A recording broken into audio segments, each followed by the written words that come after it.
Hello, good morning. Good morning, sir. Morning. Yeah, we'll start in 2 minutes. Let others join. Only 47. The total strength is maybe 180. Just give it 2 minutes.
Yeah, guys, am I audible?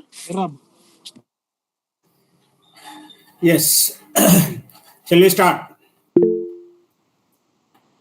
Today we are going to talk about the topic which is related to your fourth unit, global trends in business and management.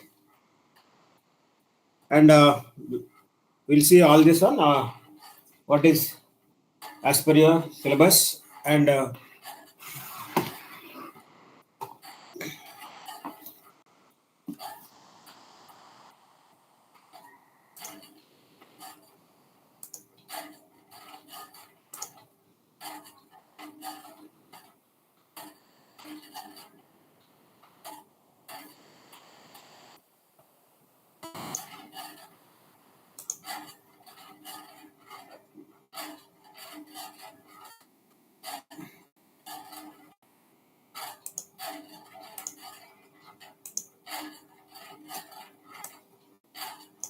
can you see my screen? No, sir.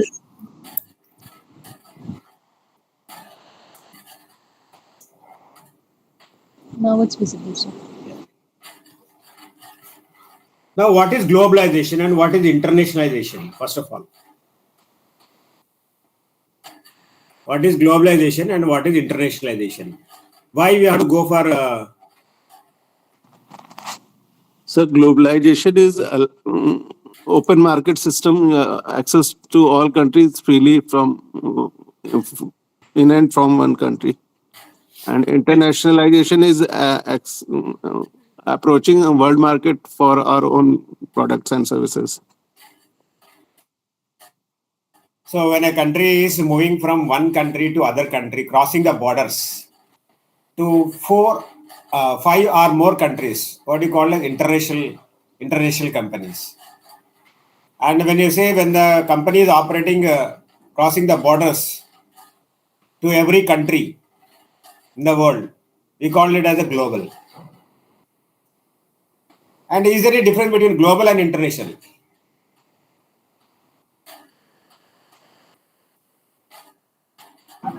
Is there any difference between global and international?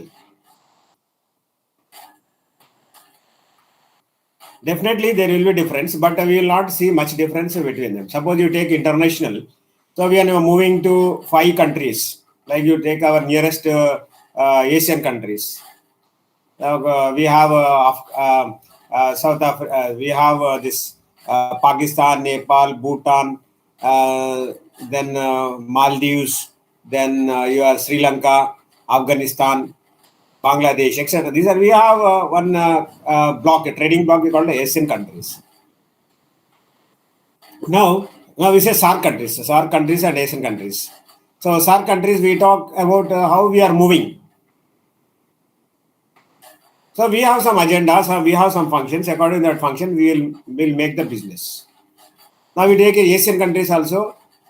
We have the same functions, differing with country to country, and we'll do the business. But I'm not the part of a Asian country. I'm not the part of SAARC countries. How can I do the business? You can do the business.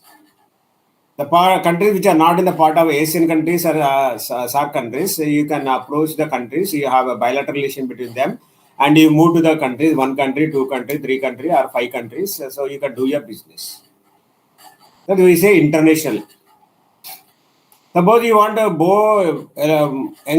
conquer more countries throughout the world. 180 countries are there, 182 countries are which are recognized as UNO and WTO. So suppose you want to do that business, then we call it as the global countries.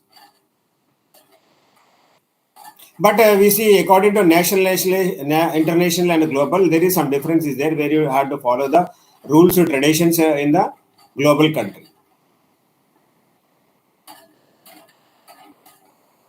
Rules. Suppose you suppose I say Singapore, China.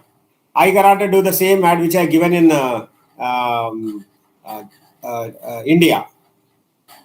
Suppose I give example for thumbs up or Coca-Cola. Coca-Cola. Suppose I give the advertisement for Coca-Cola.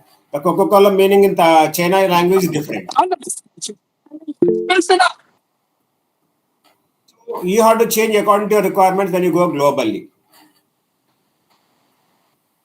Suppose internationalization, okay, we can manage with the one which is with the international. Now, when you think this, then how you go for the global? It's not like that I am having more money so I can go and invest in foreign countries. Yes, you can go and invest in foreign countries. Only one thing is, you have to see whether it is feasible for you or not feasible for you. So when it's feasible for you, how you make it? Now you have to decide. You see this as deciding organizational structure. What type of structure you have? What type of structure you have? Now according to that, you have to make it. Suppose you take Infosys company. What type of structure you have? What a Tata you have? You have what? Tata is also international. Infosys is also international. Of course, it is Indian company, but operating in multinational companies. So the structure you require, organizational structure, who is the boss, who is the director, who is the CEO, all this one you make it, and selecting a managerial approach, whether it is feasible for you to go for a global market. Okay, 1 or 2 countries, okay, no problem, you can manage, but it is global. So what are the continents you have? According to the continents, you have to make your business. So adjusting the management process, where you have to invest, what you have to produce, how much you have to produce. So learning to handle differences. What is the difference between you, the country, the home country, and domestic country, and the international country, or global country? Guest country and host country. So we talk about whether it's the financial status of the public or the stability of the government, non-stability of the government, then what you call judiciary laws, business laws we say, and the competition laws, and all this you take the differences and deciding how to enter in that market. So whether you want to enter into the single hand investment, single company investment, or or you have a joint venture company with other domestic company and do the business, or do you a partnership with other companies and make it a single company and make it work it. So that strategy you have to follow, and deciding which market to enter. Whether you want to enter into FMCG product, whether you want to enter into banking or insurance or FMCG or production or operations, what are the services you like to have, then you decide to enter, and then deciding whether it's go global, whether you go for one country, two country, then after goes 5 countries, then after go to 10 countries, then go after that successful getting going for a global company. So this is how we talk about the globalization aspect. When you talk about this structure, what are the macros that is impacting on the political risk and impact on the international business? Now, when you talk about the risk, you have a macro risk, we say exploration of the corporate assets without promote. You have to make it your company. You have to promote without any loss. So the impact is loss of future profits and adequate compensation. Now, when you say that, how you promote it? Suppose if I go to any China country or Singapore or Malaysia or Thailand or America or US or Japan, now I have to promote my product. You see that your macro, that is your exploration of the corporate assets, how much you can invest and how much you can make the promotion of that in that country. Suppose it's joint venture, okay, no problem. The domestic country which is having joint venture, that will take care of. And you have to support in the form of the investment. So if any loss is there, you have to make it adequate compensation to them. And we say barriers to repatriation of profit. How you are going to share the profit between the member companies? Whether domestic companies or host countries or guest countries. Suppose if I say Tata AIG is there. Tata is the Indian company and AIG is the American company. Suppose the profit comes, how you share the profits? Between the companies or between the nations? If 2 or 3 companies coming together and forming a big company in one country, then how the profit will be shared? For example, you take the old one, Vespa and LML. Of course, LML is not there now in the market, but Vespa we have. Again, it is re-entered into the market with a company brand we call Ape. So earlier we have LML Vespa scooters. Lohia Motor Limited of India and Ape from Japan. Now, when you talk about this, so they decided how to distribute the profit because they don't want to become a joint venture now. So they went to international court and asked for the profit sharing. Then the court says because this is an investment made by you, both of you, whatever the profit is there, you share between you, or loss is there shared between you, but it is out of the court. So we can't interfere in this profit sharing. Because based on your investment, you take the profit, and that court should solve that case should be solved out of the court between you. Because it is between the two companies. And the confiscation of their properties. Now, no motivation to improve efficiency or loss of assets and future options. So you say if you are done loss, you cannot be having any profits in that country. Mostly the rules, government rules and regulations. Now we talk about the present Indian government has made a Competition Commission of India, CI, the recently 2024 amendment. As of course, you have a competition competitive act in India, which is of 2013. That is a MRTP Act has become Monopoly Restricted Trade Act become as a Competition Act in India 2013, and that what it says we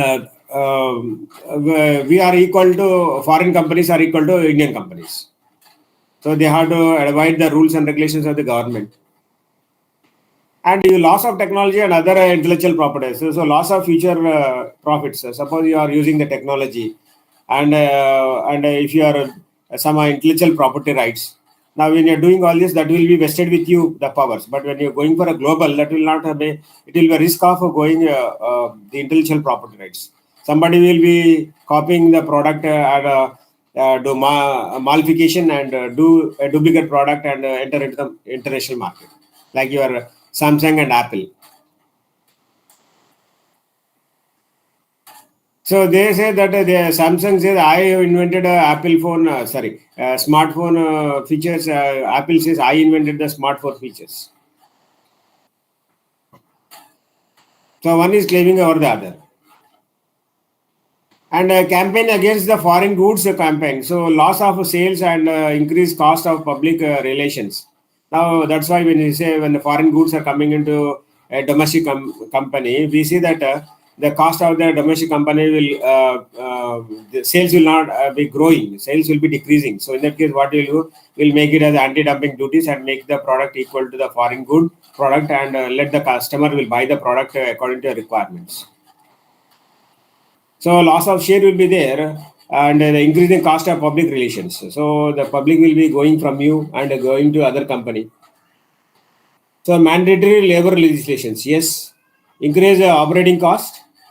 Now we say mandatory labor legislation since we have to follow each and every country rules and regulations. Suppose a Tata company operating in America, in Jaguar company, or your Lakshmi Mittal, Tata acquired Lakshmi Mittal company in Luxembourg. So they have to accordingly rules and regulations should be followed according to their country, not as India.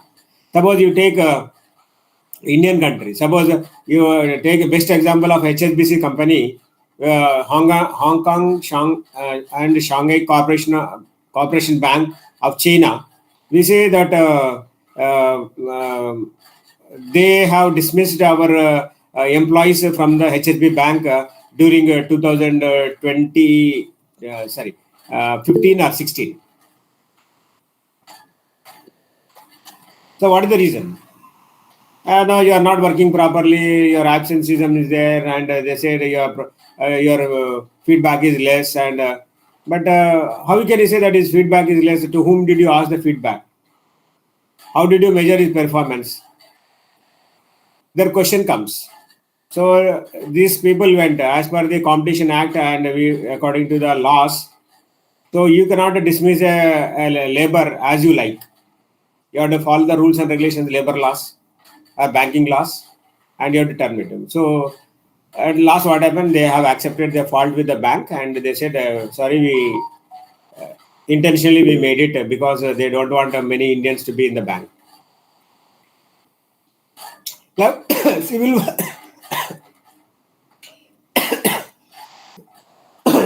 Sorry, please.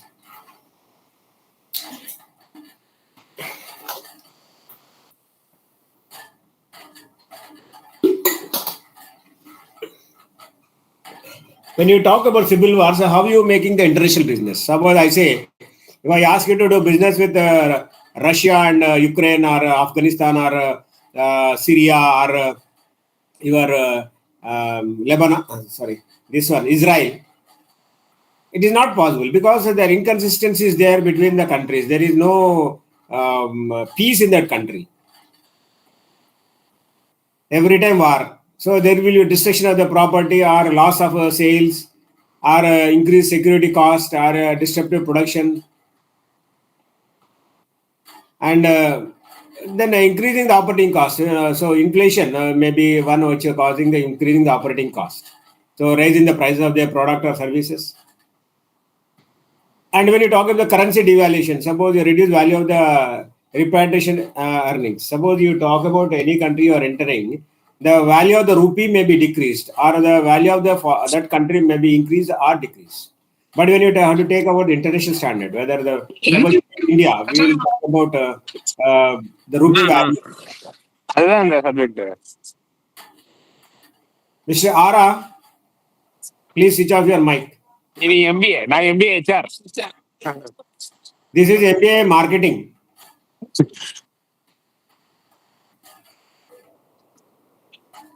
So the devaluation will come. So what the government has to do? So you can, if you this type of activities coming, you cannot enter into the market. The last class. Exam. Hello, Mr. Arya.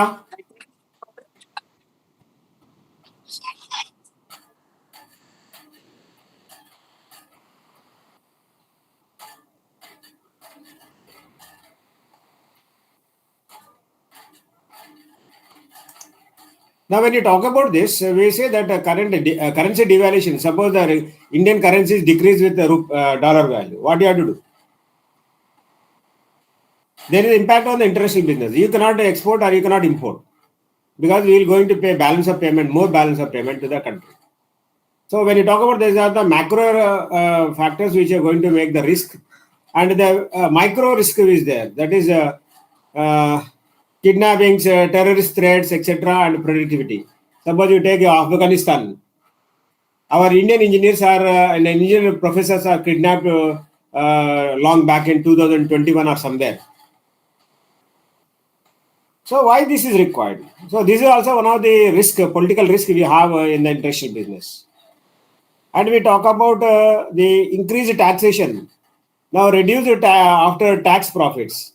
Now when you pay taxes to the government and tax to the nation, so your taxation reduced after profits will be reduced.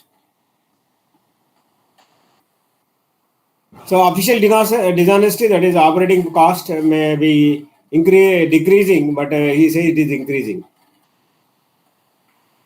So it is one of the criteria to roll back from the foreign countries.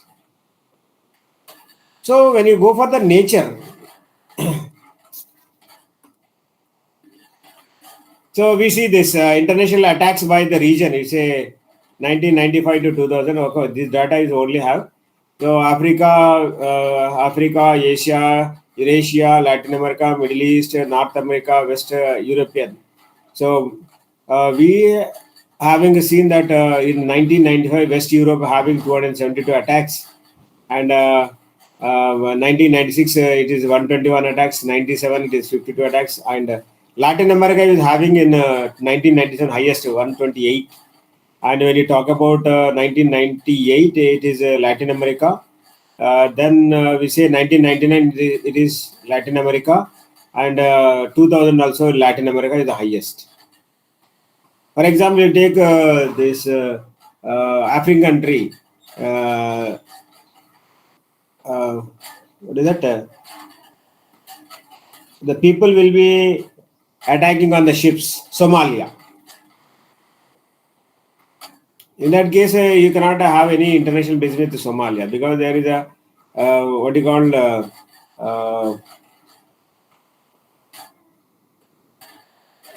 there is no food for them. Another one country is like Zaire.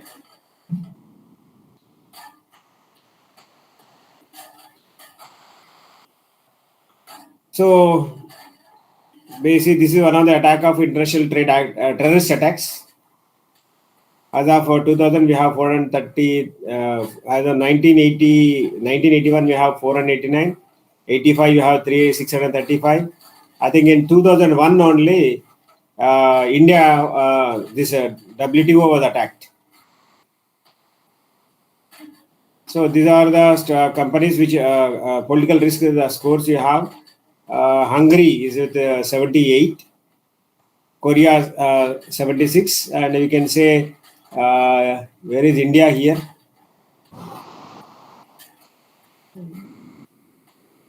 India is 62 score, and the Pakistan it is 45. So ways of managing political risk for entry strategies. When you talk about this one, we see this. The criteria is avoid investment. Ways of managing political risk. Now, when you say avoid investment means it will be wrong also. So we are getting we got more demand from the foreign countries. So your company is producing the type of product. When you do marketing and you sell the product to international market, you will get the profit. So accept whatever you are going to do with the international sales. Whether you want to do 100% export or 100% import, that will depend upon your company. And we talk about the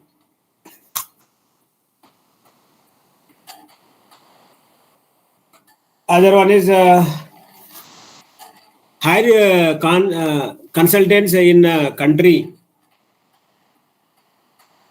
to counter terrorism. Now you make the consultancy with the people who are in that country and make a study whether it is profitability for you or not profitable for you. You have to enter into that country. Influence local politicians. Now then we have, like example, you take Adani. He is ruling the world. Now wherever you go, he is investing. He is having political support in India as well as political support in foreign country also. So in that case, nobody will do anything to that company. So host country has no option. So to invest more, the countries to invite the companies to in their country, they have to give proper security, proper investment to the guest country.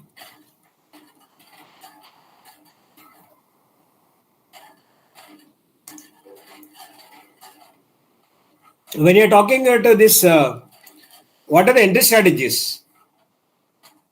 And you do with exports and imports, tourism and transportation, performance and services, use of assets, joint ventures, wholly owned subsidiaries.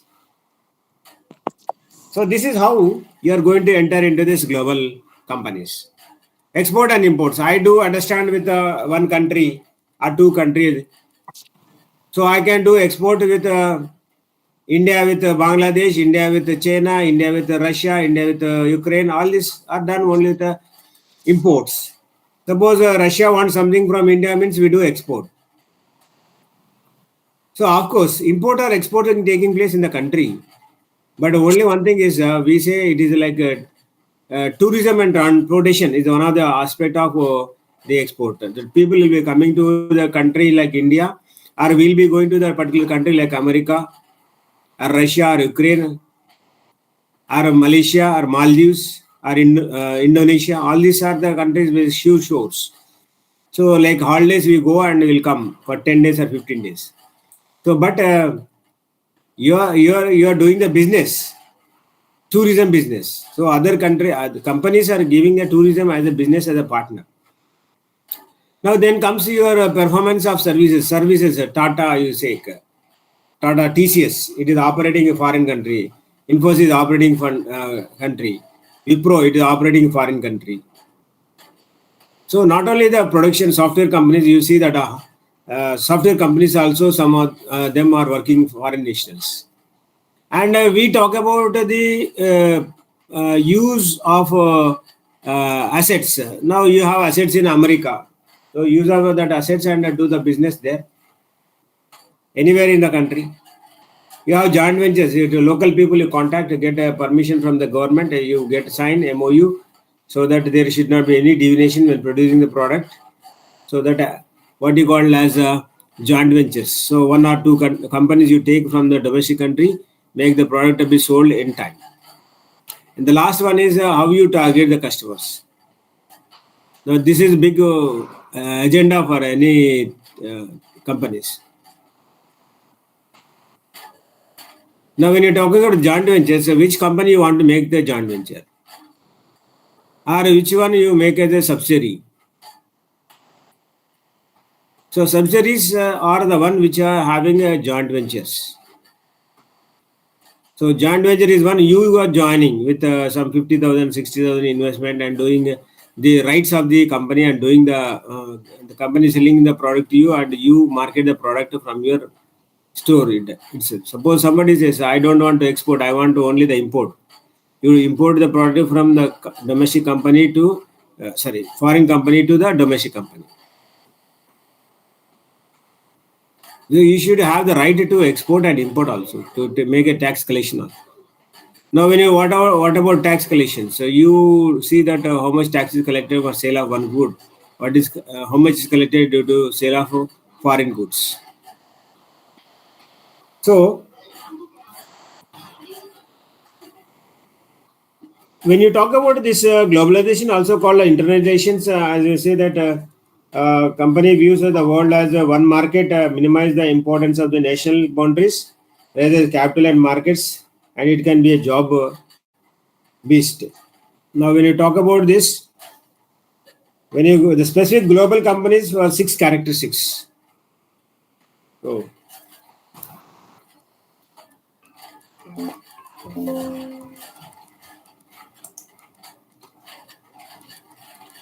so how do we manage the domestic companies in international market?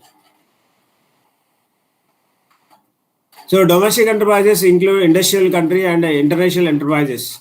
So you have to plan, organize, lead, and control.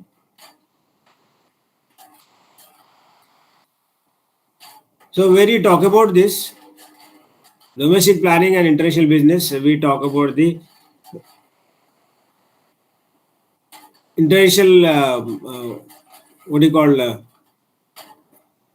market, but making the planning, that is screen the environment for the threats and opportunities. So you have to go for the SWOT analysis.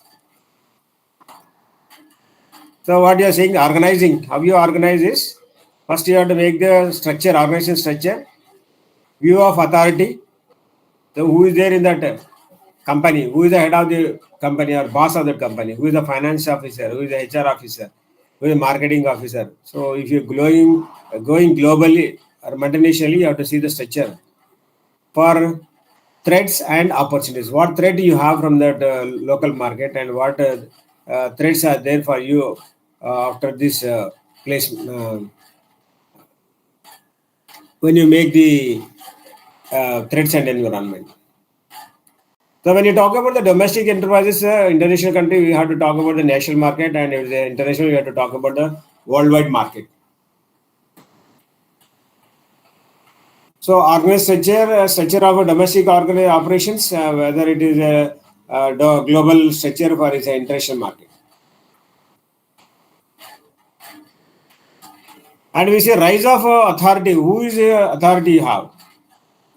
You have the same such a domestic operations, the boss will be the authority. But when you take a wireless instant, if it is maybe of a internet, you have to when it is signed, so you have to get the information. And but when you talk about the other one, we talk about staffing, that is sources of managing the target and manager orientation. So they have to make the national labor and other oftenly used with the help of the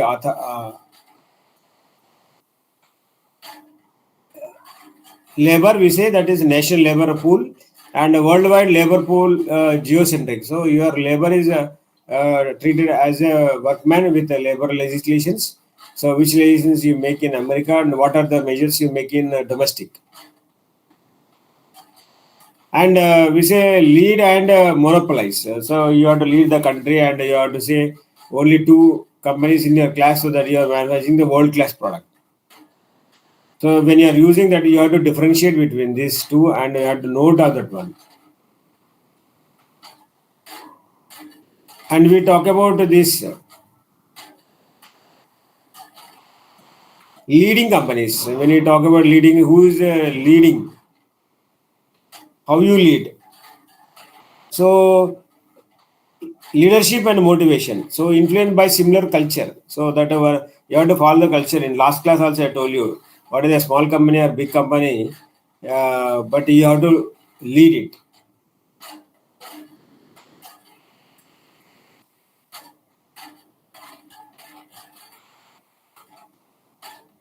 And we see that continuum of the lines, that is relatively share and that is networks for long distance, wherever it may be. So you are operating. Suppose you say that is Castrol. It is basically from UK, London. So their headquarters is at UK. But when the problem comes to you, the remote has to come. What after opening the machine only, you will come to know what is the loss in that and how it can be claimed. So that leadership, we are saying that leader and motivation influenced by smaller culture and influenced by different diversified culture in international. So you have different culture will be made in a different companies in the domestic, different in domestic, international, and similarly a little bit correction in the domestic. As I told you just now, China advertisement will be different for Indian broadcast advertisement, and it will different from the a global, that is a network with a long distance. And I will say controlling, that is requesting the system to smaller requisitions. So you cannot go fully lengthy one. So what you want, that's in short, you make it and give it. And when you talk about this Japanese organization and American organization culture, we talk about business culture, lifetime employment in Japan, but in America, short-term employment.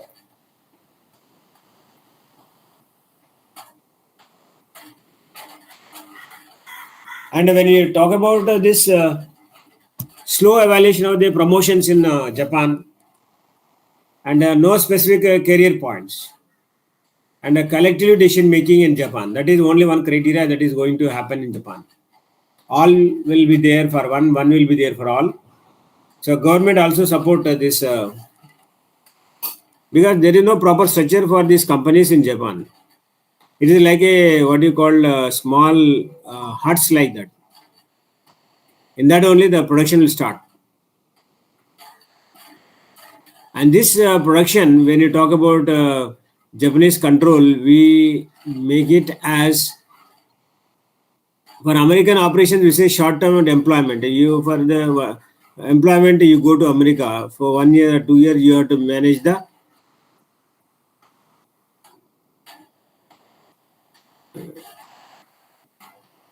and we say specialized career path. So whatever you want to do, you can do in America. And individual responsibility and integrated responsibility. So each have to take a individual responsibility, and that is your production, that is your product that you manufacture. So Mohammed, when you talk about individual responsibility across the globe, and we see that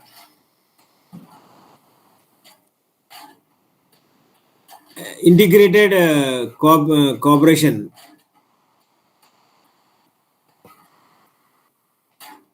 And this is how we talk about the managing domestic. But when you talk of all this, what are the drivers of globalization? Now you may say that developing markets having a huge markets. And we also see that emerging countries offer a low cost locational advantage. So you are offering the land, the infrastructure for that company, so they'll come and invest in your company. So in India also allows this type of activity for globalization. So any company interested in India, they can enter into India in non-scheme, and they can do the business. Suppose if this what do you call locational advantage. Suppose you are in the center of the city and you are every time busy, so you can have the another services at the center of the city or outskirts of the city or different place. And we see that availability of the services all are the with the proper or not. Now, abolishing the services, all our services is one that is to be done, and affordable services for all. Services should be all. It's not only one company operating one country. So it can operate in a number of companies which can need as of the hour. Basing on the need, you can make your planning. And another one is firm seek restaurant through promotion. Now, when you say when the firm seek promotion, we see this as one of the criteria. So, advancement in technology advancement is there, then only go for the globalization. But mostly what you are doing is growing richness, adding a pressure and quality and new products and services. So we are dependent upon other companies. That company will collect all the data and will share to you, and that data can be used for making this domestic company into multinational company.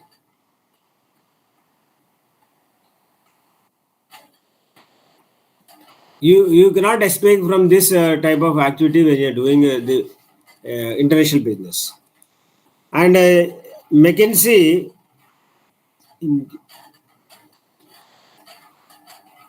so when you talk about this elaborative in the following page, the sections, when you talk about McKinsey consultancy firm calculated total pay according to last widget. So how much you can earn for it? How much you can earn for it? How much you can save for it? How much you can save in your account? How much can be done in the international? So tomorrow, when you do international business and international marketing, you have to think of what will be the next and what amount you incur for that. And most MNCs are most profitable and developing countries like Vodafone, America firm, and we talk about the cricket is sorry it is like we say that example we can talk about 12% of the return on equity. So this is one of the criteria how the MNC think of. And take the case of General Motors. So due to bankruptcy, what happened? But its employees of the emerging markets are virtually unattracted. So when it is taking the help of the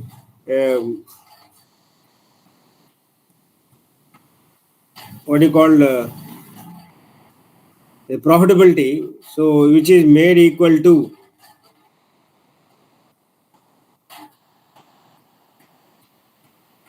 we see that the emerging markets have been activated like any entertainly further company has more operations in the emerging market. So in fact it is sales increases, or you can say the percentage GDP increases. So this is how these MNCs are going to work for the international market or global market. So particularly force in the BRIC community.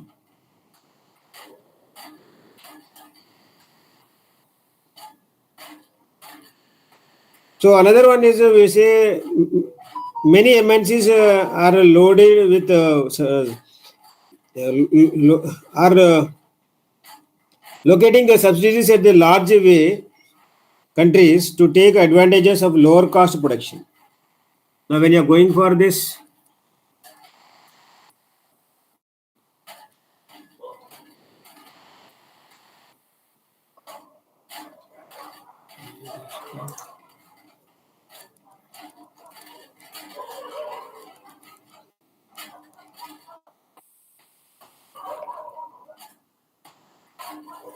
so there may be especially the important when the labor accounts for a larger proportion, that is a total cost. Now you take many of the Indians going to foreign countries either in search of job or to make the companies, employment in the companies. So what you are going to do? So we talk about this as one of the criteria.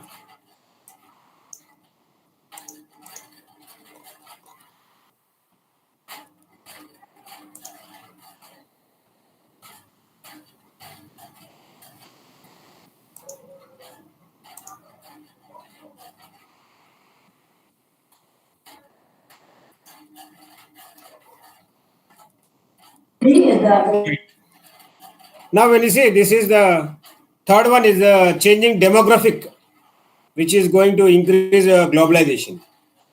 So how it is going to, why you are going is because there is a population increases, so everyone needs one product, so you for globalization.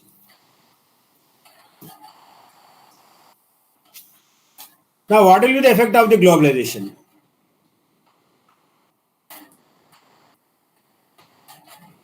Sir, excuse me, sir. There is nothing in the slides that you are Yes, yes, presenting. yes. That is the last one. This is the last one Okay, thank because you. it went automatically. Now, when you say what is the effect of this globalization? When you say that globalization, it is not that much simple. You have to adhere to the rules, regulations, everything.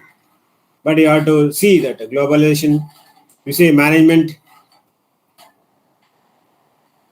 then jobs, then wages, women at the workplace, child labor, inequalities, developing countries.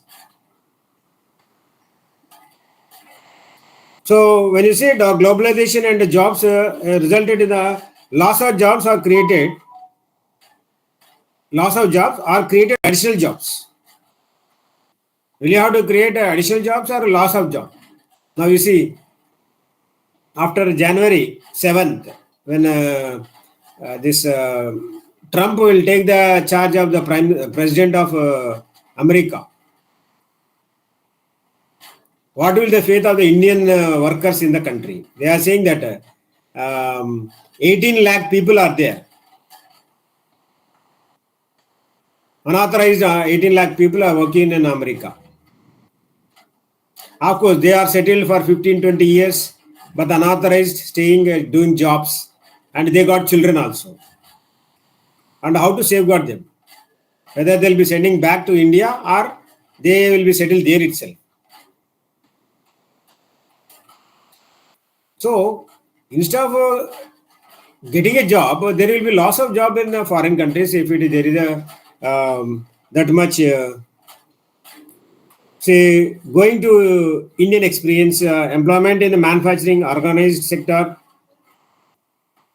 Now it is decreasing, and we talk about many countries from past year. We say organized sector and lot of employment is there in manufacturing, but decreasing from 1970s to 97s. What happened to 1997, etc.? So we have in 14 point in millions we have 14 millions or 15 millions we have, but people are reducing their companies are reducing the people.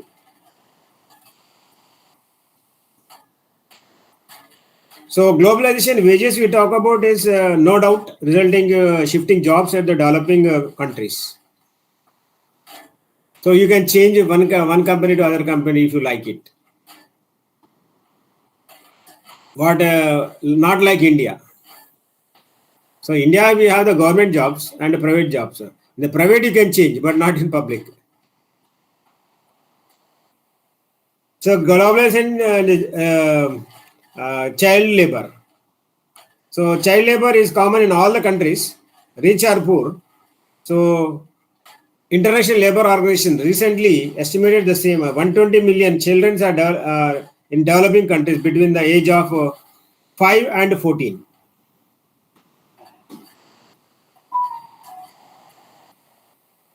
So how to overcome this? So we have Germany come out with a solution called as Rugmark. When you talk about Rugmark, if any child is in the company, Germany will not purchase from that company. To say that there is no child in their company or there no child is working in their company has to print with a label called as rug mark. If you print that rug mark, then Germany thinks that there is no child labor in that company.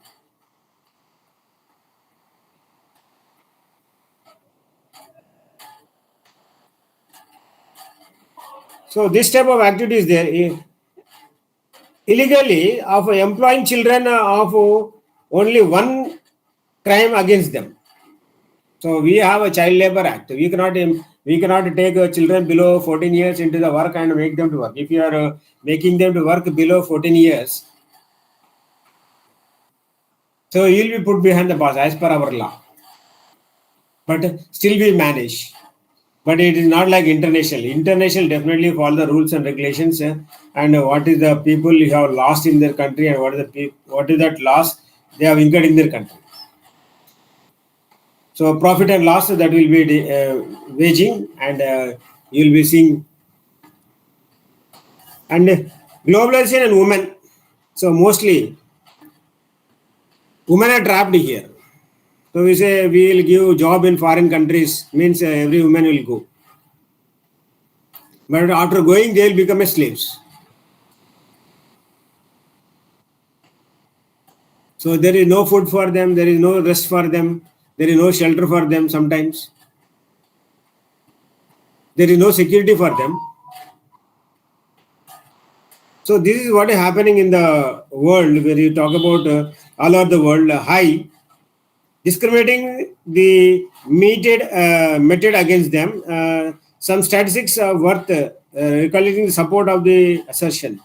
So 70% are the men. So 1.3 billion poor people are working, and 70% are women.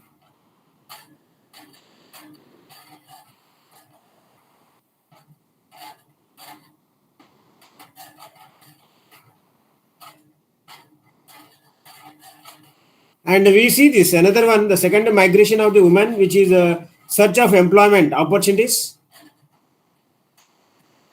with a burden of poverty. So because of the poverty, our people are going to them, or any other company people are going. And inequalities are there. The one we can say it is women are among the first to feel the negative impact on the preference of the multinational corporations. So MNCs dismantled the local economies and mine natural resources needed by local and regional communities. So what they'll say, they say these are the our people, these are the our people, these are the resources. So what they'll do, they mitigate and make them break of the consequences. And they create the inequalities by international business, which is inequality of the income within nations and between the national and global. Suppose if you take America, white and black is there. So white people, they'll have more money, salaries, but where they don't have high money or more money as a salary to the good one for black people. So they'll say, because you are red, you are white, so you are given more salary, you are red, you given. It is not like that. They are not directly saying. It's not on compensation or production, etc. The rare you are saying is country, area, state, etc. They will see and apply. I think we talk about the inequalities within the country takes into account the income distribution within the countries. So the inequality should not be there whether it is a domestic country or international country. So when you talk about the globalization in the developing countries, poverty seeks for everything: literacy, malnutrition, drinking water, scarcity, and lack of sanitation and health facilities are the one which is going to make the use of developing countries. And what you are talking about, the players in international business, we say, so MNC is an organization. MNC is a company. MNC is an organization that encourages in production or services activities. Whether you are going to produce the product or make the service of the company, and whether you have a what do you call through its several countries and maintain recording over the policies of these affiliates and manage for a global perspective. So you see that you manage the people, you manage the worker, you manage the working conditions. So this way we can go for a globalization. Now, what is the goal for this MNCs we take?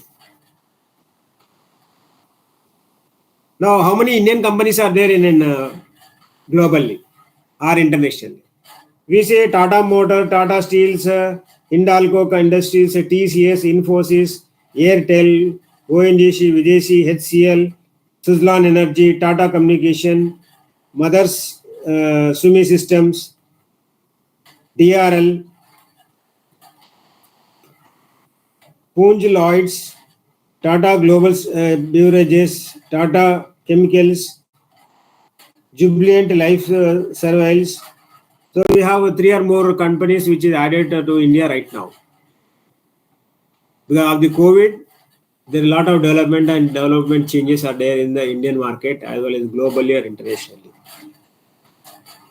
Now, the goals of the MNCs are one you can say as a mission. We see that console your so you follow that goals of MNCs as a subsidiaries. Manufacture in the countries where it finds greatest competition and advantage. Where the competition is there, in that place you make the production. And we also see that take advantage throughout the world changes in labor cost, productivity, trade agreements, and currency fluctuations. You take about the charges of your service operations, how much time it will take, how much duration it take, how much cost is increased. And other one is achieve greater souls. You have to achieve your souls. And you say motivation control of implementation of the cost. So when your motivation is there, we talk about how you are motivated. And if you are motivated, oh, whatever I get, I'll be happy, means you cannot get it again. So the motivation is important to make it grasp. And we talk about the fundamental goals of host governments. The host government, we see that the MNCs like MNC and India, we see that achieving economic growth is one of the aspect, and we talk about minimum maintain price stability. The other one you say it is Charles E. Baby. We talk about improving technical developments, improving worker productivity. These are the fundamental goals of the host government. And when you talk about criticism for MNCs, why you make the criticism? Is there any loss for the company? Is loss for the government of India or government or the people who are working in foreign countries? Now, when you talk about MNCs, first of all, you will say costly damages inflated with now when you say MNCs are criticized, particularly in developing countries on the grounds like weapon wages, low wages, exploitation, labor depletion, resource and claim. And we talk about the criticism of the globalization of the content commitments that MNC as a latter of their manifestation of globalization. So what they'll do separately, they believe that multinational companies are the actors, stage being globalization. So they do whatever they want. They produce whatever they produce. And we talk about the other one is MNC maintains objectives in the growth importance. And when you talk about it is single out.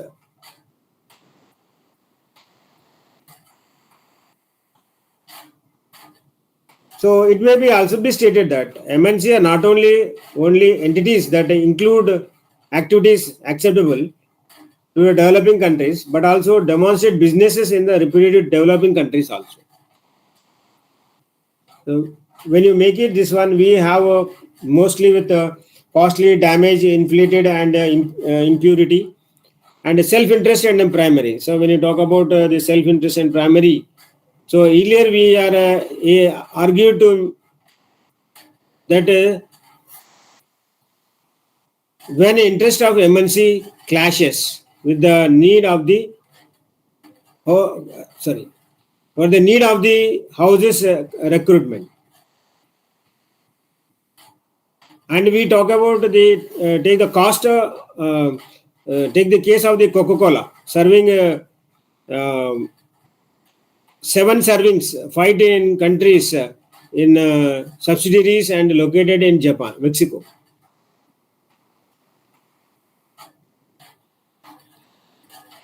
And the food companies are there, which enable them the children and surgery cereals that the bad of their health.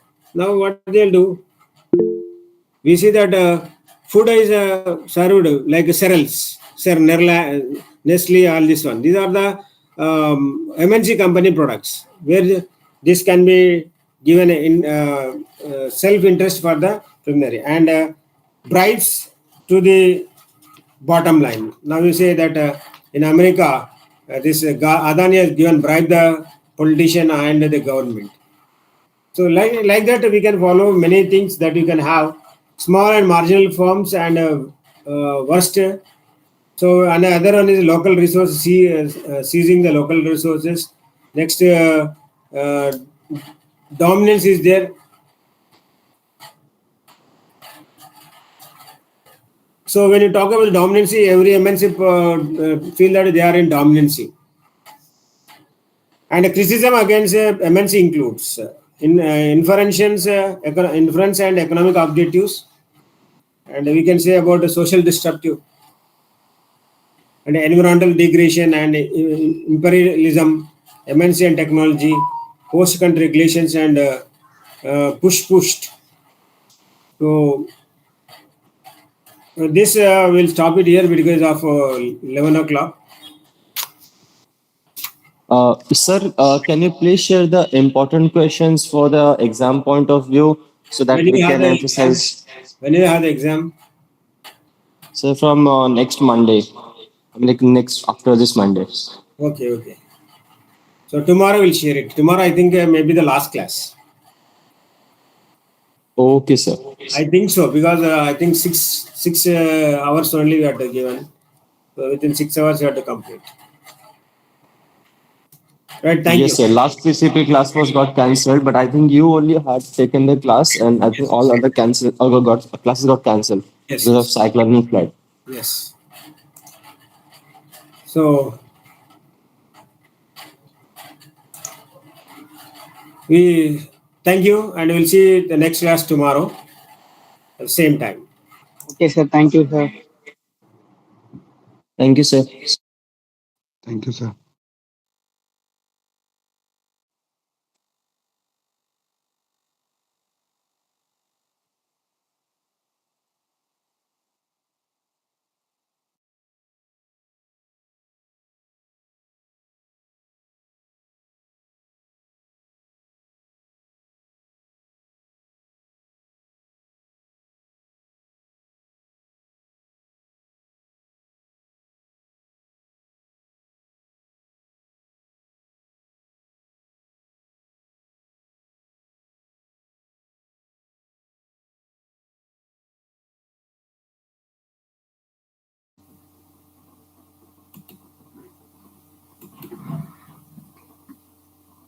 Good morning to all. Good morning, sir. Very good morning. Very good morning. Morning. Very good morning. Shall we start now? Yes, sir. Okay. So, from now, the remaining classes, I am going to discuss about some of the important chapters which are most frequently appear in the examination question paper, especially the problem-oriented areas. From unit number 3 and 4. I hope you know very well that your syllabus is bifurcated into two parts. One is theory 60%, practical 40%. These practical questions will appear from unit number 3 and 4. Unit number 1, 2, and 5 are theoretical oriented. I have covered 1 and 2. Now I am going to take up 3 and 4 together. And in the order of importance from the examination point of view, some topics I am going to discuss with you. One among them is chi-square test from unit number 3. I think now it is visible on the screen. Yes, sir. It's visible. Yes. Okay. Yes, sir. What is this chi-square test? It is test of describing the magnitude of the discrepancy between theory and observation. Rather to say, when when there is a difference between theoretical concept and actual observation, actual performance, we used to test whether such difference is a significant difference or not. When there is a difference between theoretical concept and actual observation, we are going to test whether the difference is significant or not. That is the simple meaning of chi-square test. Now this test has been defined as like this.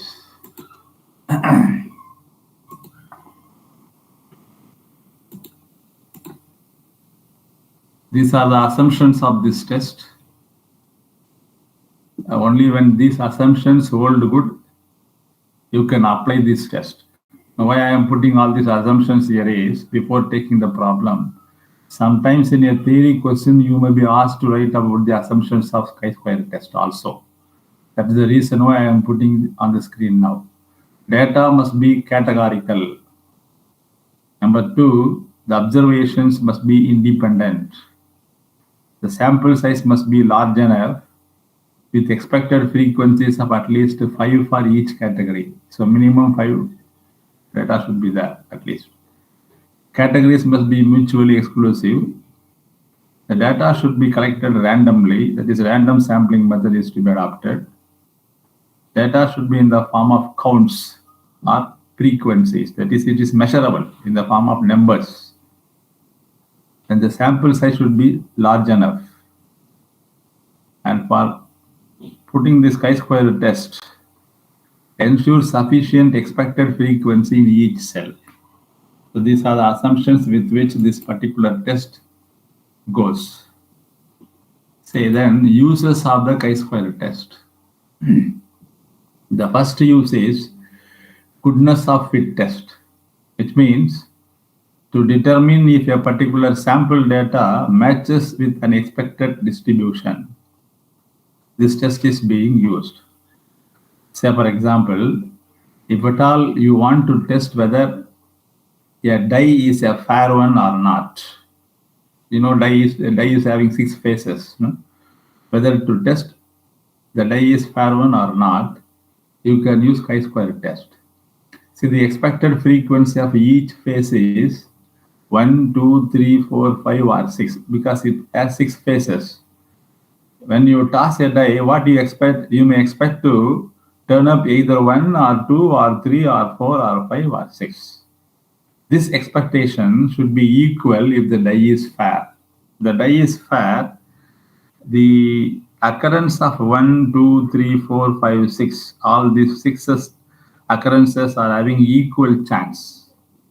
If not, if the die is not fair, that is, suppose that on one side it is having more weight than the other sides, then naturally when you toss the die, the side which is having the weight, more weight, will go down, and the side which is having less weight will come up. So in that case, you can expect what will happen when you toss a die. So that expectancy is there. Already if you can expect what will happen, then it is not a fair one.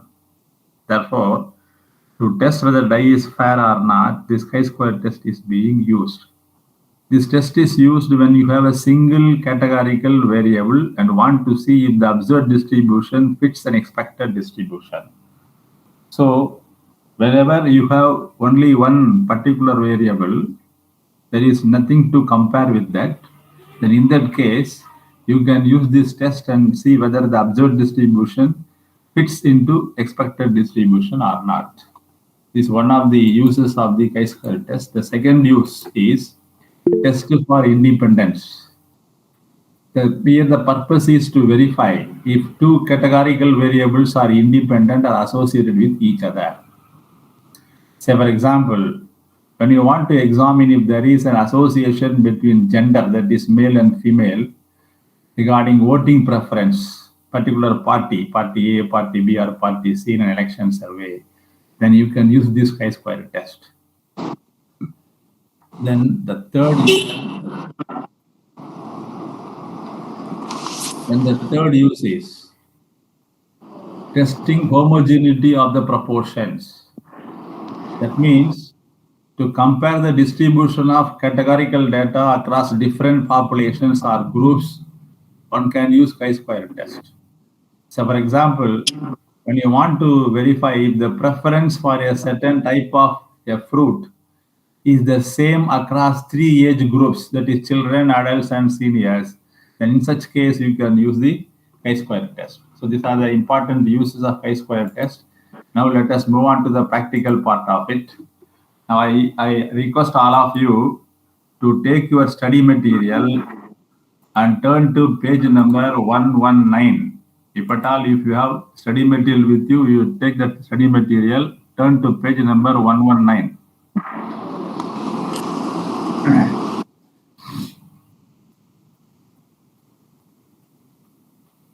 Ready? Yes, sir. Okay. Now the formula for chi-square test. Chi-square symbol is chi-square, x square, that is written as chi-square, CHI-SQUAR. The formula is chi-square is equal to sigma O minus E the whole square divided by E. And you can see the formula in page number, I will tell you the page number.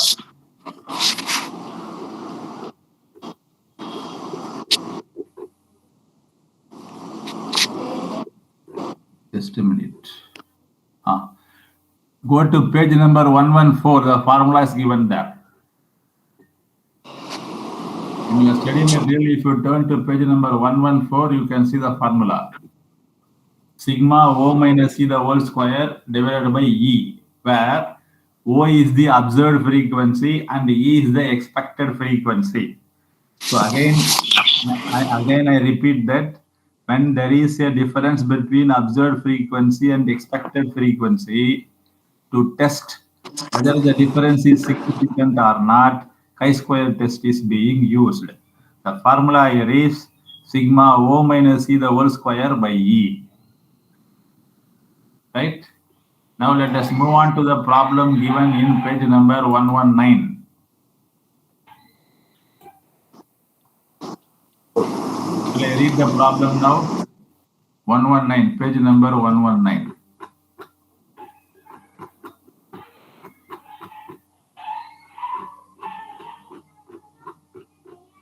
You can go through the problem so that understand the data given in that. I will explain the problem and then I will tell you how to work out this problem.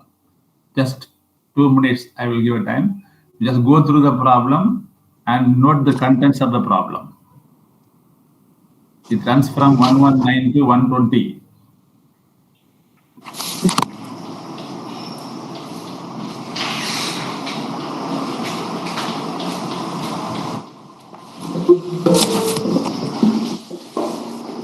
Some disturbance is there.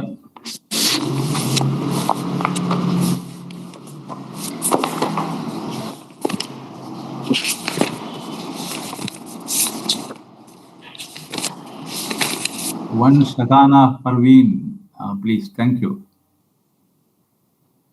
Now go through the problem, please, quickly.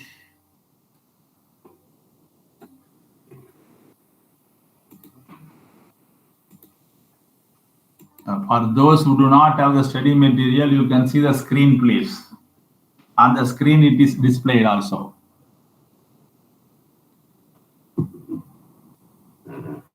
So here, a medical campaign is being conducted. That is anti-diabetes campaign is being conducted in a particular area where a medicine, say X, name of the medicine is X, was administered to 812 persons out of a total population of 3,248. So total population of that particular area or village is 3,248. Out of them, only 812 persons were administered this medicine X, that is treatment is given to say regarding antibiotics. Now, the number of diabetes cases is given in the table. When you go through the table, you can see medicine X is administered on 812 persons in total. On the remaining 2,436 persons, no medicine was administered. Are you able to understand the concept now? I repeat, medicine X was administered on 812 persons, whereas on the remaining 2,436 people, no medicine was administered. Right. So the purpose here, what is the purpose of administering the medicine? When the medicine is administered, they should not be contacted with that particular disease. That is the purpose of administering the medicine. Right? Do you agree with me? When a particular medicine is administered, what is expected is those persons who have been administered with the particular medicine should not be contacted with that particular disease. That is the expectation. Now, actually, what happened that we have to see here. Say, medicine was administered on 812 persons.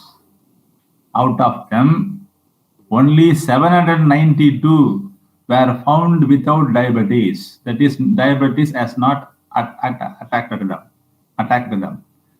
But in spite of administering the medicine, 20 people got diabetes. That is the observation, actual observation. What is expected? If you administer medicine on 812, all those 812 should not be affected by diabetes. That is expectation. Whereas what is actually observed is, out of them, only 792 were not affected by diabetes, whereas 20 were affected by the diabetes. Now, another expectation. When you don't administer the medicine, what will happen? They will be affected by the disease. There are two things you have to remember. When you administer the medicine, what is expected is they should not be affected by the disease. When you don't administer the medicine, they should be affected by the disease. Now, what happened when no medicine was administered on 2,436 people? What is actually expected? They should be affected by the diabetes. No. What happened? Out of them, 2,216 were not affected by the diabetes. Only 220 were affected by the diabetes out of 2,436. Now, the total number of people affected by diabetes out of 3,248 is 240 only. And the remaining 3,008 were not affected by the diabetes. Now, the question is whether really medicine X is useful in checking the diabetes. This is what we have to check now. Discuss the usefulness of medicine X in checking diabetes. Do you understand the problem now? In textbook checking malaria. That is printing mistake, ma. You just make it a correction. Make a correction there. Because the problem started with diabetes. When you administer medicine for diabetes, it could not check malaria, no? So that is a printing mistake. You change it as diabetes.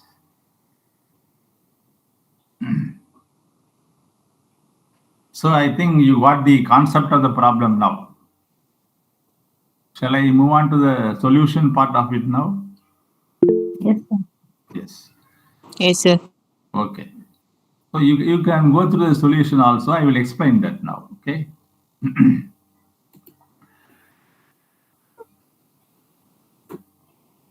Now, what is given in the problem, that is 2792. If you see the screen, I have just marked its total column in red color. Right? That means total should not be taken into consideration for further analysis. That is what meaning of it.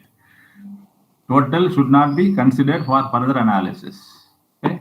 Only these four variables, 20, 792, 220, 2216 are to be taken into consideration. So these four values are called observed frequency. That is actual one, observed frequency. For this observed frequency, we have to calculate the expected frequencies. Then chi-square test is to be administered because the variables required for chi-square test are two. One is observed frequency, other one is expected frequency. Here in this problem, observed frequency is given. We have to calculate expected frequency. How to calculate expected frequency, I will tell you now. Let us take the first cell, that is cell number 11. What is the input given in that cell number 11? What is the value given? 20. 20. For this 20, we have to find out the expected frequency. Right? How to find out expected frequency means you take the total of the particular column and that is multiplied with the total of the particular row in which the value is to be found out. So take the total of particular column. That is, what is the total of that particular column? 240. That is multiplied with total of the particular row, that is 812. So this product is to be divided by the grand total, that is 3248. I will show the formula so that you can understand this. So this is how it should be done. Is it clear on the screen now? Yes, sir. Yes, sir. Find out the value for the first cell, 11. Take the total of the column, multiplied it with the total of the row, divided by grand total. You will get the value, expected frequency as 60. Right? Like that, for every cell, we have to find out the values. For every cell, we have to find out the values. I will show you how it is being done. You can find out the value for second one, that is 1, 2, you can find out and tell me what is the value for 1, 2. First row, second column.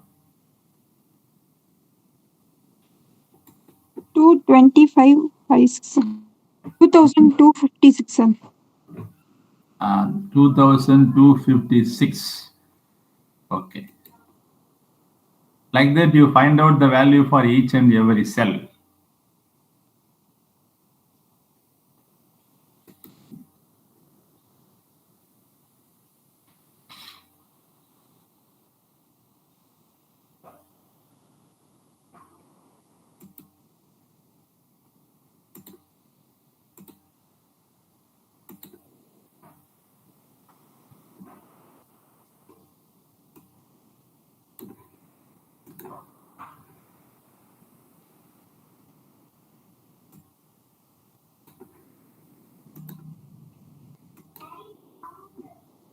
So now you can see the values of expected frequency on the screen. Total remains the same. Total should not be changed. The values inside the cells should be changed. So that you get 60, 752, 180, 2256. Like that you get the answer for this. So do you understand this now? Let me move on to the next part of this.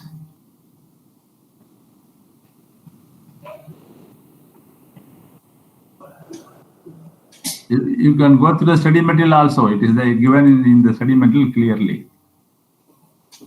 60, 752, 180, 2256. Right? Sir, can you please tell how 752 has come? Which one, ma? 752. 752. Okay. And same as 150 also, sir. Yeah, I will tell you. 752. What is the total of that column? 3008, sir. 3008 multiplied by total of that row. How much? 2436. No, 812. 812.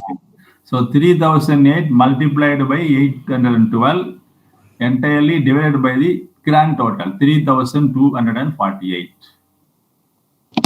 Sir, is it a kind of a like matrix related calculation? Yeah. Sir. Okay. Yeah. Those who understand the matrix can easily do it. Otherwise, it is simple process. So otherwise, I will tell you one thing. First value you have calculated, no? And let me go back to the screen now. Okay. First value you got 60, no? Correct? See this, how we got the first value? Yes, sir. Yes, sir. 60. Now listen. Now if you see Minus the, it from 812, sir. which one, ma? 60 minus 812, Yeah. 752. That's what I want to tell you.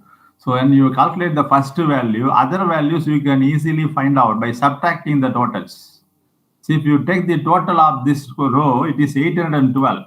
60 is the first value. Balance should be the second value, 752. Similarly, when you go back to the first column, first value 60, the total of the column 240, balance is 180.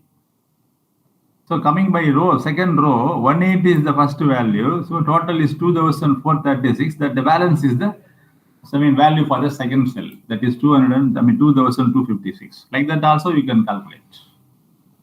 If it is 3 by 3 matrix only, you have to find out 2 more values. Right? Okay, sir. Okay. Okay, sir. Now the solution.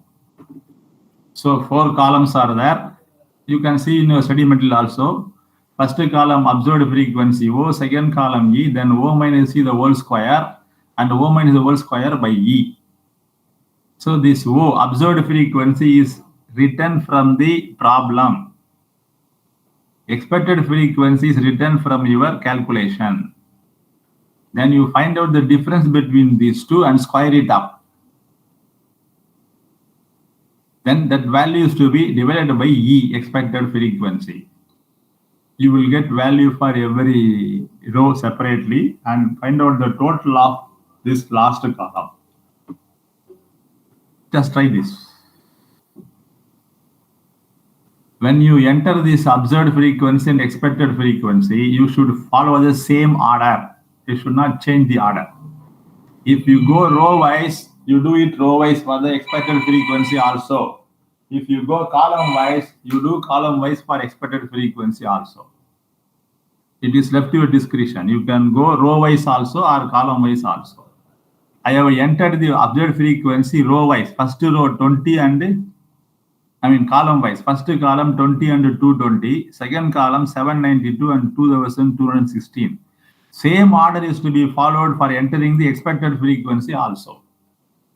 Otherwise, values will get changed. Then the difference is minus 40, plus 40, minus 40. So plus 40 like that.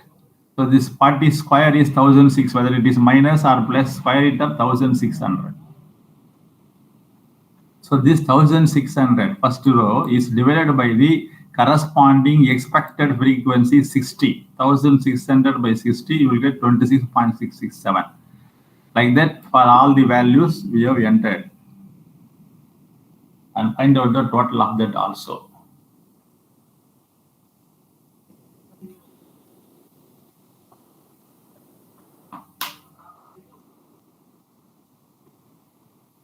From the study material also you can find out that.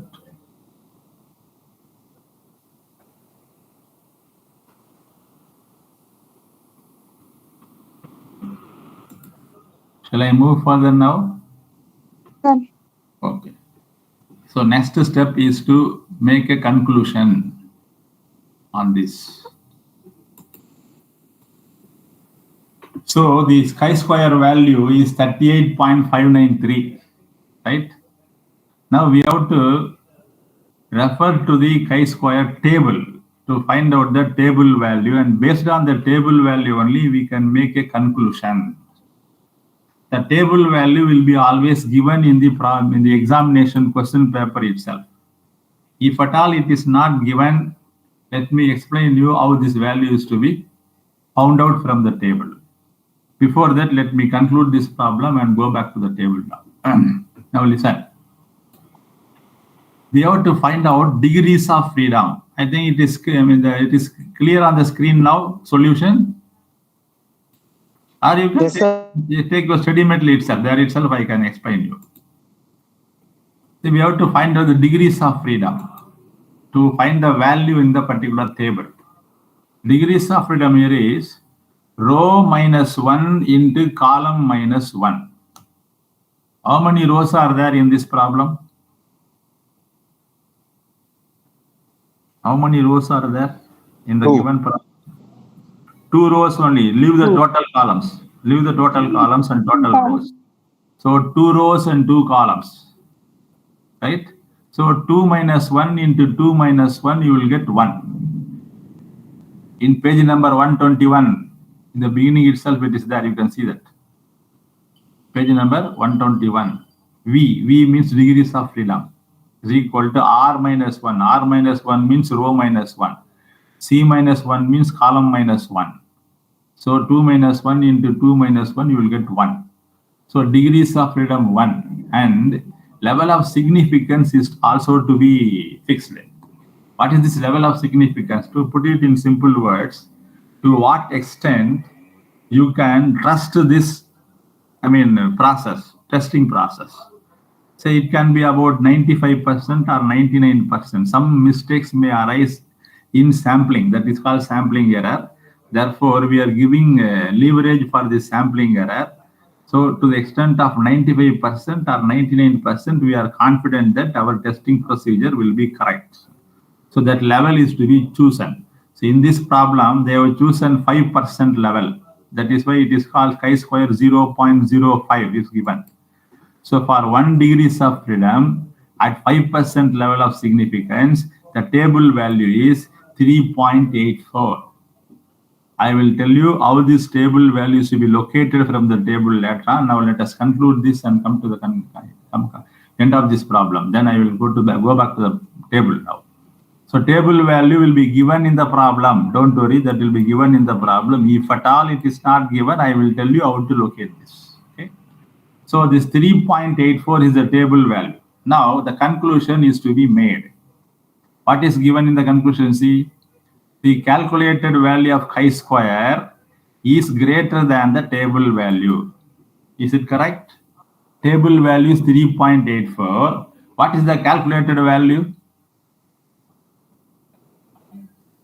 How much is it? 38.593. Yeah, exactly. 38.593. So that calculated value is more than the table value.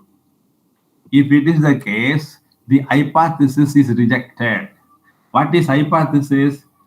What is the question given in the problem? I will go back to the question. You go back to page number 120. See what is being tested, what is being asked now. Discuss the usefulness of medicine X in checking the diabetics, right? Whether it is useful in checking the diabetes. So the null hypothesis is, we say that medicine X is not useful in checking the diabetes. That is how we have to start. That is called null hypothesis. When they ask is it useful, we start with the assumption that it is not useful. That is called null hypothesis. Now, by concluding that what we say in the page number 121, the hypothesis is rejected. What is hypothesis? Medicine X is not useful. That is rejected.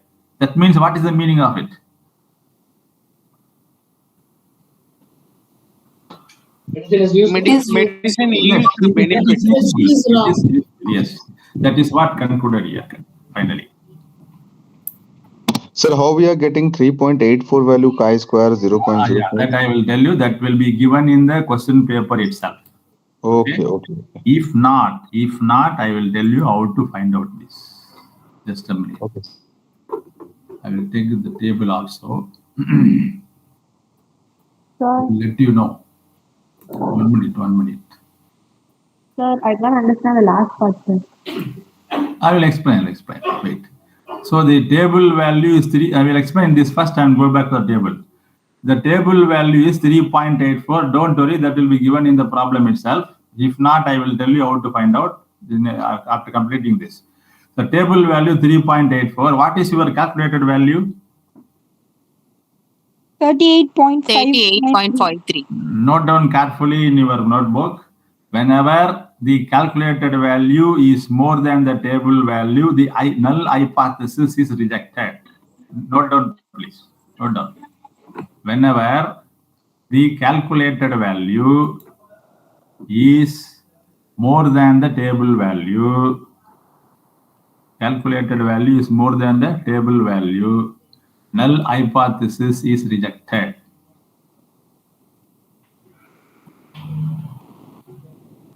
Sir, once again repeat, sir. When the calculated value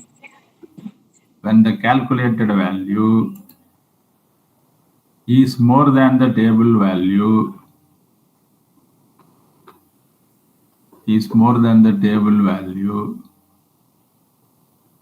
the null hypothesis is rejected.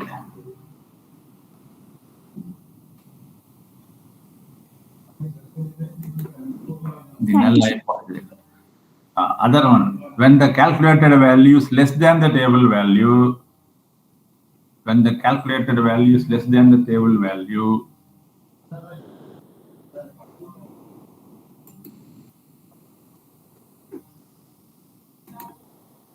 null hypothesis is accepted.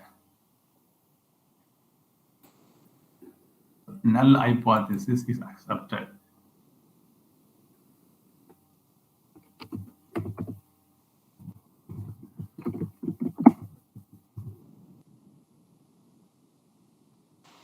Sir, what is the table value here, sir? That is what given in the problem 3.84.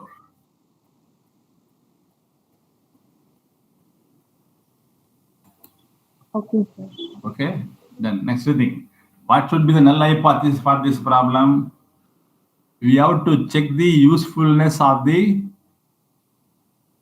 medicine X in checking the diabetes, right? That is the question asked. What we have to start with means medicine X is not useful in checking the diabetes. That is called null hypothesis. Now, finally, what happens as the calculated value is more than the table value, we have rejected the null hypothesis, right? When you reject the null hypothesis, what happens? What is null hypothesis? It has no effect. You reject that. What will happen then? It has an effect. Okay? Do you follow this or not?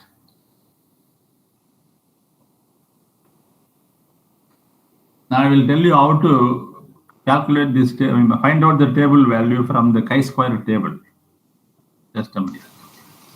Sir, can you repeat once more? Which one, sir? Whole of the problem. First, you start with the null hypothesis. Null hypothesis for this problem is medicine X is not useful in checking diabetes. Note down this. Medicine X is not useful in checking diabetes. That is null hypothesis. Okay. Sir, but in the book it is useful, sir. You have to find out that. For that only we have to move with null hypothesis always. Start with null hypothesis. Finally, only we can conclude whether it is useful or not. Starting, we say there is no effect. It is not useful, like that. Okay. If hypothesis rejected means X is useful for medicine. That is the procedure we have to test for testing this chi-square. Whenever we have to test something, you have to start with null hypothesis only. Right? Okay. Null hypothesis says it is not useful. Then you are proceeding with your test. Finally, you conclude that null hypothesis is rejected. You can either reject it or accept it based on the table value. Here the table value is 3.84, whereas our calculated value is 38.593. So conclusion is when the calculated value is greater than the table value, then null hypothesis is rejected. That is why we conclude that medicine X is useful in checking the diabetes. Suppose your calculated value is less than the table value, then you should have accepted the null hypothesis, which means it has no effect, not useful. So in this case, we have rejected null hypothesis because the calculated value is greater than the table value. Therefore, final conclusion is medicine X is useful in checking the diabetes. Right? Okay. Got it now? Okay, sir. Okay. Can you explain one more problem with this example? Wait. First, I will complete this. I will come back to that. Just a minute. I will show you how these values to be located from the table now.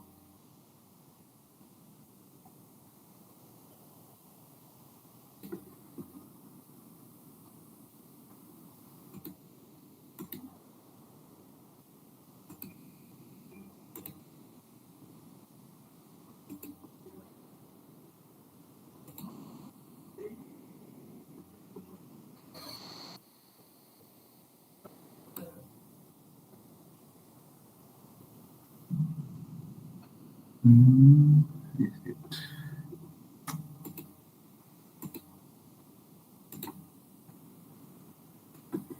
Just a minute, please. I will download the table and tell you.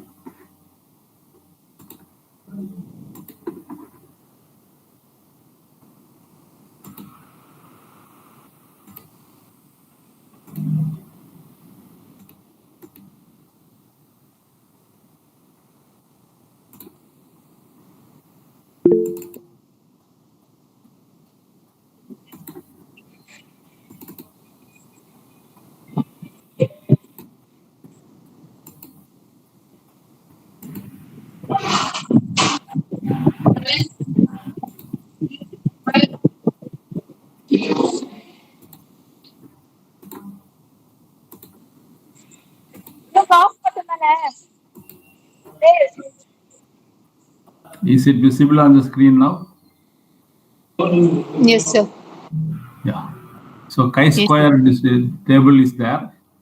Whenever you don't get the value in the examination question paper, you can ask for the table in the examination center. This will be supplied for you so that you can make use of that. Say the degrees of freedom, first column. Is it clear now on the table, on the screen now? Is it clear? Yes, sir. Yes, sir. It is clear, sir. Okay. So first column, the first column, first value is 1, that is degrees of freedom. To move to the column number 1, 2, 3, 4, 5, 6, 7. Chi-square 0.05 is there, no? After the first column, you move to 7 columns. Yes, sir. On the heading chi-square 0.05 is there. Yes, sir. Yes, Yes, sir. sir. That is called 95% confidence level. We have taken 95% confidence level. Usually 95% will be taken unless otherwise stated in the problem. What is the value given in that? 3.841. 841. That is the table value for this problem. It depends upon the degrees of freedom as well as the level of confidence that you take. 0.05 means 0.05% error may be expected.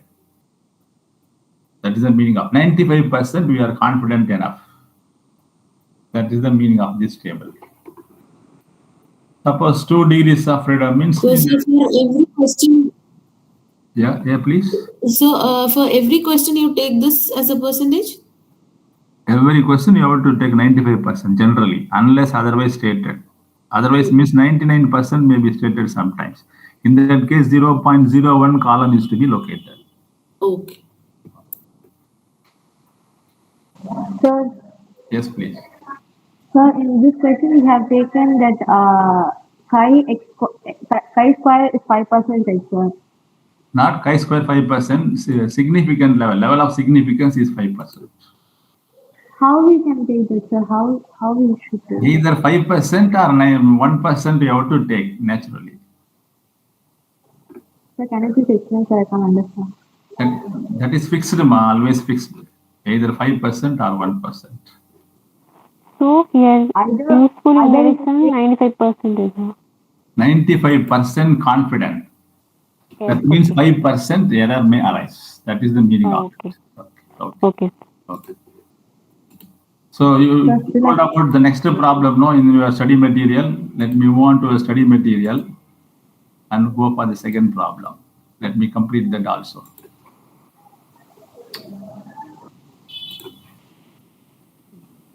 Yes.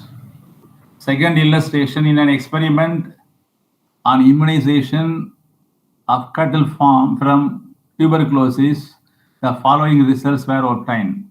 So this is given here. Observation is given. The observed frequency is given. In the same way, you have to calculate the expected frequency and then find out the chi-square value. Then conclusion can be made. So 4 values are given, you find out the other value, I mean, expected frequency by using the same method as we did in the previous problem. You have to find out expected frequency and make a conclusion. Here also table value is 3.84, that is given in the problem itself. That's how only in the question paper also the value will be given always. Okay? Sir, Yes, please tell me quick. last two questions. How to find the formula of this Which one, ma? this experiment? When the observed frequency is given, you should know that it is chi-square test. In the textbook, okay. In examination, how will we will find out? Itself, I am telling, it can be done only by practice. Because even ANOVA problem may look like this also sometimes. You have to make a difference between ANOVA and chi-square test. By seeing the table value given at the end of the problem, you can easily find out. That is a shortcut. Okay. That is shortcut. See, this is a problem. Now, if you take illustration, second illustration, that is in page number 121, second illustration is given. No, at the end of that, what is given? You see that? Calculate chi-square. Calculate chi-square and discuss. So there itself it is given clearly chi-square. Otherwise, you see the table value. Table value is there, no? Chi-square for 1 degree of freedom. So there itself you can find out. So this is how you have to find a clue from the problem. Unless you have practiced it thoroughly. Okay? Thank you. Okay. Thank you. So let me give one more problem so that you can work out and tell me the answer now.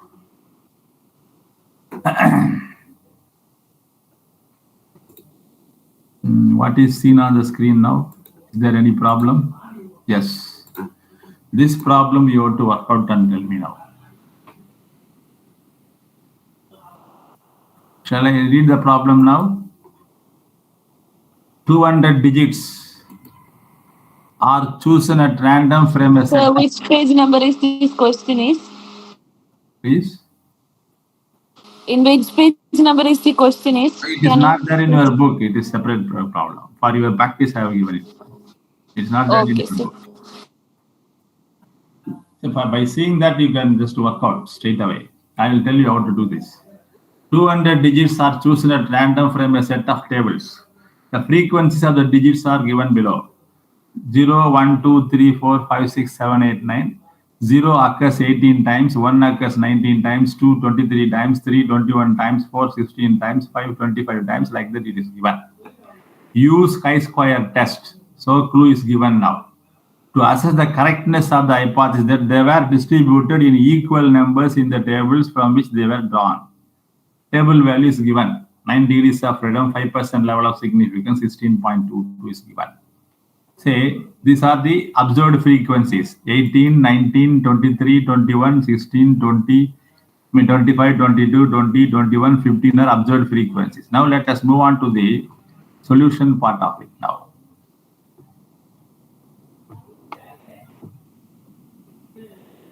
See, is it visible on the screen now? Solution?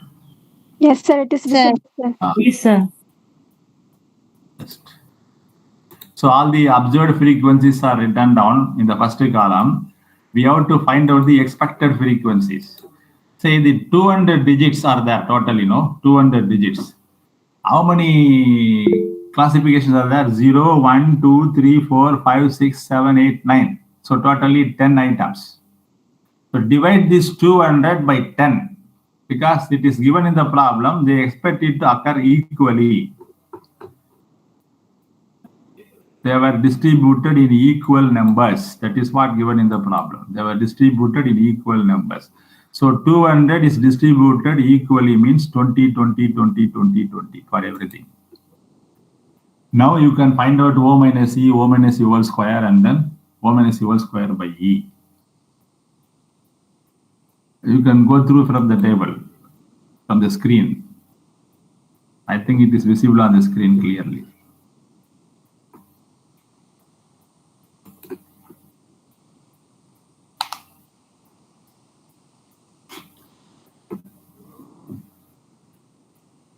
So finally, the total is 4.30. 4.30. Then degrees of freedom. We have only one column, C minus 1. That's all. In the column, we have 10 values. 10 minus 1, 9 degrees of freedom. At 5% level of significance, the total table value is 16.22 that is given in the problem itself. Therefore, conclusion is the calculated value, that is 4.30, is less than the table value, that is 16.22. Therefore, the hypothesis is accepted. That means the digits were distributed in equal numbers. So this is how it should be concluded. So let me give one more problem for your practice so that you can work out this, please. You can take it and work out. I suppose this is visible. Yes, this is the problem now. Quickly you can take down this.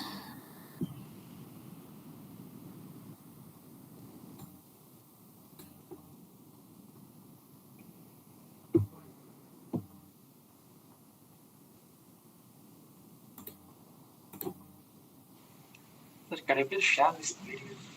Yeah, I will share it. Already I have shared 2 units, I think. I can share this, no problem. After the class is over, by the end of the day, I will share it. You can make use of this. Shall I move on to the next part of it otherwise now? One more area we can cover now. What do you say? I can share this, all of you can get it, then you can report. Yes, sir. Okay, sir. Okay. Let me move on to the next important part of your examination. Correlation.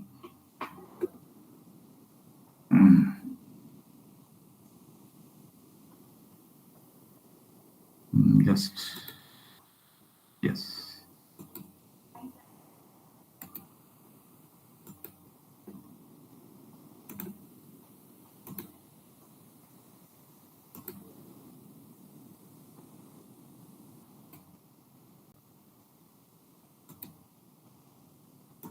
Yes. Correlation is next topic, from which also you will get problems. Let me straight away go to the problem part of it. Correlation means the relationship, correlation. Correlation is called correlation. Relationship between two variables is called correlation. There is a relationship between two variables. We say that they are correlated with each other. Say, for example, you might be knowing the law of demand. No? Can you say one of you law of demand? What is law of demand?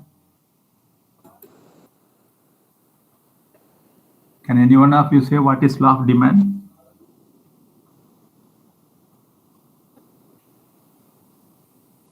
Anybody, please? When the price increases, demand decreases and vice versa. Correct? Okay.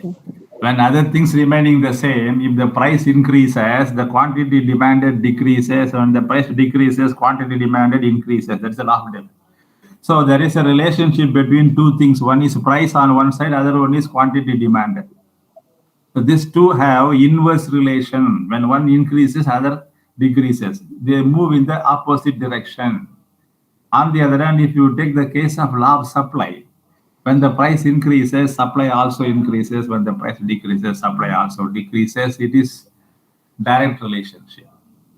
So when there is relationship between two variables, we measure the relationship, that is called correlation coefficients. This measurement will be useful for taking some business decisions later on.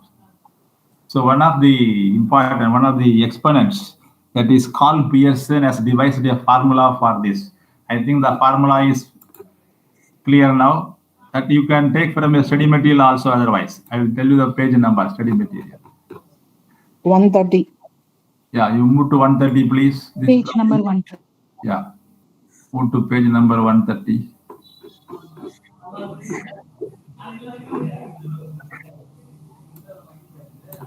So from that itself, I will explain this now. Go to illustration number 1, first illustration. That is advertisement expenditure and sales. So naturally, these two variables have relationship with each other. Whenever the expenditure increases, sales also goes on increases. We have to find out, we have to measure the degree of relationship. That's all. Mathematically, we have to measure it, right? So first variable, advertisement expenditure, is considered as X. Sales is taken as Y. So now that, next page. Page number 132, solution is given, X is entered here, Y is entered, then you find out the X into Y, that is one variable. Then X square of the value of X, each and every X, 18 square, 19 square, 20 square, 21 square, like that. Then next column is Y square. So square of the Y value, Y 17 square, 18 square, 19 square, like that. Find out the values of the total value of all these columns. Just you go through this so that you can know how this is being applied now. So write down the formula. R is equal to N into sigma xy minus sigma x into sigma y divided by root of N into sigma x square minus sigma x the whole square into root of N into sigma y square minus sigma y the whole square. N is equal to number of items in the problem. So in this problem, we are given 6 items. So wherever N is there, it is replaced by the value 6. Then sigma xy, 2243 minus sigma x, 109 into sigma y. Sorry, sigma x 123, sigma y 109. Then root of N, 6 into sigma x square 2539 minus sigma x the whole square. Sigma x 123 whole square. Root of 6 into sigma y square, that is 1985 minus sigma y the whole square. Sigma y is 109 the whole square. If you simplify all this, finally you will get 0.9277. What is the implication of this value? See, read out the interpretation now. I will read out this. So I will explain what is the implication of this. The correlation actually ranges from 0 to 1. When there is no correlation, you say it is 0. When there is perfect correlation between the variables, you say it 1. So 0 to plus or minus 1, plus or minus 1. It may be minus 1 also. If it is minus, we say it is negative correlation. If it is plus, you say it is positive correlation. In this case, the value is 0.9277. It is almost 1, nearest to 1. It is a positive correlation, high level of positive correlation between these two variables.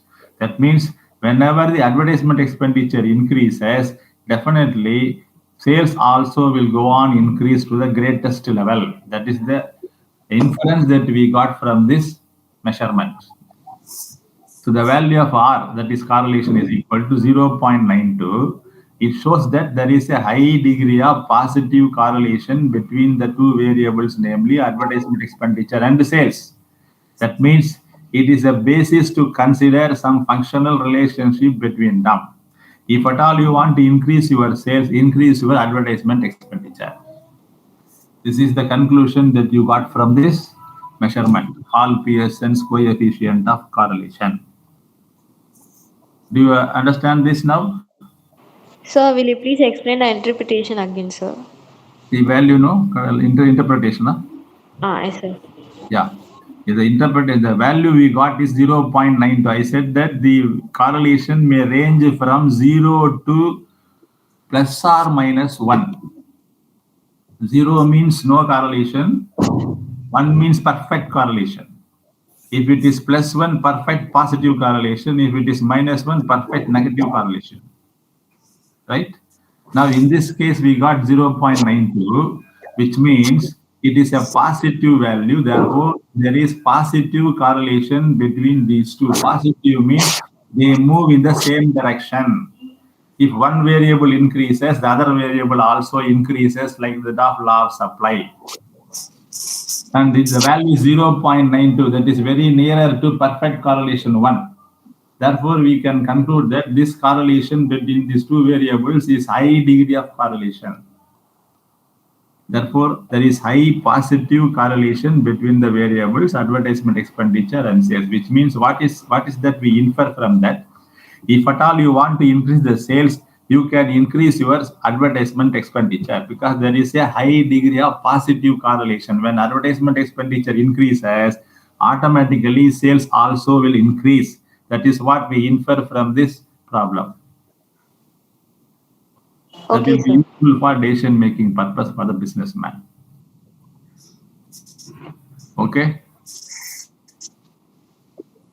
Shall I conclude this now?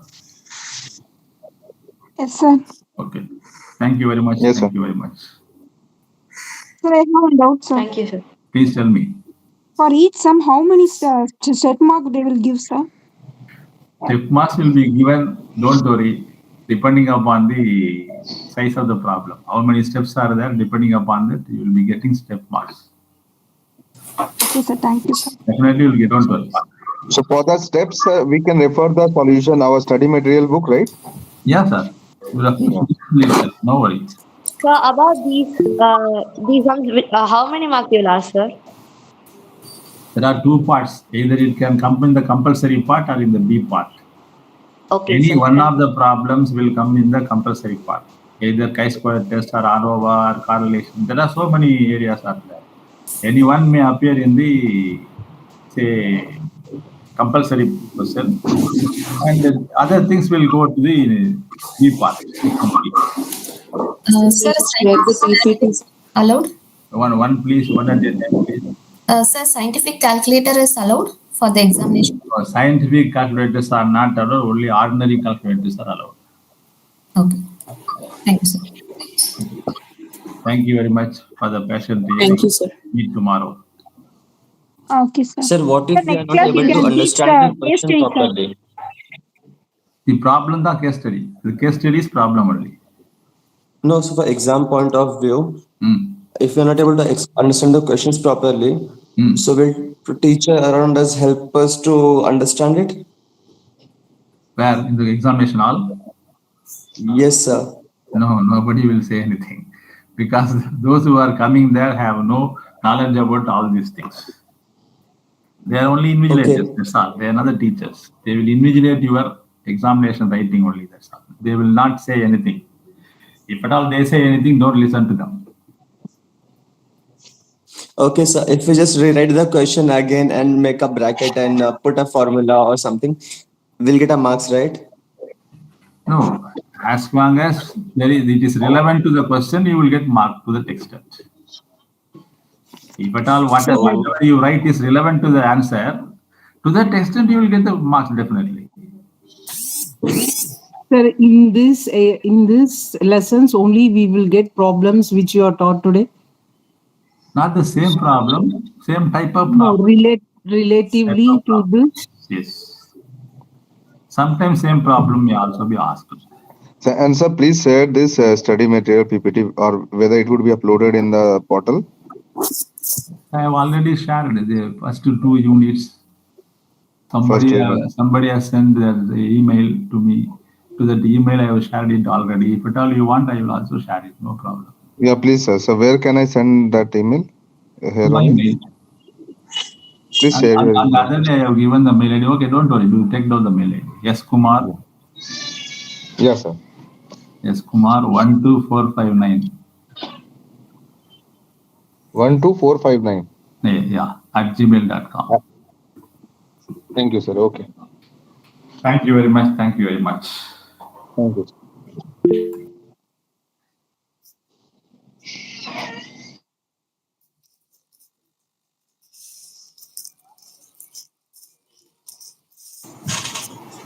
Good morning, all of you. Good morning, ma'am. Very good morning. Good morning, ma'am. Good morning. Very good morning. Good morning, ma'am.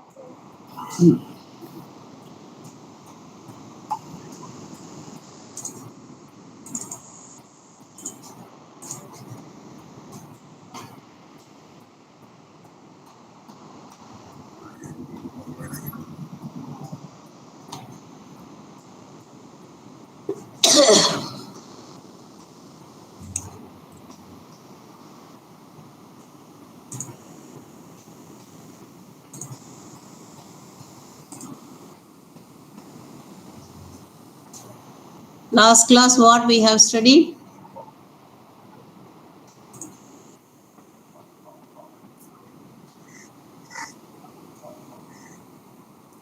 Yes, anybody?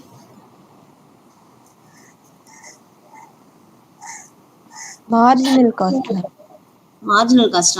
Ratio, after completion of marginal cost, I think I started some ratio analysis, right?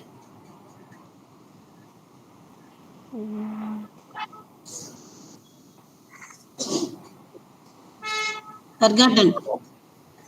I have explained some ratios basically, and then current ratio, how to do it, all these things I told, no? Yes, ma'am. Ratios can be classified into 4 categories, that is current ratio, liquid ratio. This is current based on activity, the liquidity ratio, leverage ratio, activity ratio, profitability ratio, coverage ratio. These are all classifications, right? Under current ratio, liquidity ratio, under that current ratio, liquid ratio, and absolute liquid ratio, and small problems we have done, I think so.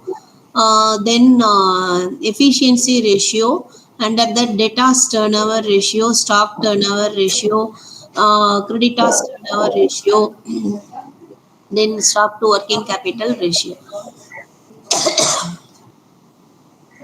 Then profitability ratios, under that gross profit ratio, operating ratio, net profit ratio, return on capital employed, earnings per share, right? Solvency ratio, under that debt equity ratio, debt ratio, proprietary ratio, interest coverage ratio. Okay.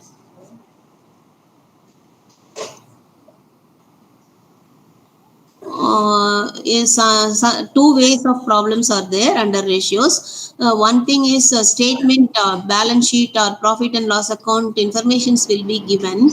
You are required to find out what is current ratio, what is liquid ratio, what is debt equity ratio, like that they may ask. This is one pattern. The another pattern, they will give you some ratio, answer will be given. Current ratio this much, working capital this much, debt equity ratio is this much. So you are required to prepare balance sheet or proprietary fund statement. right? So there are two patterns of questions are available, right? So first let us see, the balance sheet are given. You are required to calculate liquid ratio, debt equity ratio, solvency ratio, stock of working capital ratio. Only these ratios are asking, right? So what is liquid ratio? Liquid ratio means liquid assets divided by liquid liability. Either you can take liquid liability or current liability. Okay, liquid asset means what are the thing? Current asset, if you out of current asset, you have to eliminate stock and prepaid expenses. That is called liquid asset. Okay. See here, balance sheet, debtor and cash. Only these two are liquid asset. If you add stock, that is totally current asset. Okay. So 3 lakhs divided by, if you take liabilities only creditor, that is liquid liability. If you are taking creditor and overhead, overdraft, that is current liability. Okay. So here 3 lakhs divided by 2 lakhs. Either you can take 2 lakhs or 3 lakhs, right? Debt equity ratio. Debt equity ratio means debt capital divided by equity capital. That is a debt capital that includes both current liability and long term liability, debentures, bond, all these things, right? So total outsider liability. So 3 lakhs plus current liability is 3 lakhs, so 6 lakhs. External, that we can call it as external equity or debt capital, right? So internal equity, that is equity capital, that means share capital plus reserves and surplus you have to take, that is 16 lakhs, right? Solvency ratio. Solvency ratio means outsider liability or external equity, is it sufficient to pay off from your total asset divided by total asset. So outsider liability, that is both debenture as well as current liability you have to take.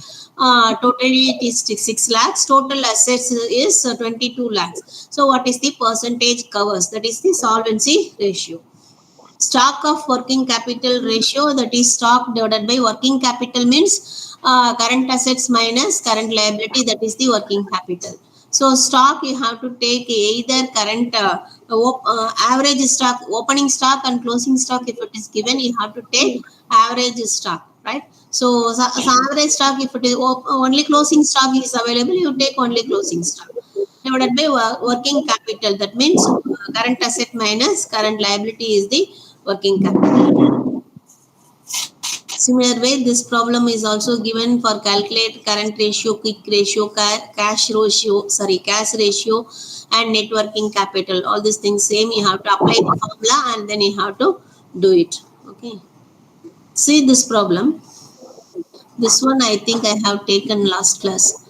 Calculate debtors turnover ratio, average collection period from the following information.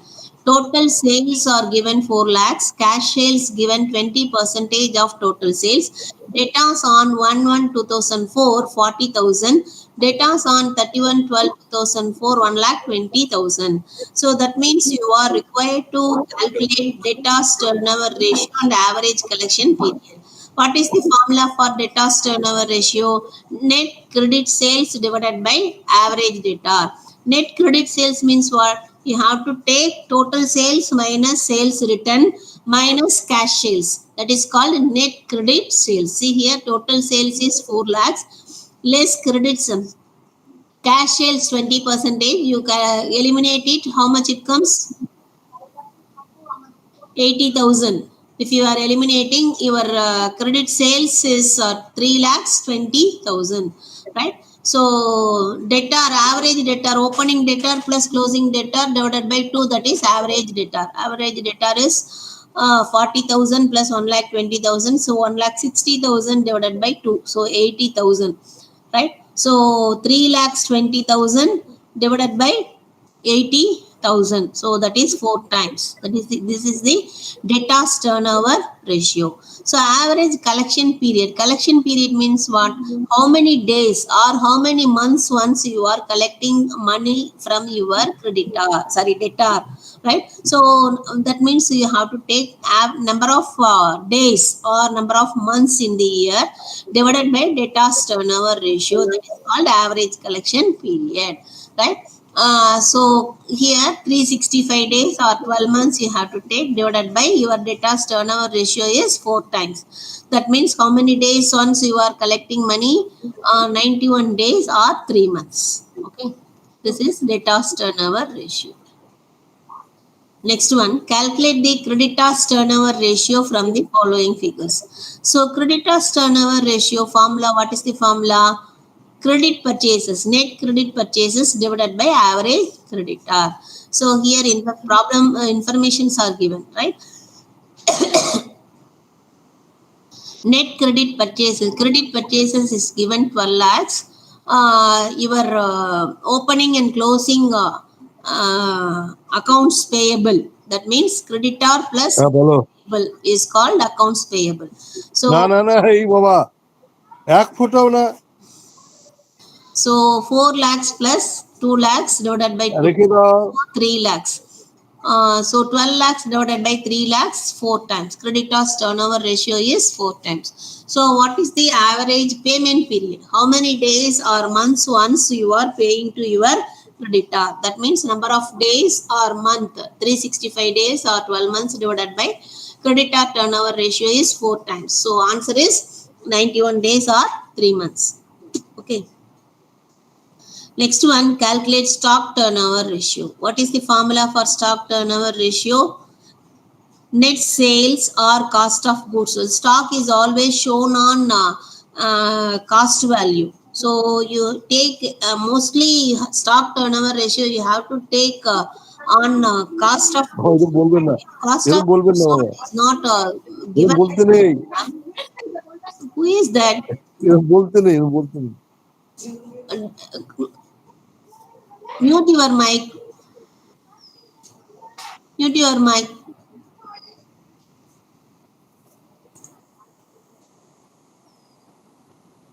ওনা মার প্রতি যত্ন নাও Hello, don't you listen? Mute your mic, disturbing the other classes.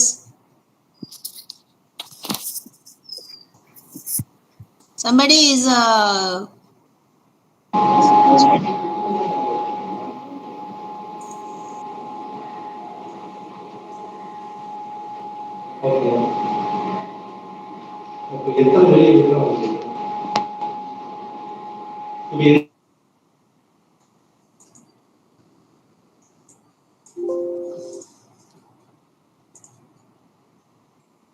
yes. The next one, credit stock turnover ratio. Stock turnover ratio, sorry, this one. Stock turnover ratio, what is the formula? Cost of goods sold, or if it is cost of goods sold is not given, you take sales value also, divided by average inventory, right? See here, opening stock, closing stock, wages, sales, purchases, carriage inverse, all these things are given, right? So what is the cost of goods sold means what? Total sales minus gross profit is the cost of goods sold, right? So here sales is not given. Sales is given 80,000. What is your, if you are taking sales means 80,000 you can take, or if you are taking cost of goods sold, that means opening stock, average stock is opening stock plus closing stock divided by 2, so 20,000 4 times. So if you are taking sales, if gross profit is given, sales minus gross profit is cost of goods sold. So here gross profit is not given. You can find out gross profit if you are putting T form.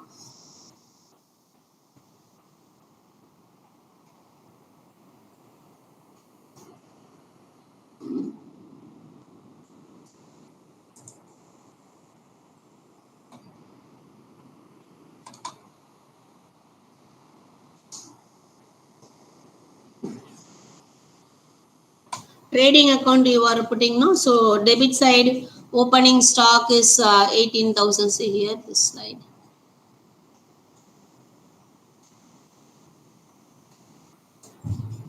Opening stock 18,000 plus purchases 46,000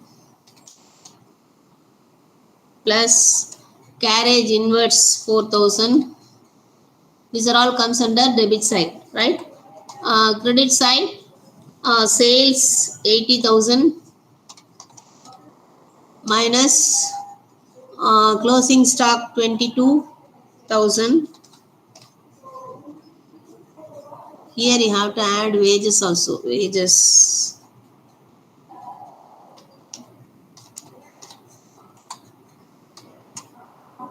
So how much comes if you add? What is cost of goods sold? 18,000 plus 46,000 plus 14,000 plus 4,000. How much comes? 92.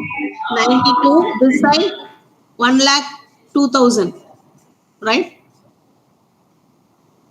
What is your gross profit? 10,000. 10,000.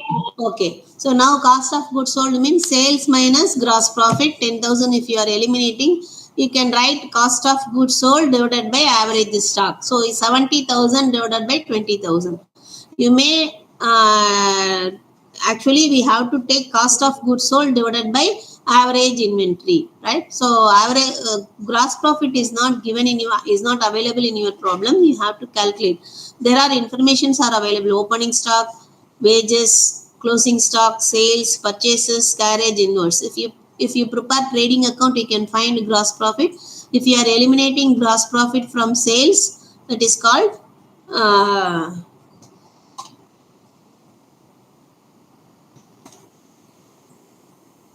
cost of goods sold. Okay.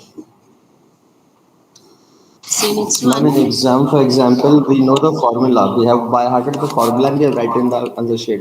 Yes. But we don't know how to pick up the figures, like how to calculate debit side or credit side or correctly. So will we get marks on that? Definitely you will get a step mark.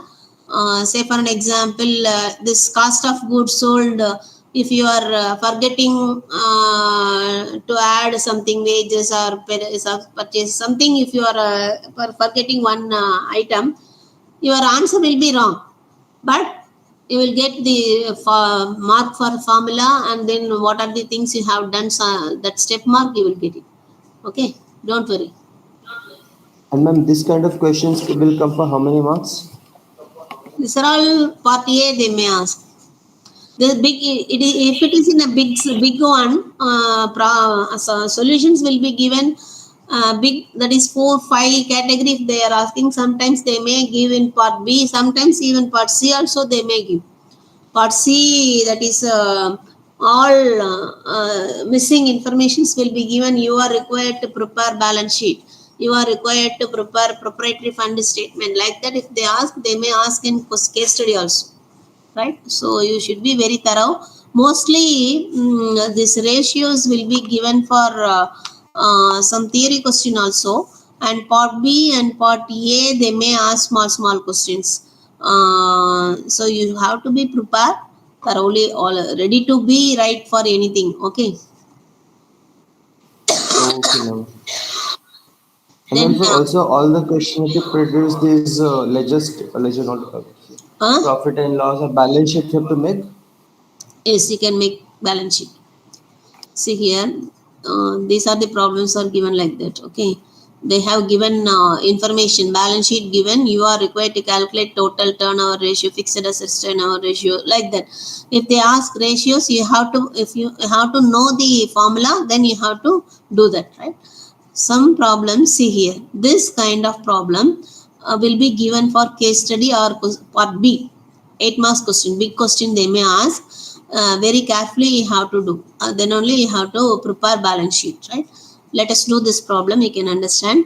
See here, working capital is given 2,40,000, bank overdraft 40,000, fixed assets to proprietary fund ratio 0.75, reserves and surplus 1,60,000, current ratio 2.5, liquid ratio 1.5. Only these are the informations are available.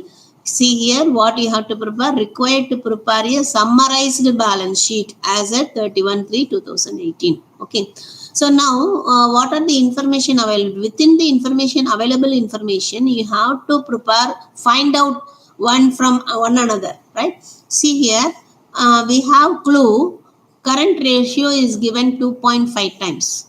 Working capital is given 2,40,000. That is the clue. You can find out what is current asset, what is current liability, right? So what is working capital? Working capital means current assets minus current liability, right? So what is the formula for current ratio? Current assets divided by current liability. That means what? If you have one time of current liability, if you have current asset 2.5 times, that is sufficient to pay off your one time of current liability. That means 2.5 times of current asset minus one time of current liability is equal to working capital. That means current asset minus current liability, right? So 1.5 times 2.5 minus 1, that means 1.5 times is equal to working capital 2,40,000. What for 1?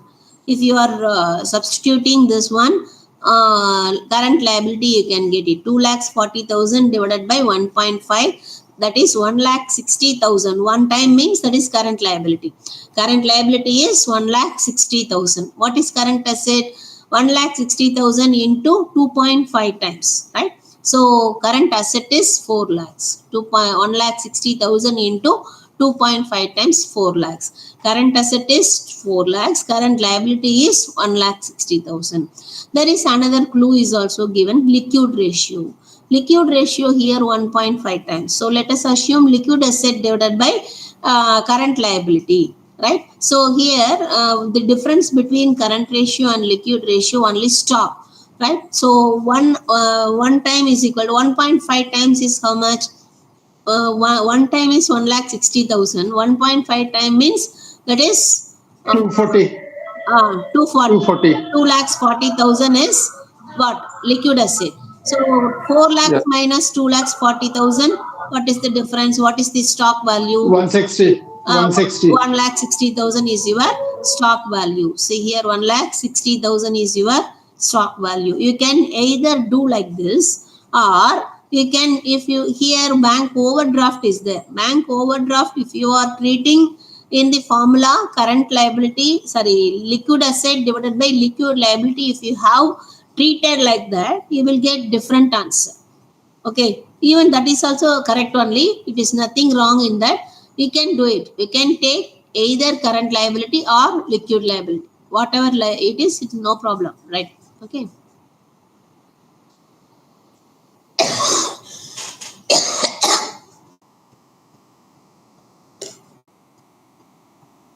See here, next one.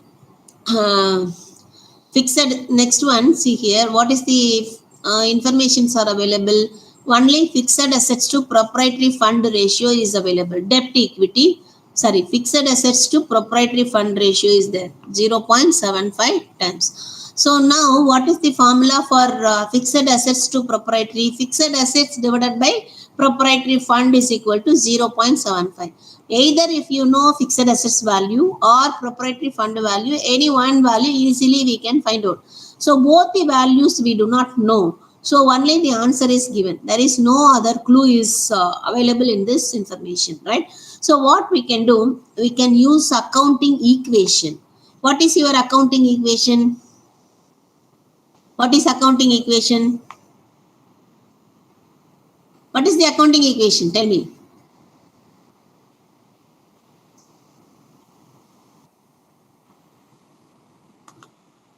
What is your double entry system? Asset equal to capital plus liquidity. Very good. Liabilities, capitals, and capital plus liability is equivalent to total asset, right? All the debit aspect is having equal and corresponding credit aspect. All the credit aspect is having equal and corresponding debit aspect. That you have to keep it in your mind. Accounting equation means liability side, capital plus liabilities are equivalent to your total asset. That is the accounting equation. Okay. So now let us use this accounting equation for finding the values, right? See here, shareholder liability side, what are the things will come? Shareholders fund, that means capital plus reserves and surplus, that is called shareholders fund, or we can call it as proprietary fund. Proprietary fund, shareholders fund, that means capital plus reserves and surplus. plus current long-term liability. Long-term liability, we are assuming that 0, right? Plus current liability is equal to fixed this side. Total asset means fixed asset plus current asset, right? So here current asset we know, current liability we know, shareholders fund we do not know, fixed assets we do not know. So let us take shareholders fund is, let us take it as X. Okay, this fixed asset is what is given 0.75 fixed assets to proprietary fund ratio. So proprietary fund ratio fixed assets are covered 0.75 times, right? So 0.75x fixed asset is 0.7. That means proprietary fund, if you have 1 rupee, 75 rupee is the your fixed asset, right? So x 0.75x. Let us say take this equation. 1x proprietary fund, let us take x plus current asset is, sorry, current liability is 1,60,000 is equal to fixed asset is 0.75x plus current asset is 4 lakhs, right? So now you substitute this equation. 1x, bring this 0.75x into one side. So 1x minus 0.75x. So 4 lakhs. If you are bringing this equal to this side, become minus. So 4 lakhs minus 1,60,000, that means 2,40,000. So 0.25x is 2,40,000. What for 1x? So 2,40,000 divided by 0.25. So x is equal to 9,60,000. What is x? Shareholder fund. Shareholder fund is 9,60,000. What is fixed asset? 9,60,000 into 0.75. 0.75x. Okay. So fixed asset is 7,20,000. So now we know all the informations. Let us prepare balance sheet. Shareholder fund, that means share capital. See your problem. Resource and surplus is given 1,60,000 resource and surplus. So 9,60,000 is your shareholders fund. Minus resource and surplus 1,60,000. What is your capital? Capital will be 8 lakhs. So share capital 8 lakhs plus resource and surplus 1,60,000. So total shareholder fund is 9,60,000. Current liability, under that bank overdraft is given 40,000. So total current liability we have calculated 1,60,000. So 40,000 is bank overdraft. Remaining other current liability is 1,20,000. Fixed assets on 7,20,000 we have calculated. Current asset totally it is 4 lakhs. You have to show separately what is the stock value. We have calculated 1,60,000 stock value. Current asset, other current asset you have to write 2,40,000. So total current asset is 4 lakhs. So now you have to make the total of balance sheet liability side and asset side. Okay. Do you understand this? How to prepare?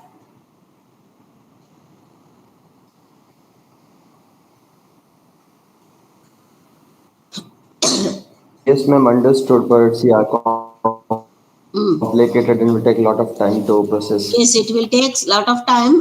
One problem into another problem, different informations will be, some information will be available more, or they may ask you in different way. So you have to find out what is information available. You have to track that. You have to take one from another, right? So you have to find out all the values, asset side values and then liability side values. After that only you can prepare balance sheet or proprietary fund statement.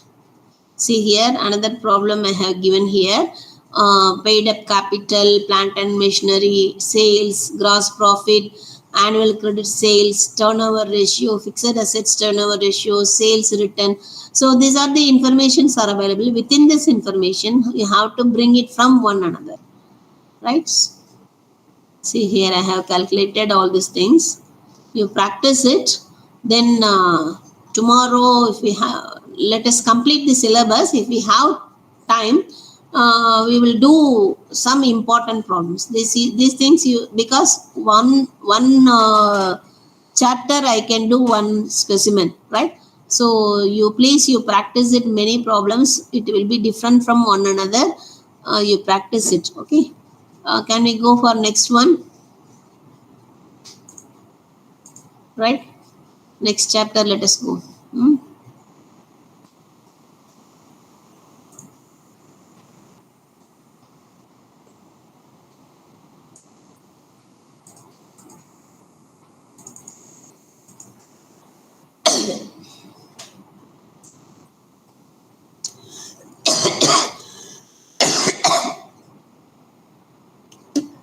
Next unit, cost sheet. Right. Now we have completed 4 units. First unit, you have basic accounting concepts, conventions, journal ledger, trial balance, then preparation of final accounts, and then some theory part. Then unit 2, we have studied depreciation and ratio analysis. Unit 3, marginal fund flow and cash flow analysis. Unit 4, marginal costing.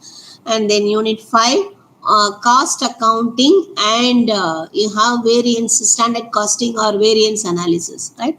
So let us do cost accounting. See, what is cost accounting? Cost accounting means what? We have already, what are the accounting we have studied here? What are the accounting we have studied? Financial accounting and management accounting, right? What is financial accounting? What is management accounting? Generally, you tell. Anybody? Financial accounting is basically what we are doing in day-to-day basis. That is historical information. Our financial accounting is based on historical information, which is what are the transactions occurred in your business that you are recording in the books of accounts and preparing final statements. That's over. That is financial accounting, right? So management accounting, which helps you to take various decision making, you are interpreting the final statements.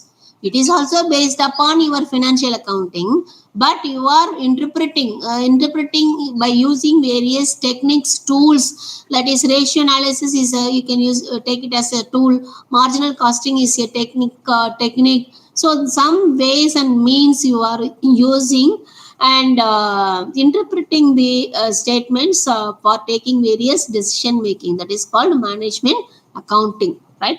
So what is cost accounting? Accounting for cost and recording the cost as records.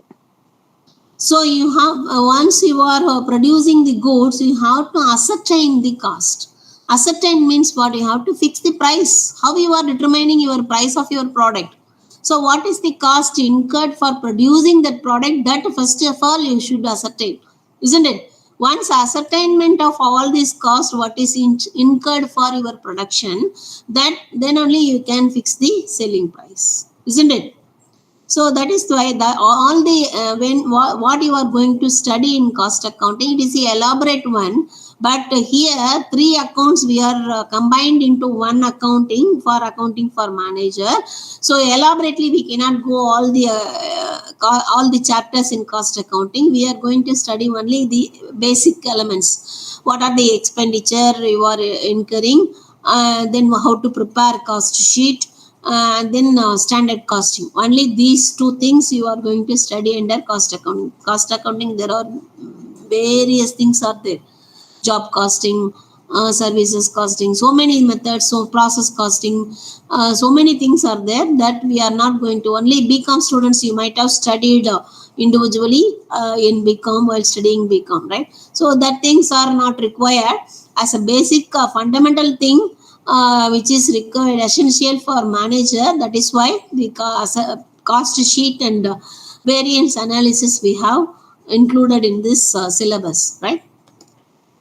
See here, what is cost accounting? Cost accounting is the application of accounting and costing principles, methods and techniques in the ascertainment of cost and the analysis of saving or excess cost incurred as compared with the previous experience or with the standards. So when you are recording what are the expenditure incurred for production, when you are ascertaining the cost, what is incurred, then you can compare with the actual with the standard, what you have standard norms fixed.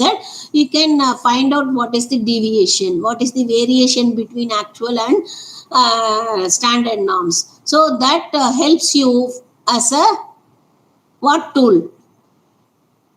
Helps the management as a controlling tool or controlling technique. If you have no records of maintaining what is the expenditure you are incurred for producing the product, so what will happen? Your expenditure will go like anything. If there is any system is there, then only the cost will be controlled, right? So this ascertainment of cost is not only for ascertaining, but also it is using as tool of controlling technique, right? So see here, what are the elements of cost is that basically whatever be the production, if you are making, whatever be the goods, you have to incur three basic expenditure. So what are they? Material, labor, and overheads, right? So material, what it may be a direct material and indirect material. Direct material and labor is also those who are under directly producing the product per unit. How much wages per unit if you are paying, that is direct labor. Indirect labor, that is supervision salary, manager salary. These are all indirect labor. Okay. Then overheads is also for directly what your expenditure you are say for an example power consumption for 1 unit of producing output, how much you have to incur. So that kind of direct expenditure is there. Indirect expenditure is different, right? So you have to classify elements of cost: material, labor, and overheads, right? So material under that direct labor, direct material, indirect material, labor also both direct, indirect. So these indirect material, indirect labor, and indirect expenditure comes under the heads of production overhead, administration overhead, sales overhead, and distribution overhead. In the factory, if you are doing fuel and other expenditures, supervisor salary, foreman salary, so these are all comes under production, the material related to material, that is flavor. If you are doing any flavor, adding that indirect material and indirect labor, indirect overheads comes under production overhead. Administration overhead, you have to pay stationery expenditure, manager salary, the telephone charges, taxation paid, rent rate, all these things comes under general category. In office, what are the expenditure you are making, that comes under administrative overheads. Sales overheads, salesman commission, then advertisement, sales related activity. If you are doing any expenditure, that comes under sales overheads. Distribution overheads, that is you have to give warehouse rent, and then your carriage outwards, then display expenditure you are doing. So these comes under distribution overheads, right? Selling and distribution on and the you can club into one, right? See here, I have explained what are the expenditures comes under these things. You go through that. Then let us see. We have to prepare cost sheet. How you are preparing financial statement, that is trading profit and loss account in financial accounting, like that. In cost accounting, we have to prepare cost sheet, statement of cost, for finding the ascertaining of cost of production, right? So what are the expenditure you have to include, what are the expenditure, the financial expenditure you have to exclude.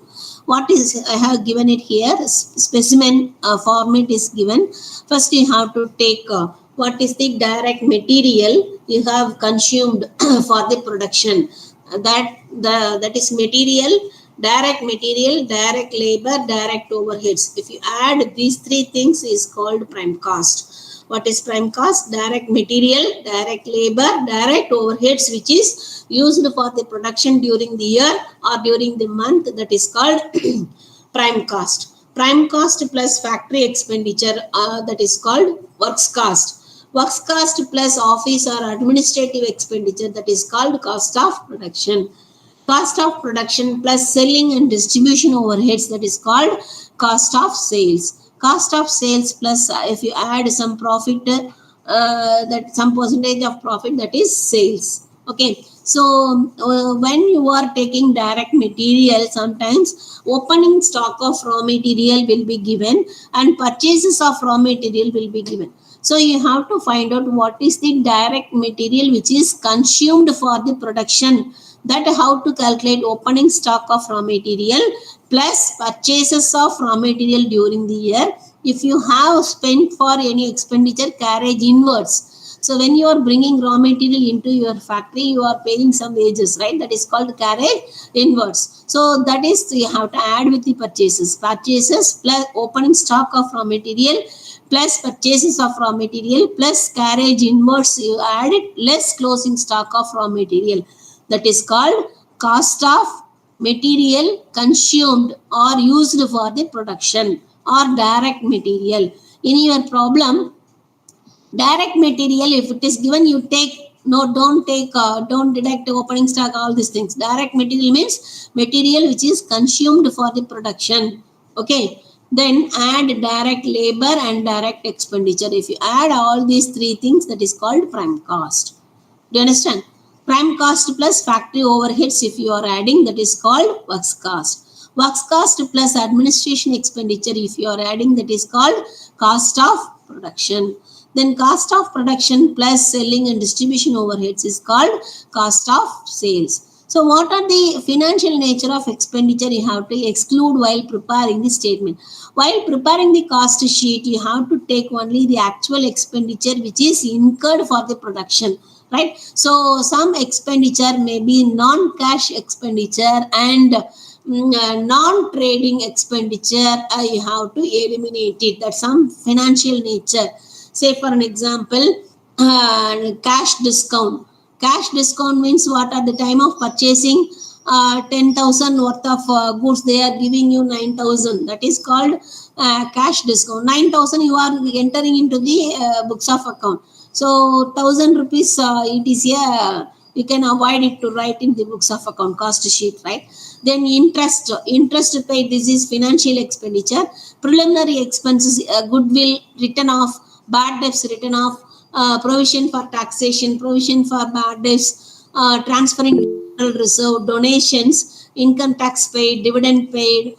These are all the expenditures which are financial nature and non-cash and non-trading expenditures. You have to eliminate it. But only one thing you have to keep it in your mind: depreciation.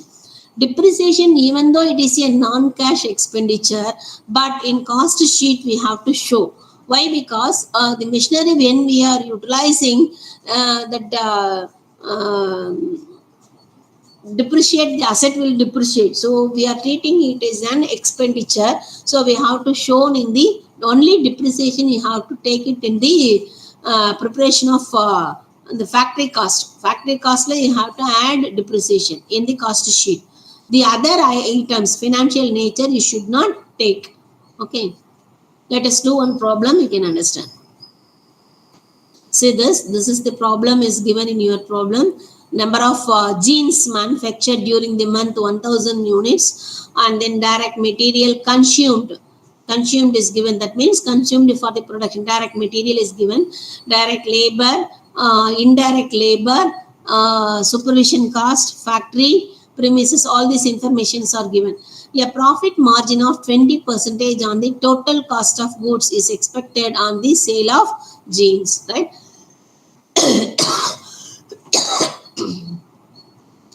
Let us prepare two columns, per unit column and total amount column, right? So see here, direct material, how much is given? 1,000 units are given.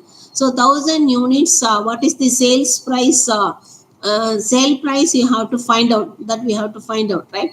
Let us do it later on. Direct material, it is given 20,000. Direct labor 8,000. So total direct prime cost, direct material, overheads are not given. Direct expenditure is not given. So only direct material and labor. So prime cost is 28,000. Number of unit 1000 units. So 28,000 divided by 1000 units. 1 unit is equal to 28 rupees. Per unit column also you maintain it. Okay. Then factory or works or factory overheads. Factory overheads, what are they? See here, indirect labor, supervision cost in factory. The only you take only in factory, right? Factory premises rent, then factory lighting, oil for machinery that you have to take it in factory, depreciation on machinery that you have to take it here, right? Depreciation on machinery is treated as an expenditure. So all the factory expenditure, prime cost plus factory expenditure, if you are adding, that is called works cost, right? So works cost is 34,300 divided by 1,000 units. So per unit, how much you have to do it, right? 34.30. Then office and administrative overhead. What are they? See here, office overhead, office salary, and then miscellaneous office expenditure.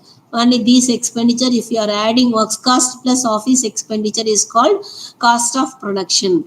Cost of production plus selling and distribution overheads, that is called cost of sales, right? So cost of sales is 51,300. Now we have to find out sales. Before finding the sales, one clue is given. A profit margin 20% on the total cost of goods is expected on the sale of gin. So that means what?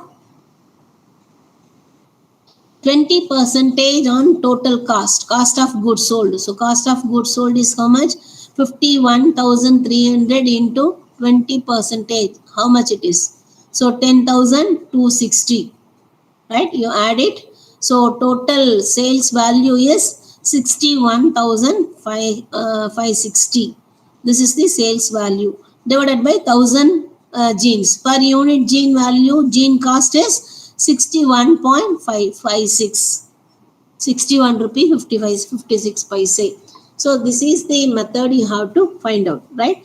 Sometimes this profit margin here, profit margin 20% on cost of goods is sold is given. Instead, 20% on, say for an example, here 25% on, instead of cost of goods, it is given on sales. Right? A profit margin of 25% on the sales is expected to the gin it is given. Sales value we do not know. Only the profit is given on sales. So how to find out profit? So in that case, you have to take, see here, I have given here, if 25% is given on your sales, that means what is on your profit on cost? So what is the profit is given in your problem? That is 25 divided by 100 minus 25. That means 100 minus 25 means here 25, 75. Right? So that means 1/3 or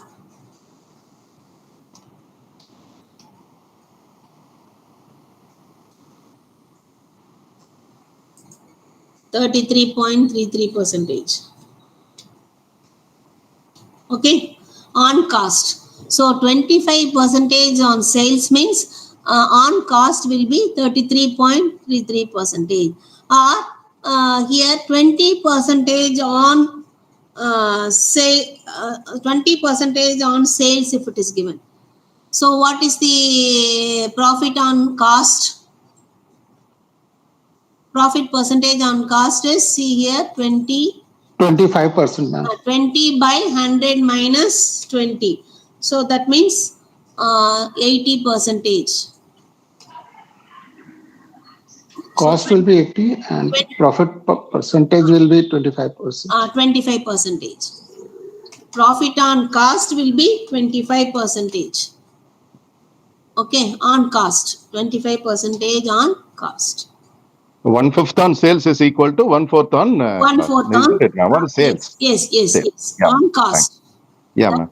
And suppose indirectly if it is given, you have to calculate like this. Some problem will be given like that. You should be read very carefully. Profit percentage, whether is it given on cost of sales or sales. Or sales, yes. You should be very careful. If it is given on cost of sales, no problem. We know cost. Yes. Cost into what is without percentage profitability. divided by 100, we can calculate directly.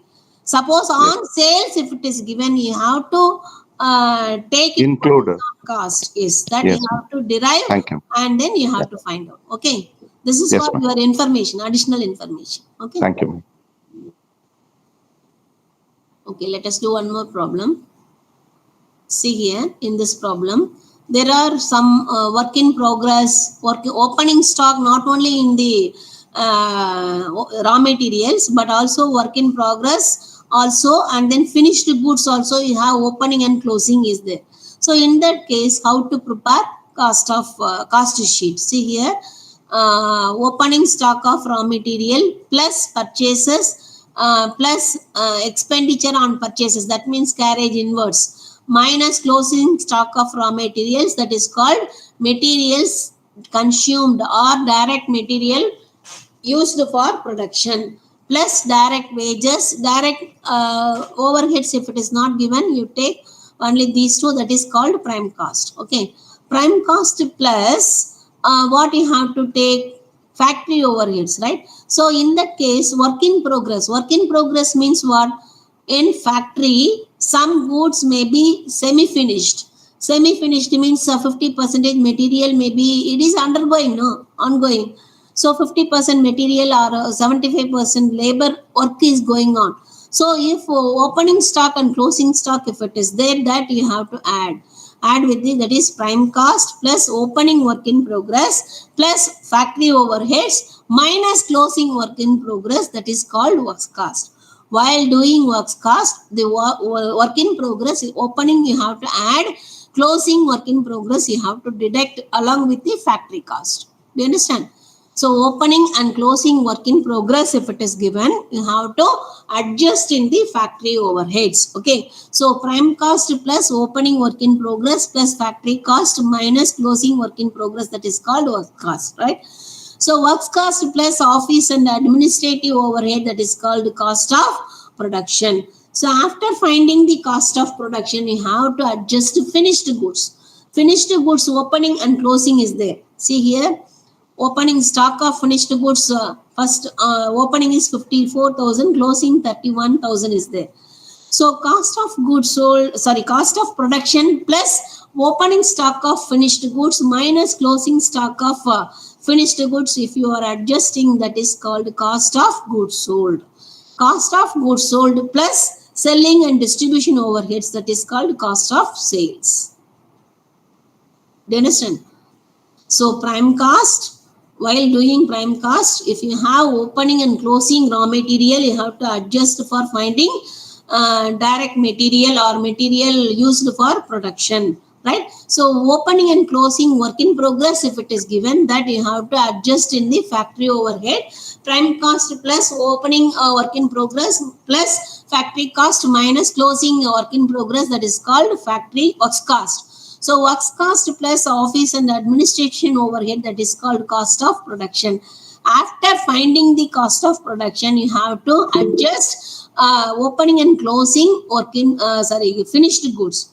Opening stock and closing stock of finished goods, if you are adjusting, that is called cost of goods sold. Cost of production plus opening stock of finished goods minus closing stock of finished goods, that is called cost of goods sold. Cost of goods sold plus selling and distribution overhead, that is called cost of sales. You add some profit, that is called sales.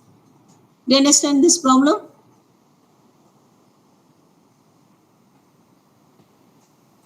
Right? Ma'am, on this advertising carriage outward, so if, for example, your production of unit, say 1,000, was supposed to happen where you have already produced like 700 units, But then advertising cost will also should reduce, no, in the same time. What is available information we are doing, that's all. Why you are worrying about what is total advertising? Don't try. Advertisement is a deferred revenue expenditure. Usually you will do in bulk, 2 crore, 3 crore, like that, right? So every year what we do in financial accounting, we used to shown in the asset side as a deferred revenue expenditure.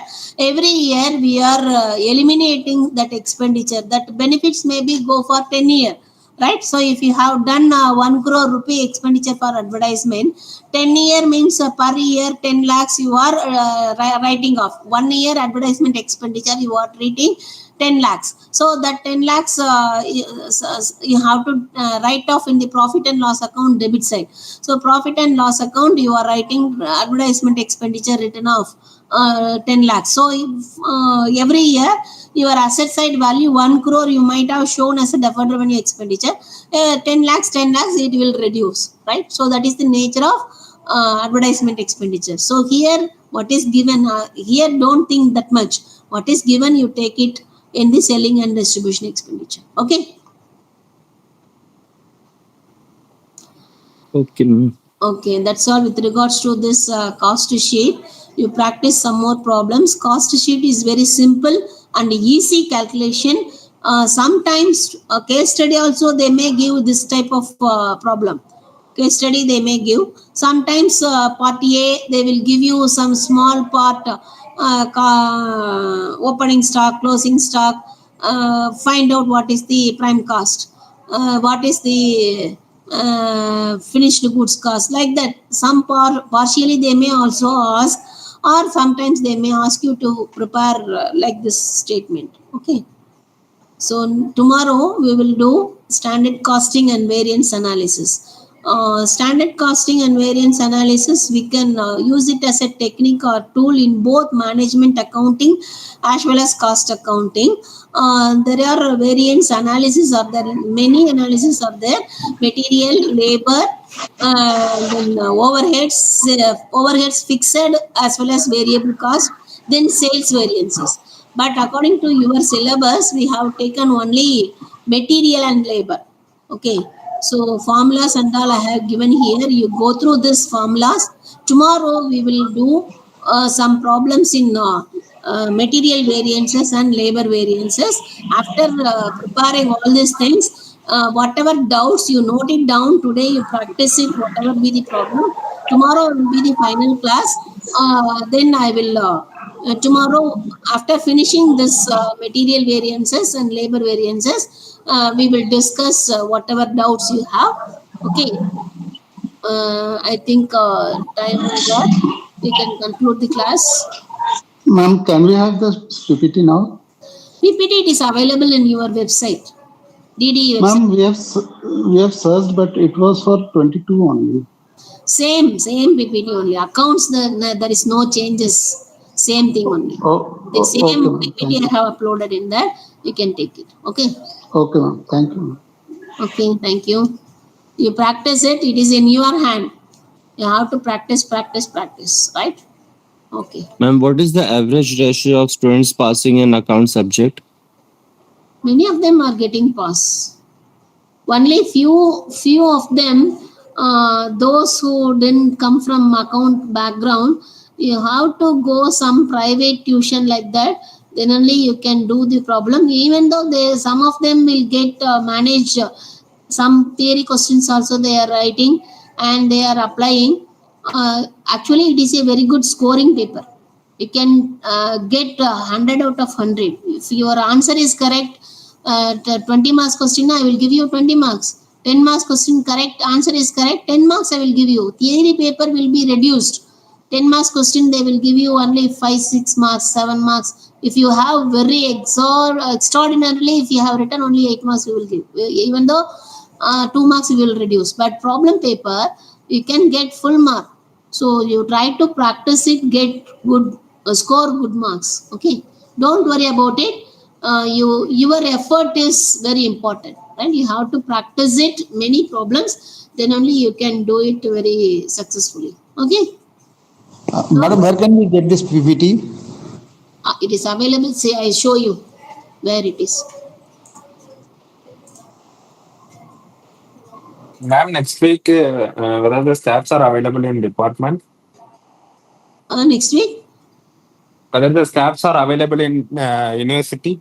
Which Because one? we are, whether the staffs, if you are planning to come to university block to clarify some of our questions, so whether the staffs are available. Which staff is required for you?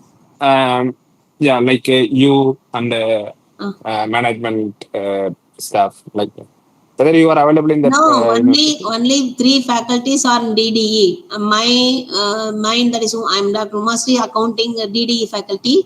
Punita, who is taking organizational behavior, and Nizamuddin, Dr. Nizamuddin, he is taking Law. Yes, ma'am. Yeah, Only ma'am. these three are the DDE faculty. Okay, the other faculties, we are taking from outside colleges and regular department. So you cannot meet them in direct. If you are coming in DDE, only you can meet V3 people. Okay, don't think of Yes. all of us are from DDE. Ma'am, will you share the important questions to at least for a passing wise for a non-commerce background for us? Question papers already it is uploaded in your previous question papers. Ma'am, Ah. ma'am, is there any possibility to share additional exercises or cases like this that we can use for practice? Or do you recommend some book we can read? Lot of books are there. Financial accounting, management accounting, Mageshwari. So many books are available. You can go through that. So they will have use cases like this where we can do this sort of an analysis. Huh? Like the sort of analysis that you showed right now for case studies. Will they have case studies like this? Case study is only problem. In accounts problem only they will ask. Don't worry. Final accounts, marginal costing, any decision making problem, or variance analysis, ratio analysis, like this kind of problem only they will ask. Okay. Okay, thank you, ma'am. If you can share this year question paper also very good. See here. This one. See here.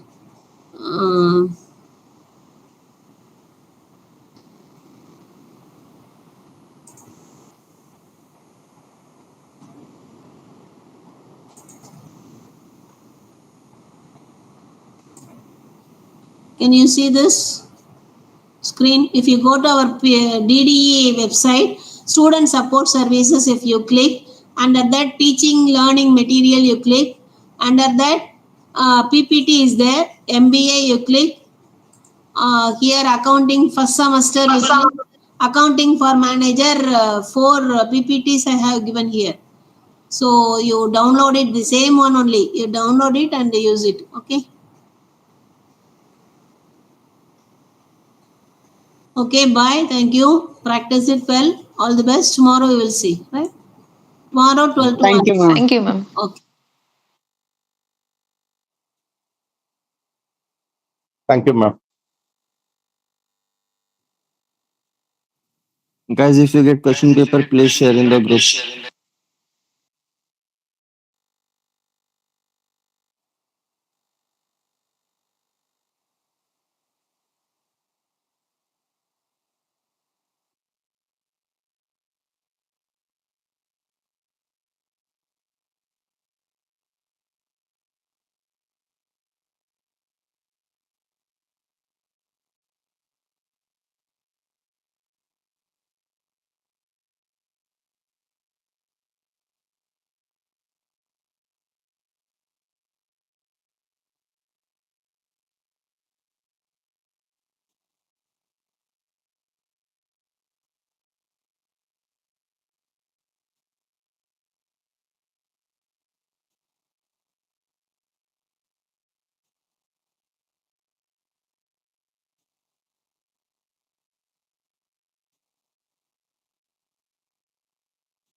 Just for information,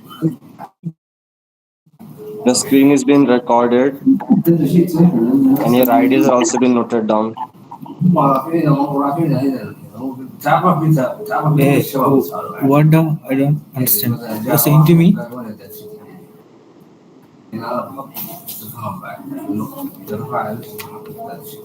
Hello?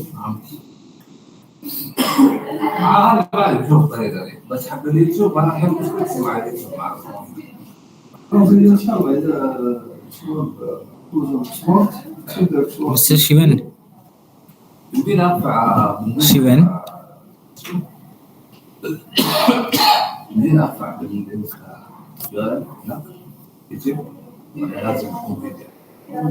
Are the class finished or now lunch break?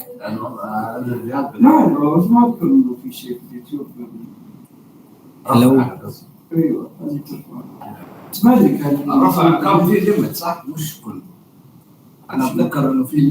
Actually, I was in office, so I was not a little bit busy at work. That's why I didn't attend.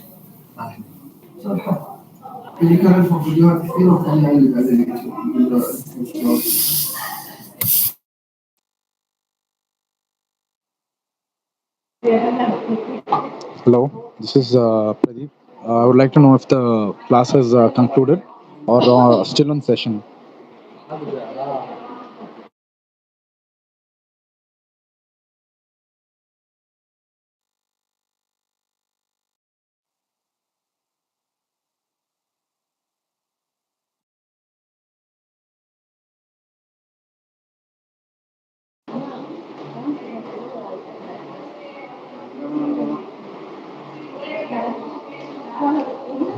Excuse me, can someone please coordinate the video line? No presentation is being displayed, so I would like to know whether the meeting is over or the class is yet to be concluded. Is it still in session? Someone please kindly reply or coordinate. Thank you. Actually, we'll start from 2 o'clock. So, meanwhile, we'll have a lunch break from 1 to 2 actually. Okay, so we start at 2 o'clock. Thank you.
Hello, students. Hello. Good afternoon, sir. Good afternoon to all of you. I think students are joining one by one. Just wait for 2-3 minutes and we'll start. Are you able to see PPT by this time? Yes, sir. Yes, sir. Yeah. Any doubt from the last class? Anything you want to revise again or to discuss once again? Otherwise, we'll proceed forward. So last class we have discussed about the company, starting from the incorporation of a company up to memorandum of association we have discussed, isn't it? So this is which unit, sir, please? This is unit 4th, I think. Yours is unit, just a second.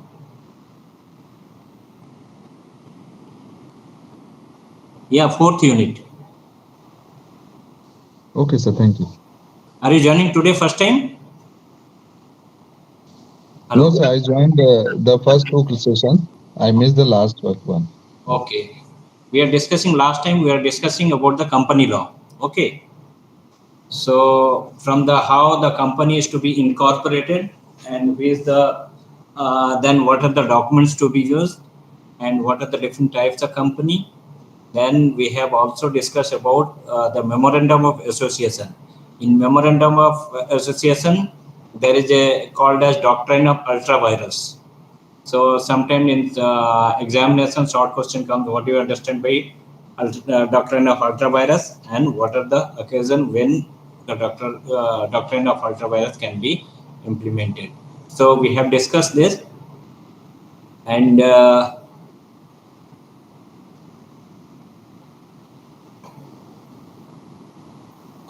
today we'll be discussing about article of association. Okay. So let us see how many have joined by this time. 81. Morning, how many were there? Is there any idea? Near about 120, 108. 132, sir. 130. Maximum 132, yeah. Now only 80. So we'll wait for 1 or 2 minutes, then we can start. So till then we can revise. Is there any doubt of this memorandum of association?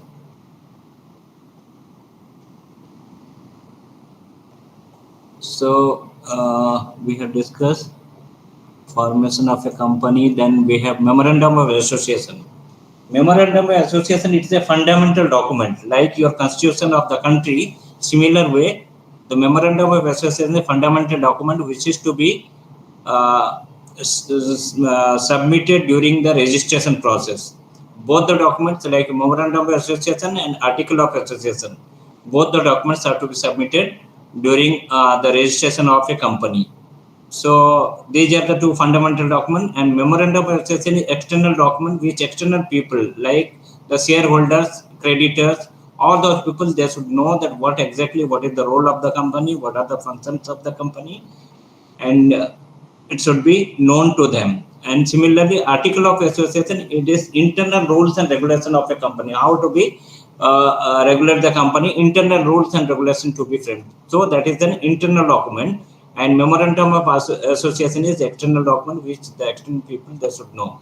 But both the things these are to be submitted during the registration process, and it is to be kept in the always it will be available in the office of the registrar of the company. So anyone who is interested to know about the company and their functions, roles, and internal rules and regulations, they can go to the registrar's office and pay the nominal fee, and you can see all the document. So later on, you should not say that I am not aware of what the company's role is. So that is why the 2 doctrines are there. First doctrine is called as, let us see what are the form contents. What is the memorandum the association contains? It has several clauses, and sometimes examination it comes. What do you understand by memorandum of association, and what are the different clauses? So there are some 4 clauses. One is name clause, then second is the register office clause, third is the object clause, and liability clause. The object clause which are mentioned in the memorandum of association during registration of the company, if you go beyond that, out of that purview, it will be called as ultra virus, which is void. So if anyone is doing contract or making contract with that kind of company who is doing ultra virus, it will be void. The contract will be void contract. So next one is liability clause. These are the 4 clauses contained in the memorandum of association. We discuss about the doctrine of ultra virus. The company's activities are confined strictly to the object mentioned in the memorandum. Whatever you have mentioned during registration and whatever you have mentioned in the memorandum, you need to stick to that. If you are going beyond that, that means it will be called as ultra virus. And if they go beyond this object, then such acts will be ultra virus.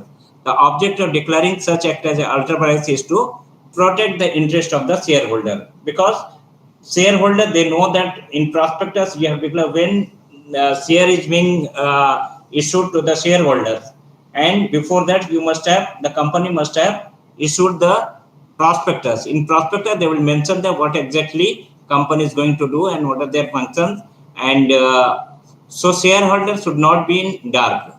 To protect the interest of the shareholder, this doctrine of ultra virus is being done. So ultra virus, what are the different types of ultra virus? Ultra virus by the director, not void. If director is doing any thing ultra virus beyond the objects, if director is doing, that is not void, and director will be held responsible for that one. Similarly, ultra virus, the article of association. If there is a ultra virus in the article of association, it is not void. Ultra virus memorandum of association. If you are going beyond the what you have mentioned in memorandum of association, if you are going back that one, it will be void. So what are the effects of ultra virus? Injunction against the company. You can file the suit against the company. Personal liability of the director to the company. Those directors who are liable personally, you can make them liable and you can file the suit. Personal liability of the director to third party. Director is personally liable to the third party who is dealing with the company. Ultra virus contracts are void. These are the effects of the ultra virus. Now next fundamental document is article of association. So how many have joined by this time? It is 93, almost going to 100. Okay. Next our topic is article of association. What is the article of association? So this is the one of the 2 fundamental document which is to be submitted during the registration of a company. You have to submit this 2 documents to the register of the company while registering your company. The article of association of a company and its bylaws are regulations which given by the management of its internal affairs and the conduct of its business. So it is given this article of association given by the internal members of the company. So how the company will be regulated. Company and its bylaws, laws and rules and regulations are framed for the company. That rules and regulations will be mentioned in the article of association. This define the duties, rights, and powers and authority of the shareholders and the directors in their respective capacities, and the company and the made and form in which the business of the company is to be carried out. These are the things it will be included in the article of association. What is the rights? What is the duties of the shareholders, directors, and other members of the company, and the mode and form in which the business of the company is to be carried out. Which mode and how the business is to be carried out by the company, it will be mentioned in the article of association. Whereas in memorandum of association, what we are mentioning, like name clause, name of the register office, address of the register office, then object clause, what are the objects of the company, then liability clause, what are the liability of the members, all this it will be mentioned in the memorandum of association. Whereas in article of association, bylaws and how the company will be regulated, all this, the mode of the regulation of mode and form in which business is to be run, that is to be mentioned in the article of association. So the article of a company usually deal with the following matter. What are the business of the company, how the business of the company will be done.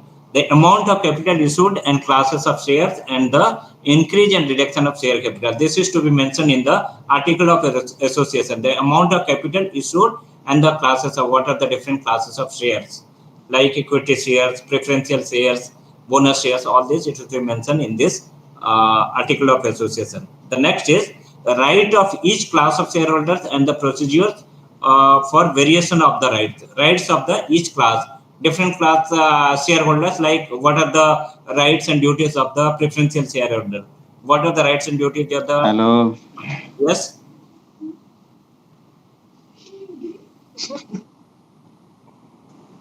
Anything?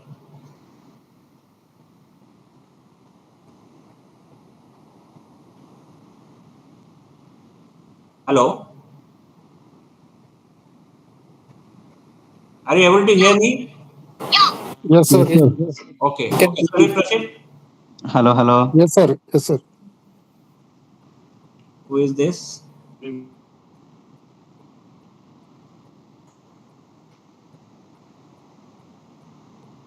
Okay.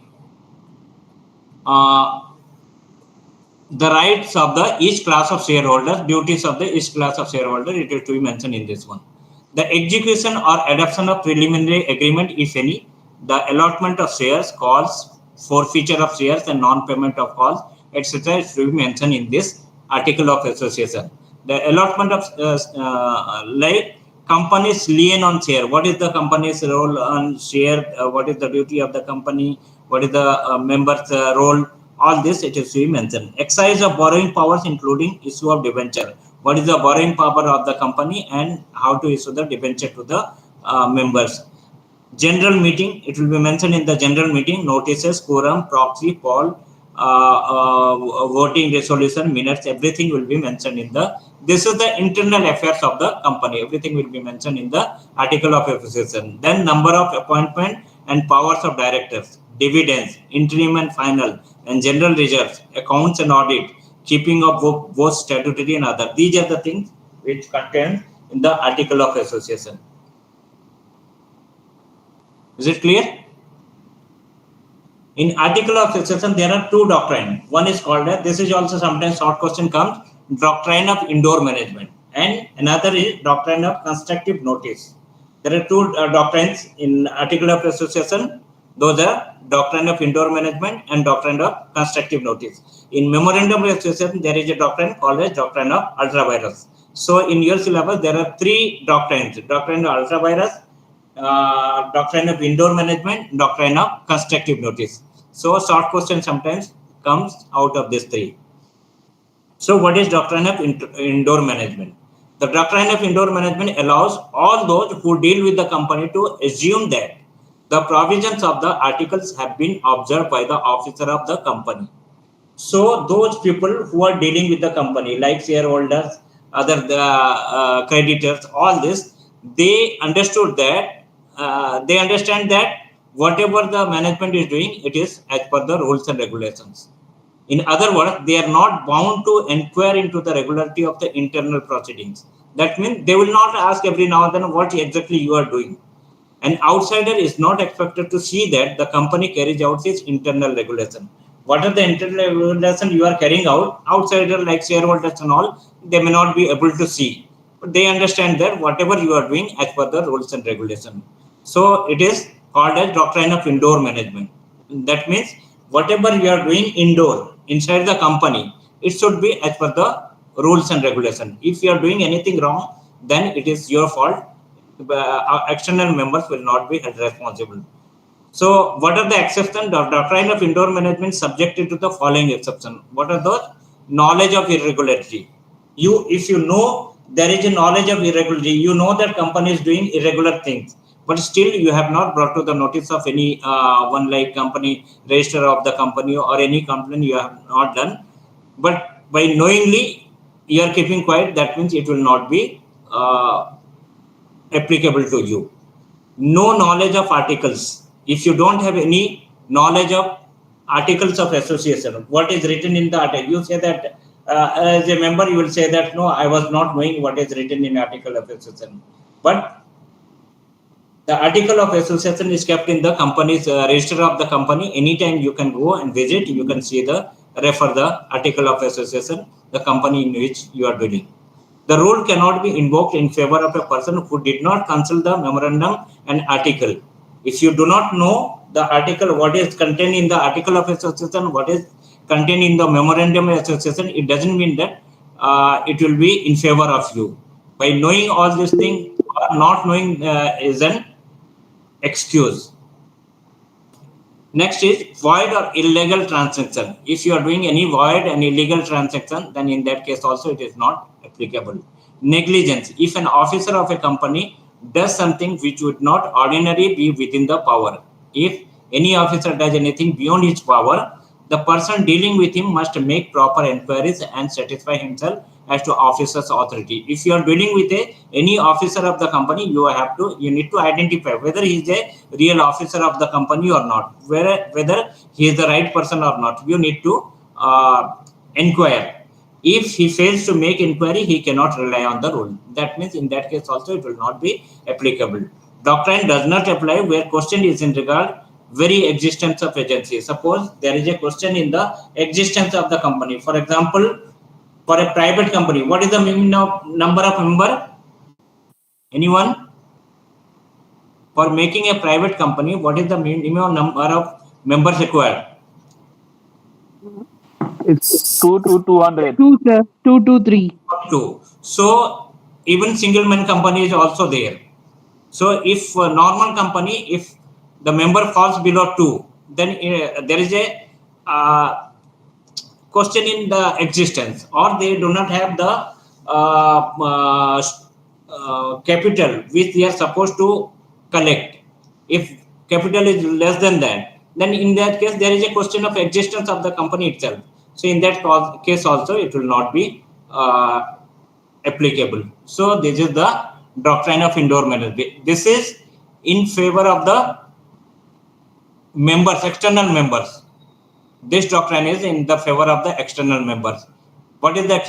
These are the exception. If you are not knowing, if you know irregularity, then also you are dealing with these are the exception. Otherwise, the doctrine, what doctrine says that whatever the officers are doing inside the company, you understand that they are as per the rules and regulation of the company. If they do something wrong, then they will be held responsible. If you know the things, then you have to bring into the notice of the authority. So this is in support of the external member. There is another doctrine called a doctrine of constructive notice. This is in favor of the company. I have not mentioned in the slide, but let us discuss. What is the doctrine of constructive notice? This is the doctrine of constructive notice is in favor of the company. How? The doctrine of constructive notice says that, so whatever the article of association and memorandum of association rules and regulation of the company, it is understood that the people who are dealing with the company, they are knowing it. That means it's a kind of constructive notice. It is assumed that people who deals with the company, they know the article of association, memorandum, all these rules and regulations, how the company, what is the function of the company, is everything known to them. If they are not knowing, it is not company's fault. If they wanted to know, they can go to the registrar's office and they can refer it. So this is in favor of the company. If somebody cannot say that I do not know what company was doing, so ultra-virus, I will not be responsible for the ultra-virus of the company or something. If your company irregularity is going on, you know, still you say that I was not aware of it. All these things, it will be not considered in this one. So this is the constraint of constructive notice. Now let us see the difference. We said the distinction between, what are the distinctions? This is also sometimes our question comes. What are the distinction between private company and public company? Like public company, what it requires, minimum number of members are required 7. For formation of a public company, what is the minimum number required? 7. For formation of a private company, minimum number requires 2 members. Maximum number, in this case, public company, it is unlimited, and private company 200. It is 200 or 250, I am doubtful. maximum number 200 suppose. Issue of prospectus. In case of public company, can issue for the public share. They can invite public for share. But in case of private company, they cannot issue prospectus for inviting share. In case of public company, company can start its business after getting certificate of commencement from the register of company's office. Once you are getting certificate of commencement, you can start function of the company. Before that, you cannot start. But whereas in private company, after getting the certificate of incorporation, the moment you got the registered, you have registered in Company Act and you got the certificate of incorporation, you can start. Whereas this private public company, they cannot start after getting incorporation. They need to wait for the certificate of commencement. Register of the office, they will issue the certificate for the commencement of business. Then only you can start. In case of public company, it is to be limited at the end of the company name. But in case of private company, it has to be written private limited. In case of public company, the shares are freely transferable. But in case of private company, it is not transferable because you are not inviting share to the public. In case of public company, statutory meeting statutory meeting and its report to be submitted to the register of the company. In case of private company, need not to be convened meeting. In case of public company, number of directors, minimum number of directors 3. In case of private company, it is 2. In case of public company, required to give written consent to act as a director. You need to give the written consent that I consent to act as a director in so and so company. But in this private company, it is not required. In public company, separate resolution required to each director. For appointment of each director, you need to require a separate resolution. But in case of private company, 2 or more can be single resolution. In a single resolution, you can appoint 2 or more directors. So these are the few distinctions between the private company and public company. Next, let us see share. Before share, we'll discuss about the prospectus. What is a prospectus? Prospectus means you are giving advertisement to the public about the company, and you will be asking to invest in share of the company, to buy share from the company. For that, you are inviting people. You will be giving, company will give advertisement in newspaper and other documents. In that, it will be mentioned what are the functions of the company, role of the company, and what is the liability of the company. All this, it is to be mentioned in the prospectus, so that public will be aware of the company, and after reading those prospectus, they will be deciding whether to invest share for this company or not. That is called prospectus. And in lieu of prospectus, also some advertisement can be given. So next is share and share capital. What is a share? Section 284 defines a share is a share capital of a company. What is share? It is a share capital of a company and includes stock. When the number of shares are together, it will be called as stock. A share signifies the following. What are those? The interest of a shareholder in the company, the right to receive dividend, attend meeting, vote at the meeting, and share in the surplus asset of the company, if any, in the event of the company being wound up. What is the interest of a shareholder? So a shareholder has the right to receive dividend, right to attend meeting, right to attend vote, right for voting, and share in the surplus asset of the company. If there is any surplus asset, once the company is liquidated, and after distributing the shareholder, creditors and everything, if any surplus amount is left over, then shareholder can share it. So these are the interest of the shareholder in the company. The liability of the shareholder in the company to pay calls on share until fully paid up. So liability of a shareholder, it will be mentioned in the article of association. What are the liability of the shareholder? Memorandum of association, it will be mentioned liability clause. If it is liable by guarantee or liable, that is to be, if his unpaid amount is left over, he is supposed to pay the leftover amount. Just a second.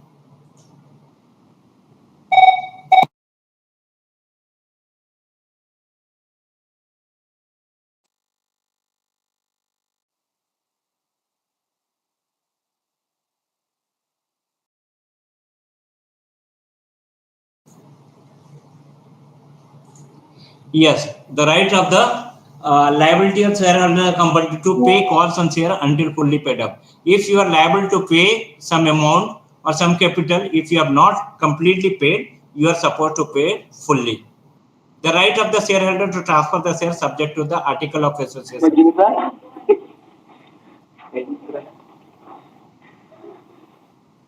The right of the shareholder to transfer the share subject to the article of association.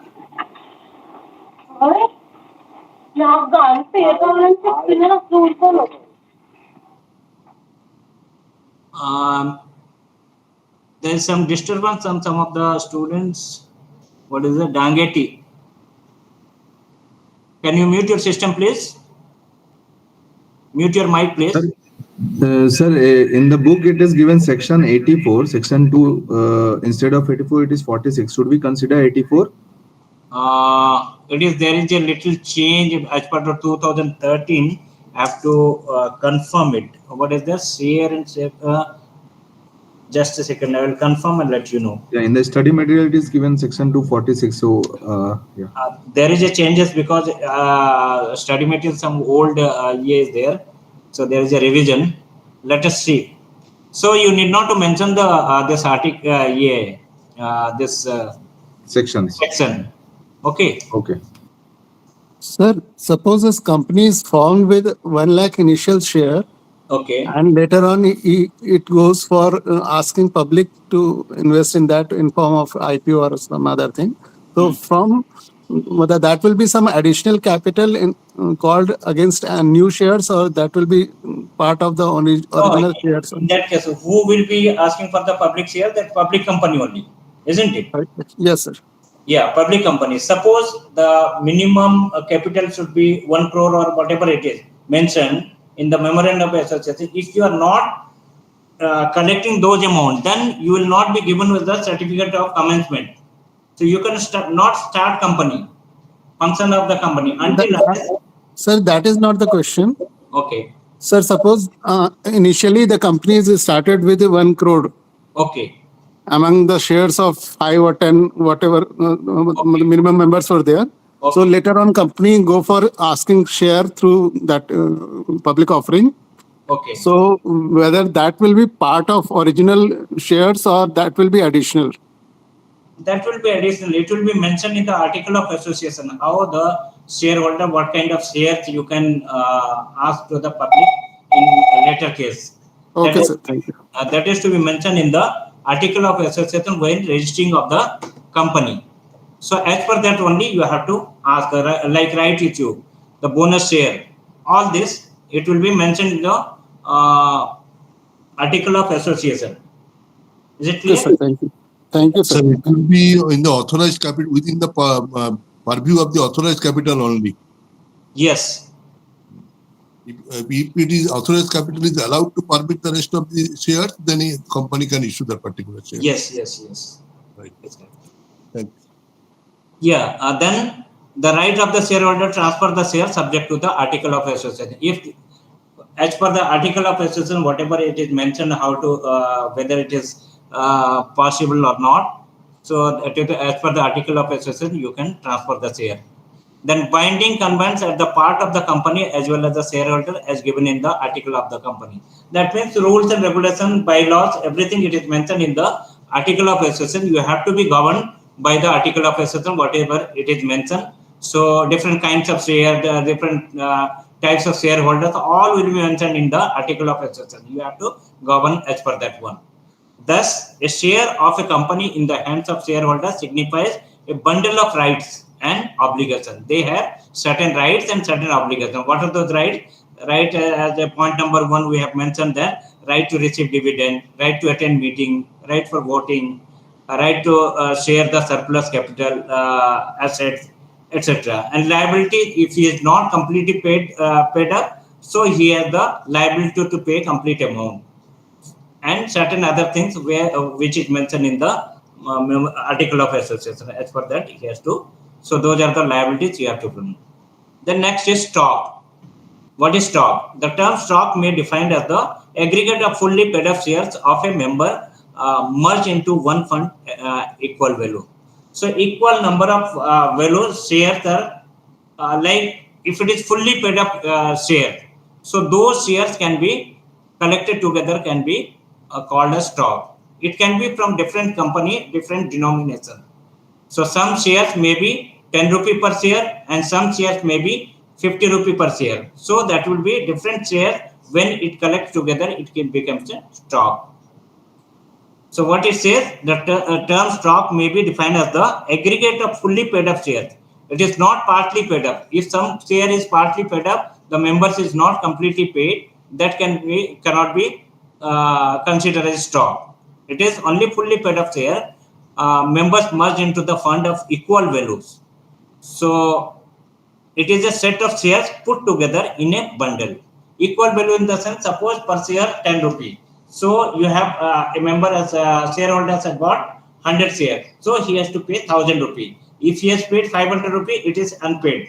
So if he has paid completely 1000 rupee, that can be one share for fully paid up share. So like this, all the shares together, aggregation of all the shares can be called as stock. The stock is expressed in terms of money and not as many shares. Stock can be divided into fraction of any amount and such fraction may be transferred like shares. We'll discuss later on what is the difference between shares and stock. Share. You can see a share has a nominal value. Like as example, I told you per share 10 rupee or 15 rupee or 100 rupee or 1000 rupee, whatever way. It has nominal value. Stock has no nominal value because it is a group of shares. It doesn't have any nominal value. A share has a distinctive number which distinguishes it from other shares. Like some companies share, it is 100 number. Some companies share, it is 200 or 250. Like this, different numbers of shares will be there. But a stock has no such number because it is again aggregate of all shares. Share certificate is called as stock. There is no such number. Share can be issued original to the public. Share can be issued to the public, but a company cannot make an original issue of stock. He cannot issue stock because stock contains many number of shares, many different companies' shares. Stock can be issued by existing company by converting it to fully paid up share.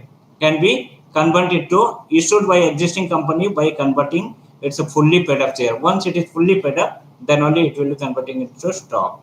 A share may either be fully paid up or partly paid up. Here, if you are not partly paid for the share, that can be called a share, but it is not fully paid up.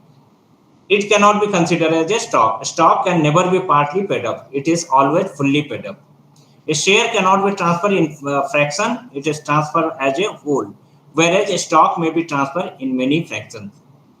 All the shares are equal denomination, whereas stock may be of different, because stock may be of different company, different number, different value.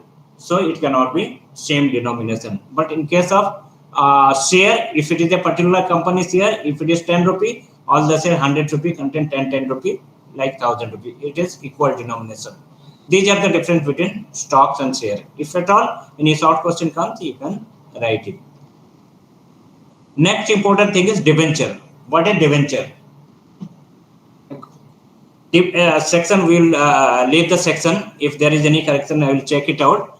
Debenture includes debenture, stock, bonds, or any instrument or a company evidencing a debt, whether constituting a charge on the asset of the company or not. Dividend, it's a kind of credit to the company. You have taken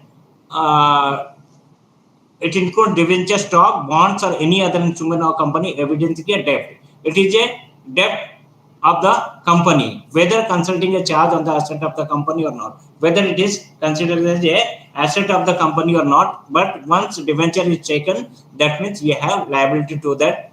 We'll see what are the characteristic features of debenture.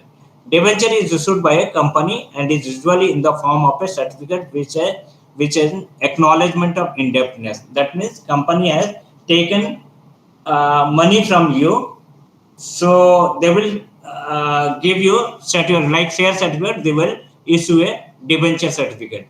It is issued under the company seal because company seal is the mandatory. The characteristic of the company, it should have its own seal name. So there has to be seal under the certificate. It is one of the series issued to a number of leaders. It will be having different series debenture. So one of the series issued to a number of lender. It is usually specifies a particular period or date as the date of repayment. In the debenture certificate, you will be mentioning, company will mention the period of date and the date of repayment when company is going to repay your amount. It generally creates a charge on the undertaking in the company for some parts of its property. A debenture holder does not have any right to vote in the company's meeting because we have given loan to the company.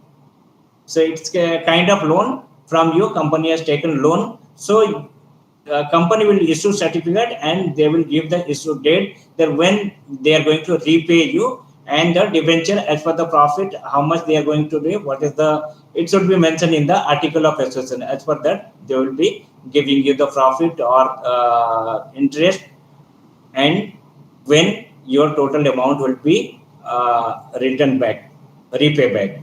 A debenture holder does not have any right to the vote in the company. Like shareholder, they have the right to the right to vote, but a debenture holder, they do not have right. But a debenture holder, in case of liquidation of a company, debenture holder is before shareholder. Debenture holder will get their amount first. So this is the debenture. Then next we will be discussing about the company meeting. So is there any doubt till now? So formation of a company, memorandum of association, article of association, different doctrines, then prospectus, share, debenture, stock, all this we have discussed. If any doubt, you can ask me now. So bond is a type of debenture or it's totally different from that? What is that? Bond. Bond is a part of debenture or something different? It is something different, not in debenture. It will be different.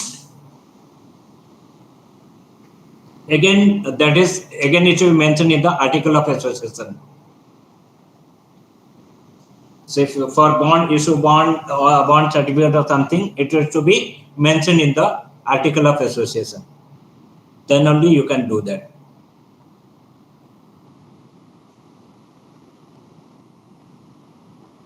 Anything else?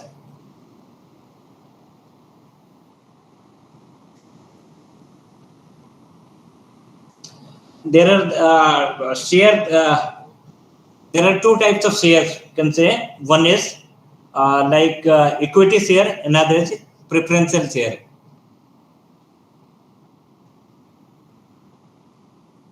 Anybody, what is equity share, what is preferential share? Can anyone say? What is preferential share? Any idea?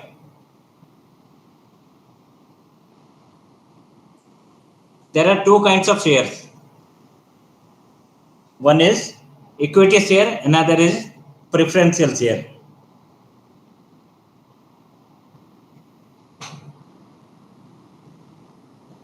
Sir, I think there is a priority issue in preferences. Yes, as preference is included in this one, there is a preference, there is a priority for the preferential shareholder. Because preferential shareholder, they will be getting certain amount of dividend in fixed amount.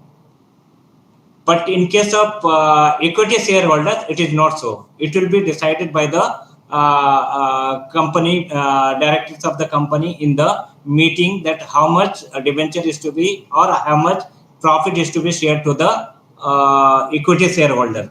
But for the preferential shareholder, there will be fixed amount. As per the profit, whatever the profit comes from the company, out of that certain percentage will be there, which is to be mentioned in the article of association.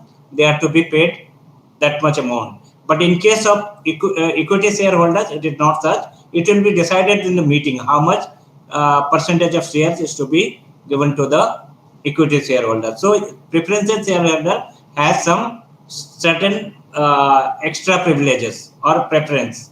In case of liquidation of a company, the first preferential shareholder will be getting their share amount. Then only it will come to the equity shareholders. Okay.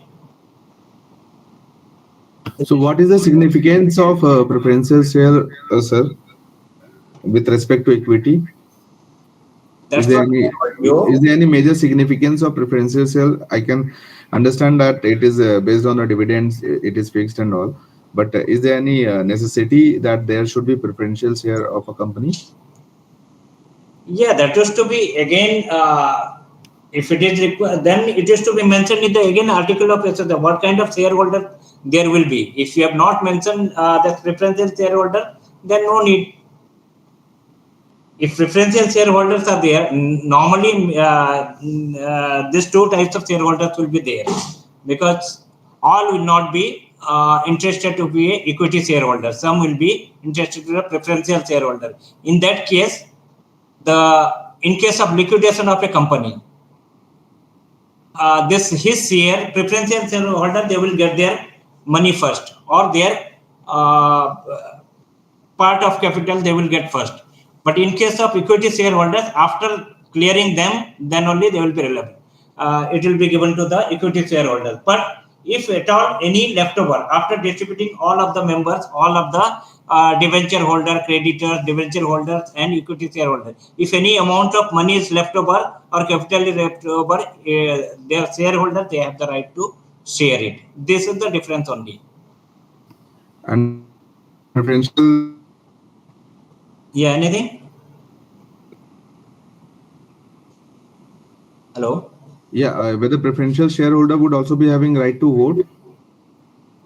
Yeah, they will be having right to vote, like equity shareholders. Okay.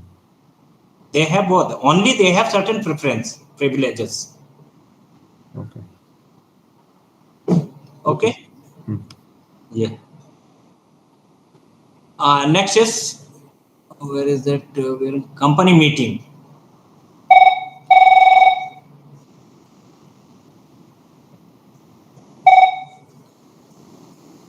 So what is the need of, first of all, what is the need of the company meeting? Is there any need of conducting meeting? Yes, sir. Yes, because a company is an artificial person and it cannot act itself, isn't it? So meeting, it has to be discussed. All this, it must act through some human intermediaries. So that is the reason meeting is required. So there are various provision of meeting. Like a meeting may be generally defined as a gathering or assembling, getting together for a number of persons for transacting any lawful business. So there must be at least 2 persons to constitute a meeting. In certain exceptional case, even 1 person may constitute a valid meeting. So there is in 2013 there is a provision of single member company also. So sometimes it may constitute a valid meeting with single member. The company meeting must be convened and held in perfect compliance with the applicable provision of the Companies Act 2013 and rules from thereunder. So it has to act as per the Company Act 2013. What are the different kinds of meeting? The company meeting may be classified as shareholders meeting. So different shareholders meeting, in that annual general meeting, extraordinary meeting, general meeting, extraordinary general meeting, class meeting, board meeting, meeting of the committee of the board, meeting of the debenture holder, meeting of the creditor, meeting of the contributory in winding up of a company. These are the various kinds of company meeting. So the first one is annual general meeting. So which is the very much important meeting, which should be normally when the company is constituted and after the commencement of the business, within a 1 year, they have to convene a annual general meeting. So the first annual general meeting of a company shall be held within 9 months from the date of closing of its financial year. It's the closing of its financial year. Within the 9 months, it has to be complete this first general meeting. No extension of time can be allowed for the holding of first general meeting. First general meeting compulsory they have to conduct within 9 months of date of the closing of its financial year. So within 9 months of the closing of financial year, they must convene the annual general meeting. And there must be meeting held in each year, calendar year, where the first AGM of a company has been held within 9 months from the date of the closing of its final year, then it need not to hold another AGM in the year of the incorporation. First year, because they have conducted first general meeting within the 9 months of the from the closing of the financial year. So in that year, once again, they need not to conduct annual general meeting. The gap between two annual general meeting must not be more than 15 months. So first general meeting within a 9 months you have conducted, and second general meeting, there should not be gap between more than 15 months.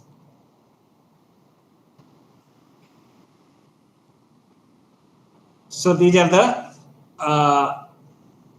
duration of the meeting for the annual general meeting.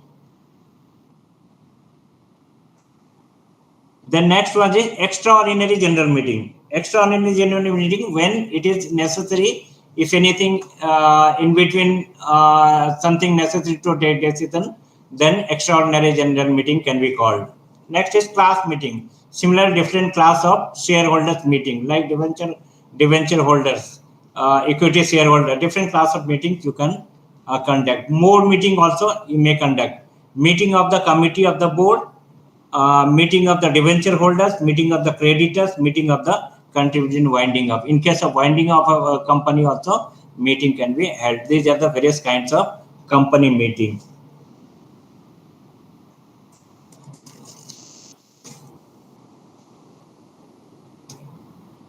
Next is duties of directors. So what are the duties of director? Directors may be divided under two heads. Only one is statutory duties and general duties. This is also sometimes question comes, what are the duties of the director? Next class we'll be discussing old question paper so that you'll be able to know that what type of question comes and what else left over for discussion. So what are the statutory duties? To file written allotment. It is the duty of the director to file written of allotments. To disclose interest. To disclose receipt from the transfer of property. What are the property has been transferred, all these things, it is to be disclosed. To disclose compensation from the transfer of share. Duty to attend board meeting. It is the duty of the director to attend board meeting. To convene annual general meeting. Like I said that annual general meeting, it should be first annual general within 9 months of the closing of the financial year. It is to be conducted, and it is the duty of the director to convene the annual general meeting. To prepare and place financial statement at the AGM. He has to prepare final statement and it is to be presented to the annual general meeting. To authenticate annual financial statement. To appoint first auditor of the company.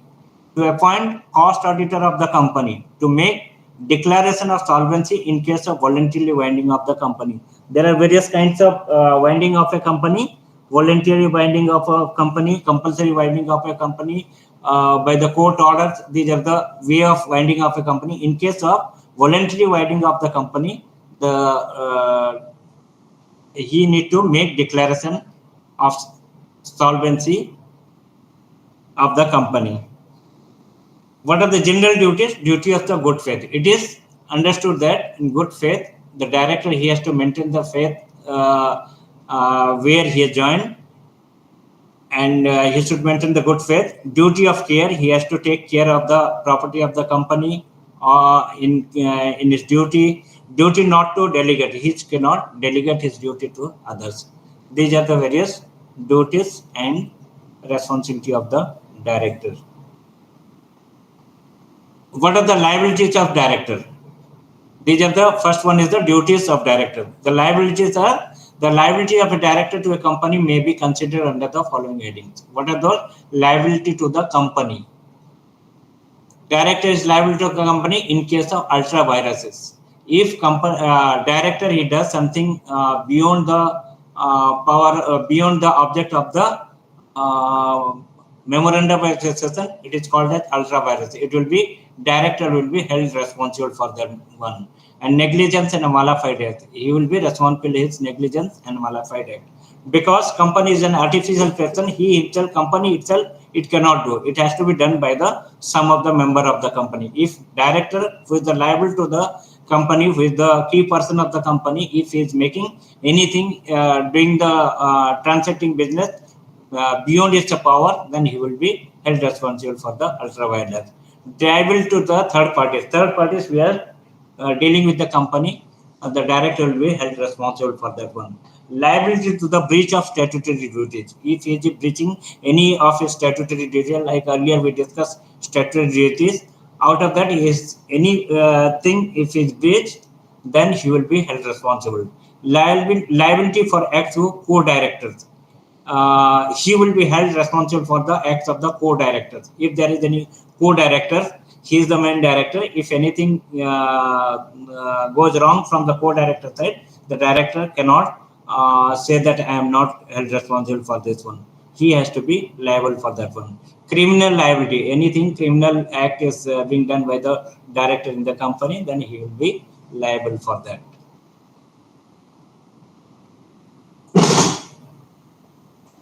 Next is winding of a company. We have seen that incorporation of a company, then registration of a company, then different share capital, then meeting, then winding of a company. Winding of a company is the process where it's a life ended. When it's a life ended, company is over and the property administered for the benefit of the creditor and members. It has to be distributed among the creditors and the members. An administrator called liquidator, like formation of a company initiator, there has to be someone who can start the business. Similarly, in case of liquidation, there has to be a liquidator. Liquidator is appointed and takes control of the company. Winding up or liquidation is the process by which management of a company affairs is taken out of its directors. So the company affairs who are held responsible for the company, the directors will be held responsible. But once winding up is declared, director have no role in that one. Now the liquidator have all the role. He will take over the company and he will take the responsibility of the property or capital of the company. At the end of the winding of the company, we will have no asset or liability. Whatever the company assets are there or capital are there, it is to be distributed as per the rules and regulations. Who will be preferential, to whom the preference will be given as per that rules and regulations, it is to be distributed to them. So what are the different modes of winding of a company? Company may be wound up in any of the following two ways. One is by the tribunal making a winding of order. If tribunal feels that company is going, it doesn't have its validity, or it is not maintaining the sanctity of the company's laws, then in that case, company has the tribunal will be giving decision for winding off a company. That is called as compulsory winding up. Another one is by passing of an appropriate resolution for voluntarily winding up a general meeting of members. If the members of the company feels that company cannot be survived, so in that case they can in the resolution of the meeting resolution, they can give the resolution that company has to be winded up. This is called voluntary winding up. These are the two ways. These are the two ways of winding of a company. So we have discussed from incorporation of a company to winding of a company. Any doubt or any clarification? Next class we'll be discussing about the Factory Act. Factory Act, then Industrial Dispute Act, and Factory Act and Industrial Dispute. There are the two acts left over. So we'll be discussing next class, and old question paper also we'll discuss.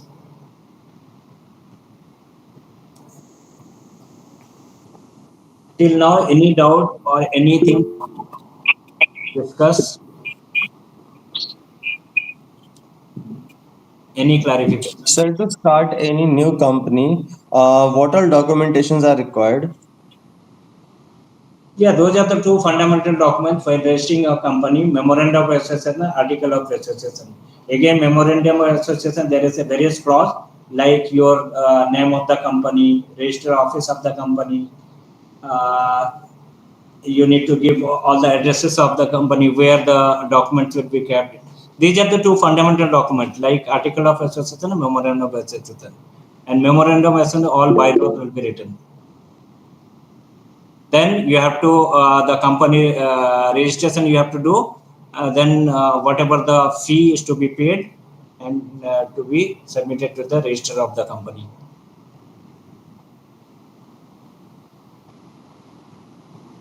Sir, but what if, like, sir, if someone wants to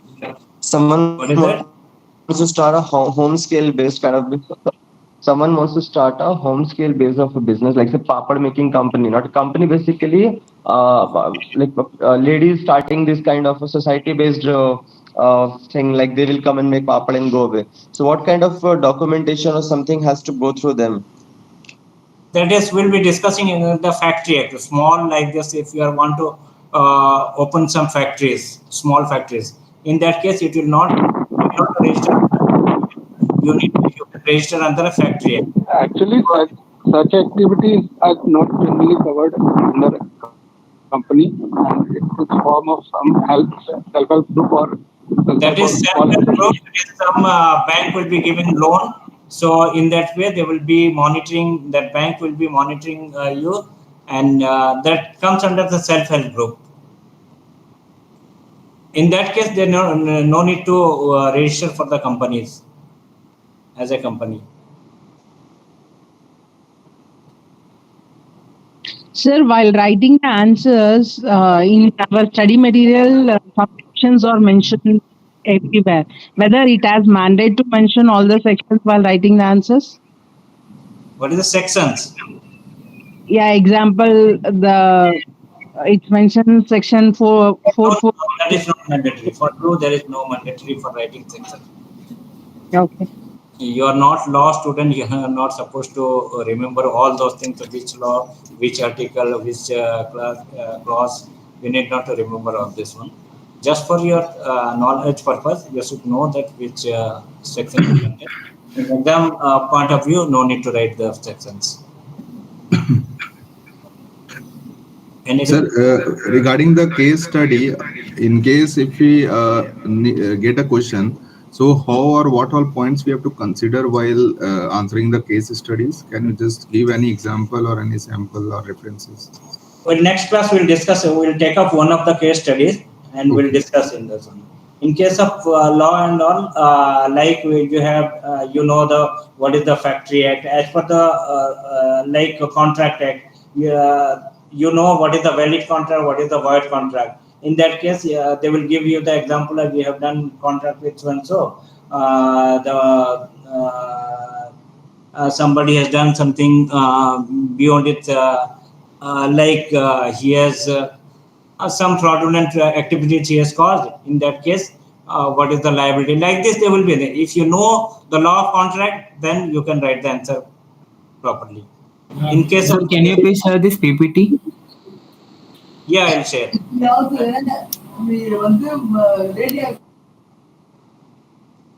I'll share the PPT with you. Sir, if you have your mail ID, can you share your mail ID? I will mail to you. Yeah, my mail ID is at the end of the PPT. Yeah, you can see that. 1 second, sir. Okay, thank you, sir. Yeah, and you can share among your others. Okay. Okay, I will mail to you, sir. Please share with me. Yes, sure. So next class we'll be discussing about the factory act, then industrial research. 2 Excel left over we'll discuss. If time permits, then we'll revise once again and we'll see old question papers and at least one case study we'll discuss. Okay? Okay, sir. Yes, sir. Okay, sir. Yeah, thank you very much. See you tomorrow again. Yes, brother. After receiving the PPT, you please share it in the WhatsApp group. Okay? Sorry? No, sir. The one Okay. who asked for the PPT, I told him to share it to the WhatsApp group. That's it. Okay. Thank you, sir. Okay, thank you. What is the WhatsApp group? Can you share the number or link? We don't have any official WhatsApp group. So No, there's no official WhatsApp group. We have one among our friends. That's it. So it's basically sharing any information. Okay, fine. Kindly share that unofficial link. Yeah, but the chat isn't available. It's not letting me to share the link. Can you?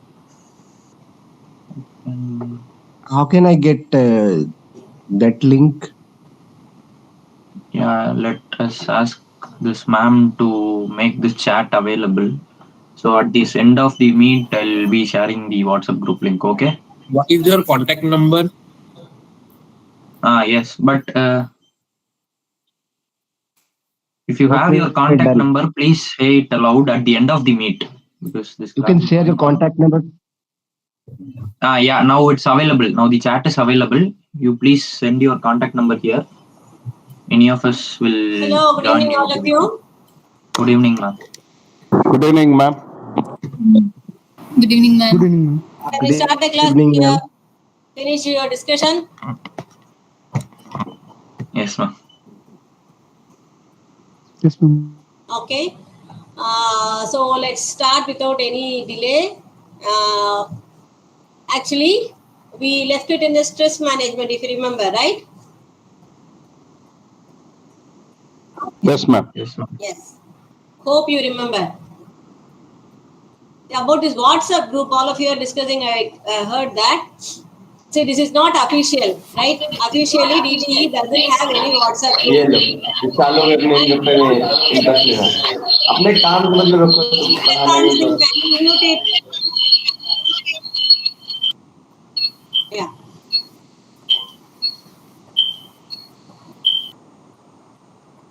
Okay. So we don't encourage this WhatsApp groups also, because we once had official group itself.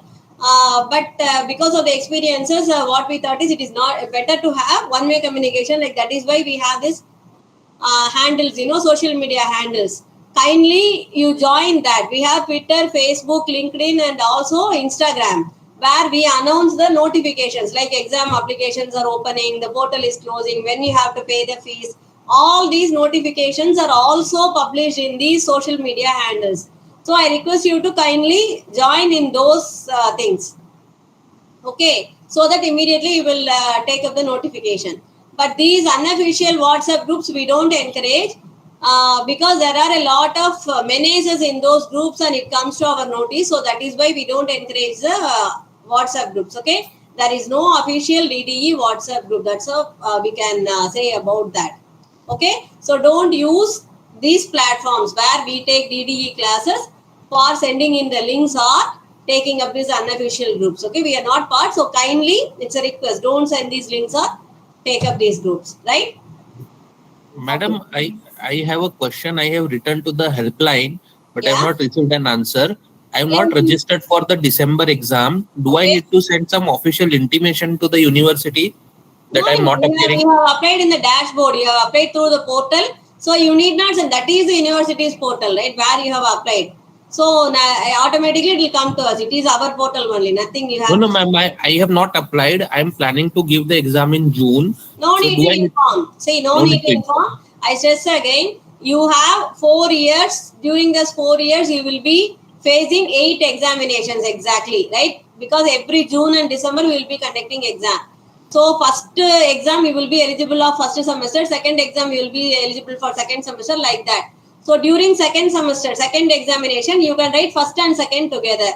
Your third chance, you can write first, second, third together. Fourth chance, four together. After that, 5, 6, 7, 8, all these 4 exams, you can write whichever exam you want, because you are eligible for all the 4 semesters. Okay. Thank So you, ma'am. don't monitor which exam when you are writing. Don't worry that you will be put in the arrears list, because there is no concept of arrears in DDE. You will get a consolidated mark statement at the end of the course during your provisional certificate. That consolidated mark statement will list out all the 28 subjects you have written and your marks in that. You can use that for your career promotions and all. There will be no mentioning on. Thank you, madam. This has been very helpful. I was actually trying to get an answer since 2 weeks. So Thank you very much. you don't have to inform us when you are writing, but I request, out of my experience, kindly keep a note of a screenshot of your results. Okay, whenever you get the result, take a screenshot, note it down in a pen and paper. Otherwise, when you are clearing up the paper, because sometimes you are not worried whether you are receiving the mark list or not, right? So you see the mark statement once in the website and you think that you have passed through, but you are not remembering when you have passed, what is the mark you have got. So I kindly request you keep a note of your marks and when you are clearing up the papers. Now itself, you have phone apps, everything. So take a screenshot or write in diary or somewhere what you are clearing. When you have cleared all these things, you keep a note. Okay. Ma'am, last doubt, ma'am. While writing the first semester papers in the second semester exams, we need to pay only the exam fees, right? No need to pay the semester fees again. If we are right. Tuition fees is separate. Okay. Exam That's fee one is time, right? separate. Okay. Yes, tuition fee is one time. If you paid the first semester, enough. Okay. Second semester, once enough. Okay. But exam paper fee, examination fee is different. Every time you write a paper, you have to pay for the examination fee. Tuition fee is once only. Your dashboard itself will not allow you to pay twice. Okay. Okay, right. Can we go to the paper? Yes, ma'am. Yes, Right. Very ma'am. good. This is 4th unit, ma'am. Is this 4th unit? No, we are going to enter into 3rd unit actually. Okay, 3rd. Okay. Okay. Right. Then this question arises, then I assume that you people are not opening up the study material at all, right? Whether it is 2nd unit, 3rd unit, you should be telling me. Start studying. Okay. See, side by side, during the PCP, if you start just seeing the book, that will get reinstated in your mind. That's a good habit. So do that if possible. Okay. Right. So we'll finish off stressing with these 2 slides. Managing stress from the other side, because what we saw last time is how we have to cope up by ourselves. So whether it is the responsibility of the organization to handle stress of the employees is the question first. What do you say? I'm a manager. I see my subordinate is under stress. Do I have to do anything about it? Yes, we have to. Why? Why you have to be worried about your employees' mental stability? We are worried about. We are organizations first go. Babu, your voice is breaking. Anybody else? Anybody else? The work will be incomplete. Satya Prakash, little louder. The work will be incomplete. The employee is not working properly due to stress. Say, come again. Will not be able to achieve the goal which we are. Very good. So it is not exactly about the employee you are worried about. If the employee is not okay, you are also going to get affected because of the productivity may not be up to that. Tripti Shahi is asking which subject. Tripti, I am taking organizational behavior and this is our 4th, 5th class, I think. Right? Okay. So that is one thing. Right? The other thing is the climate of the organization will get disturbed even one employee is not okay. So because it's like, in a group, if a rotten tomato, we used to say that in a basket, like that. So it is very essential that you keep monitoring the mental strength of your team, your department. That is why it is essential that the organization has to take up the responsibility of the employee stress also. That is where the organization pitch in. It comes into the picture. So how we can help? A lot of things, because I told a lot of stress, workplace stress, not about personal stress we are talking about. Workplace stress arises because of the role ambiguity. Many times it is because the person doesn't understand what is expected from him, what the organization is expecting. Right? Even in meetings, you can see what is the answer they are expecting. You are not able. Maybe you will be having the data, right? But you are not able to express because you don't know what they are expecting from you. Many times it happens even in your real life, right? So this is what we call as role ambiguity. What role I have to play in that particular situation. So, but first thing, organization what they can do to avoid distress in a workplace is give them proper, understandable job responsibilities, right?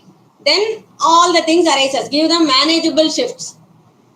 Don't give impossible targets, right? Give them whatever needed of break, not too much, not too low, right? Every person need a break. Say for example, why I put in between a lot of pictures, in the PPT, because it is a fact, a scientific fact that you cannot listen for a continuous time.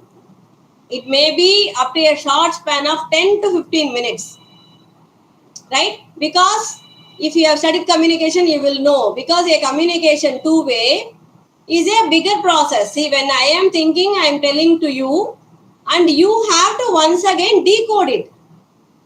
Right? What I am saying, you have to first see the language, understand the meaning of the words I am saying, then understand the intention, perceive it. You have to take into your brain. This is a process. But when you are doing this, I am not keeping quiet. I am uttering the next sentence. Are you able to understand? It is continuous. So you are doing it continuous. But what happens here when I am giving you a statement like, see, distress can cause headache. It is a simple statement. When you are decoding and perceiving it, many times what happens, you will relate to it. Yes, last week during the workplace during a meeting, I got a headache. Maybe it is a stress like this. You started thinking on your line, not listening.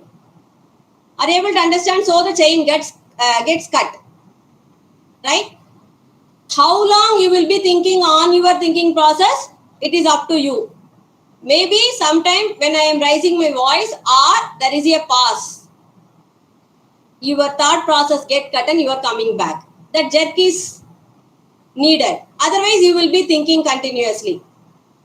Right? A noise or a silence will bring you back. But in between, when you are in your thought process, what went on here in the class, you may not have listened to it. Right? Why I am saying this is how many times it happens. So, if you are in stress, in the break, if it is not sufficient, what happens? You will not be able to continuously work in that. Monotonous will create stress. So that is why job rotation should be given. Monotony, when you are doing the job same again and again and again, what happens? You become a master in it. So there is no creativity in it, no imagination you can provide into that. You get bored of it. Boredom will be there. So boredom is the mother of all other things which will follow. Slowly you will lose satisfaction, you will get exhaustion, you will get drained out. So you will lose the interest in that particular job. After some time what will happen? You will feel stressed out. Why I have to do this? So it is better to have job rotation. Right? You can categorize the high stress giving job and low stress giving job. You can make a rotation of this so that people will move from one to other. It will help them to get out of that. And when you see that people get stressed because of work overload, are not able to achieve the targets, maybe they lack the particular training. They are not fully equipped for that. In those cases, what we have to do is give them training and proper support. And this is very fictional. I don't know whether this is possible, but happy, healthy, and harmonious workplace is the ultimate target. So that could be a stress-free environment. When a person is really feeling happy in a workplace, that is a stress-free environment. They may be having people to talk to and they'll be very happy, harmoniously working, and provide them with job security and the opportunities. That is the main goal of the individual, why they come to the work is that they want job security and they need growth personally. So if your organization is able to understand and give this, that is the first thing they can give for stress management. So what is a manager's role in that? First thing is listen to the feelings. Share own feelings of disappointment. This is the second thing, whenever you are listening, try to relate to it. Try to say that you are not alone. There are many people like this. I am also one of that. That way they will immediately can be attached. You can gain the trust from them. So a manager, that is a immediate superior's role, is very important. Share feelings of guilt. Say for example, a stress is caused because of an event that happened in the office. It may not be always a mistake of the employee why he is stressed out. If there is anything the organization also has done, don't shy away from it. Don't hide it. Express it. Share the feeling. Okay. Then help them to own up to that feeling. If you are being the man and you are owning up the guilt, what will happen? They will also own up their feelings very easily. Then they help them to confront the reality. This is the fact. See, they are afraid of. Many times what happens, they're many times actually the language is a major barrier. They may know the content, they may know the work how to do, but they may not be able to know how to report it, how to present it. That is a bigger problem in many of the Indian corporates happening. So what happens? Help them to confront. So this is the reality. Okay, how to overcome it. So ask them to face it instead of hiding from it, and assess, understand the damage because of your frustration and stress. What is happening to the organization, and what damage you are creating to yourself, and try to solve it. If you understand the root where the stressor is exactly for that particular person, if it is under your control, if it under your power that you can change that particular scenario, do it without hesitation. So a manager has a bigger role than the organization in helping the person to come out of the stress. Just I have given some tips on how to do, like yoga exercises, because that will give you the meditation, pranayama and yoga together. So that will be one way where and de-stress activity. All this exercise and yoga, why we say often, the stress is for mind, of course. But why your body is important, why you have to be fit? Because mind and body are very closely related actually, right? If you are not fit, that itself is a stress. So fitness is very important. The exercise and yoga is very important. That if you start doing that, automatically when your body is under your control, it is very easy for the mind to get controlled of it, right? The same way you can chat with your friends, share with your friends, or if it is very severe, talk with a specialist, therapist, a counselor, right? Like that. And you spend time with the things which you like gardening or being with nature, spending time with pets. Why we suggest all these things? These are also living things actually. Garden, if you go to plants or the pets, actually it is a welcome change from the people you are always around with, because humans are very animated. They give the emotion, the negativity or immediately. But when you are with nature, when you are with plants and pets, that comes down, because you can experience that what really is in the nature, what is the truth, that is very easily found out. So these are some tips where if you are really interested to bring you outside of the stress, if this is not, that push is not inside, that motivation of coming out of stress is not instilled in the mind of the person who is having distress, it is very tough, very difficult to make him do all these things. That is where the manager, friends, family and the organization comes into the picture. If you find a person who is really in stress, who is not owning it, or who is not ready to face it and come out of it, we need to push. You have to make him understand the situation, and you have to push him towards the thought of coming out of stress. If you do that, they themselves can come out of it. That is the first step, is a very difficult step in the process. So this is all about stress management. Okay, so we come to the next unit of groups and teams. Before going to that, a small time for 1 or 2 minutes, because we are coming into the entire new arena now. We have talked about a individual's personality, values, attitudes, beliefs, what is the stress that can happen, all the mind games, what is happening to an individual person so far, right? Now we are coming into the group behavior of people in the organization. So let us take a stop. If you have any doubts, let us discuss, and then we will enter into the groups and teams. Any doubts? No, madam.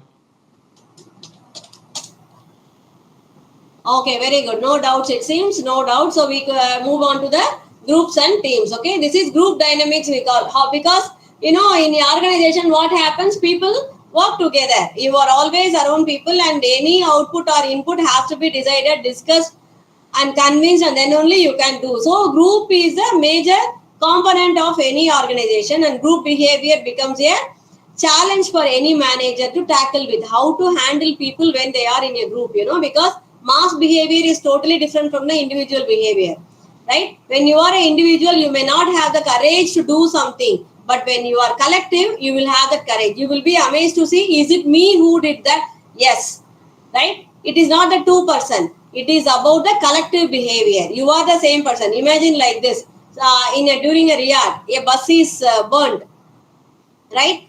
In ordinary day, or if the person who has burnt the bus, if it is single, he may not do that. Do you understand? It is a collective behavior. When people are together, the mindset and behavior changes. That is why it becomes very important that you have to understand what is a group behavior, groups and teams. What is group actually? A group is two or more people together. I think you know all that. Okay. So a team or group in an organization, what we call the group or team is like a department. It has a common goal. They have a time period to achieve it. They have to show the output and report. So the consequences are important. So a group is like a small organization. Imagine like that. All the other rules apply to the groups also. Why I have given this particular picture, this is, I think, the best example for group work, teamwork, right? How much? Why this is so important for understanding the group? Anyone can say. This activity cannot be done alone. If one is perfect and one is not, very good. Very good. What else? Synchronization. Very good. Synchronization. Understanding between the two. Very good. What else? Timing as well. Yes? No, there is one important thing what you are missing. Sir, miss communication. Communication. Productivity. Fatima, there is no Okay, right? Okay, then? Productivity. What activity, Janendra? Productivity. Productivity of organization. No, Fatima, I got it. But still, you people are missing one thing. See the picture properly. What is happening there? Coordination. Coordination. No, see the person who is above the other one. Is there any grip for that person who is flying, right? Trust, ma'am. Trust, ma'am. Very good, exactly. Trust. What he is believing when he is jumping on such height, that the other person will catch him. Do you understand? How much trust that group should have to, what do you say? What is the bet here? It is his life. Right? What is he betting on his life? If he fall down his career, his life, everything will be in question. So he is putting all his life, career, belief, whatever it is, on those two hands of his group members. Can you see? So now you can see this is what a group or team is about. But organizations, the group what we see in corporates are not exactly so. So that is why I took it from an industry where we don't often look as an organization. But for group and team, this is the best example you can think about. Right? So what is group dynamics? Group has cohesion. Right? See, a cohesion is where the affinity that binds the people. You are, affiliated to the other person. Usually what we say in a colloquial way, you are tethered to each other. You can move along, but still, like a rope, it is like an invisible bond that is taking all together. So A group has a cohesion. All of us are bound. All of us are together. Okay. So what is the next dimension in a group? Social loafing. Always you can see that you imagine that you are in a college and you are doing a project work. Okay, group project work. What will happen if there is 4 people together? All the 4 will contribute for the project. All of you would have gone through this, right? All the 4 will be contributing. No, ma'am. Very good. What about the 1 or 2 people? They will be called social loafers. Okay. What they will do is they will just support the other members and the work will be done by the other members, but the entire credit will go to the group. Right? All the people will share the credit. But whereas the work contribution, if you see, will not be equal. Right? Some people will be working better and some people will not be. We call it as co-traders or social loafers, social loafing. And loss of individual. This is the third dimension of a group where the individuality is not properly seen. Say, take the social loafing's opposite side. When a person has worked towards the betterment of the project, but his name is not highlighted, he is also a part of the group, but maybe his contribution is more. So the individuality is lost. So a person is not individually identified in a group. That is the only, the negation side of a group. Okay. So just for your thinking, this is another one dimension. Instead of writing, I gave it as a picture. What it says. So one of the group member is saying, I think the group think threat is exaggerated. What is a group think threat? Like we say that herd mentality. When a goat, why we say herd mentality is when a goat runs, all the other goats will be following it. You would have seen that, right? So we call it as herd mentality, like that. When one person is saying group think threat, one person initiates, the other people also will start thinking in the same line, right? So the individual imagination is getting curtailed here. So when he is saying, see what the other people are saying, so do I, and yes. So this is what a group think threat is. But they don't understand. They are addressing the issue, but this often happens in corporates where a group thinks in the same way. A new dimension of the particular task, what is given to them, is never seen. Because one might be initiating an idea and a herd mentality, all of them will be following that. Right? So this is what we call as group dynamics. So we come to the group life cycle. We call it as group life cycle or formation, how the group is formed. So I think you would have studied about it already. When a group is formed, it is called as group forming, right? That is a forming stage. What happens, during forming stage, you can see the pictures. So I have given the picture so that you will understand. See what is the mental pictures of them, what they are thinking. They are talking about something, but they will have their own thinking, like, one is thinking about shoveling, watering, seedling. So it is not together because it is a forming stage. Everybody is thinking about their own thing in the group. The second one is storming stage. Storming stage is once they come to know each other, they will be flooding with ideas. They will be talking to each other a lot. They want to bond. So what happens? They will be storming. A lot of things comes out. Slowly, norming period. Now they identify, analyze and understand each other. They know who is who. And slowly they come with a common working platform. They will all be together.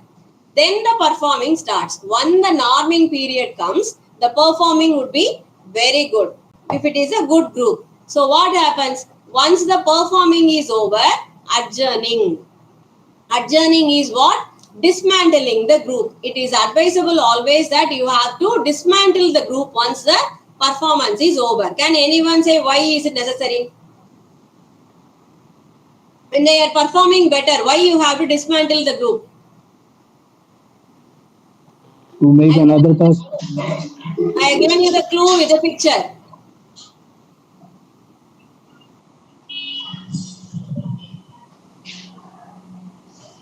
To reduce stress and improve creativity. Yes, Dishya, I am not able to hear you. To reduce stress and improve creativity. No? More So once the project is over, they will start fighting with each other. It is called group conflict. recognizing ourselves. What is that? Recognizing ourselves.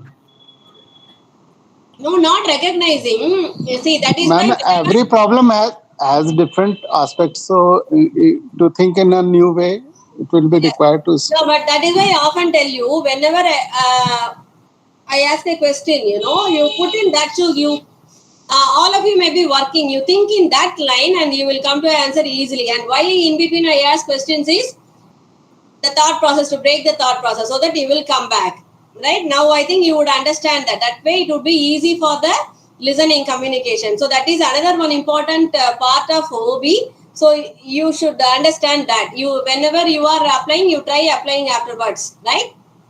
This particular trick. You give a pause, ask questions, come back. So the opposite person's listening will come back to you. Okay.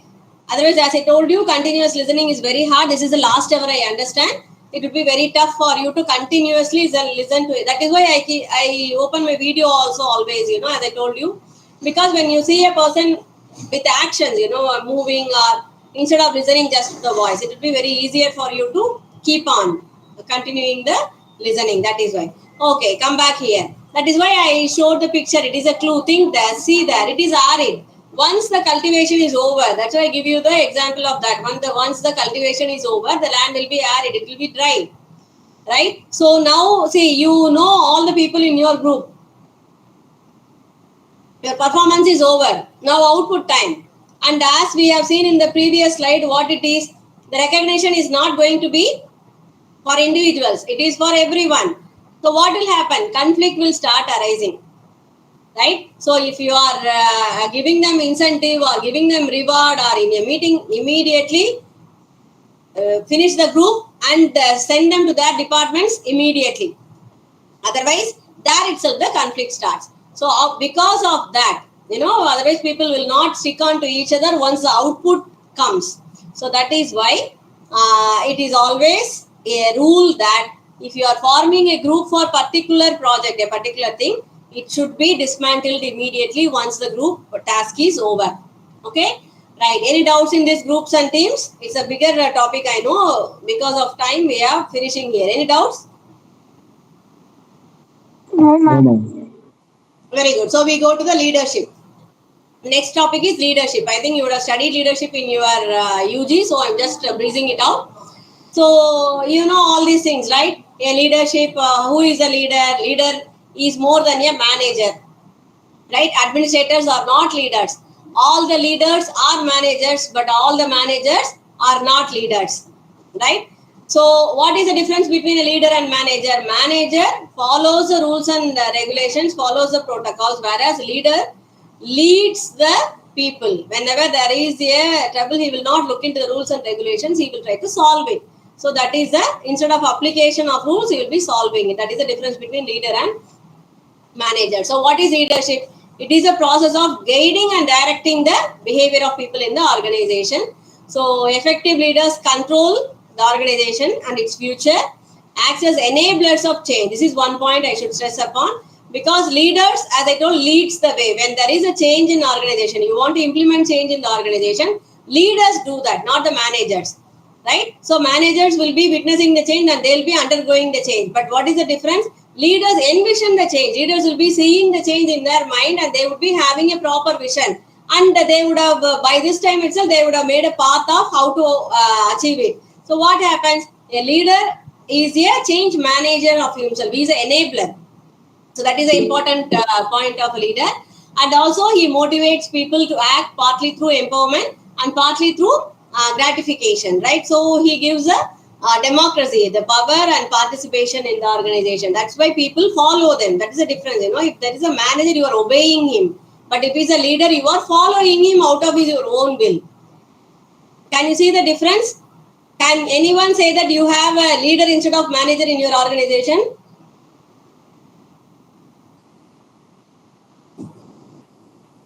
Anyone? Can you see the difference and can you tell that no, I have a leader, not a manager? Yes, madam, we can see the difference. We have only managers. Okay, can you say any leader, real leader in your life? It need not be in corporate. who we say as leader? Probably my mom. Probably my mom, ma'am. Whom we can aspire from? I don't get. What is that, Shakira, Satin? Nothing, ma'am. I just probably my mom would be the leadership one. She's leading in everything, probably. So Okay. that's what I just said. Anybody else? She's not belong to corporate, right? Yes, corporates. That is why I asked the question. Can you see any leaders in corporates? It's very rare because that corporate mentality. When you are getting into the recruited as a inducted person, when you are a new recruit itself, they instill that into the mind that obedience, like a military, you have to be a corporate person. The corporate culture makes people like that. Instead of thinking about, first of all, they stop thinking about themselves. Then where is the question of thinking about others? A leader will think about others, obviously, which is totally absent in the corporates. That is what I'm talking is about the Gen Z corporates now, the new corporates. I see a lot of artificial intelligence in the corporates, and nowadays I think we will not see any difference between those AI and the people working there. It is getting a gray area. I hope you understand. So that is all. Okay, so he will motivate and he will promote novel ideas, changes existing patterns. See, novel ideas, imagining is the first point.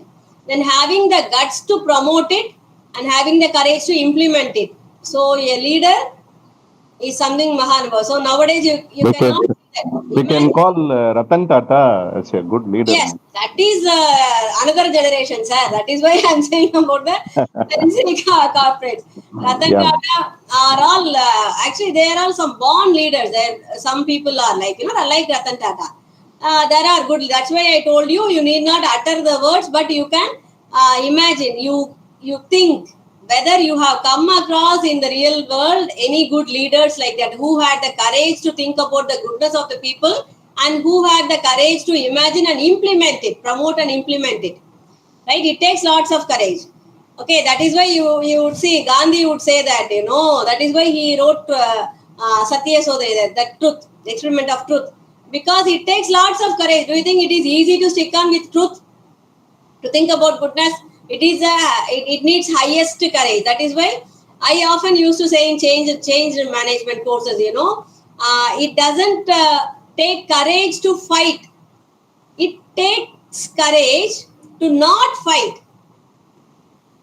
You get my point? It takes a lot of courage.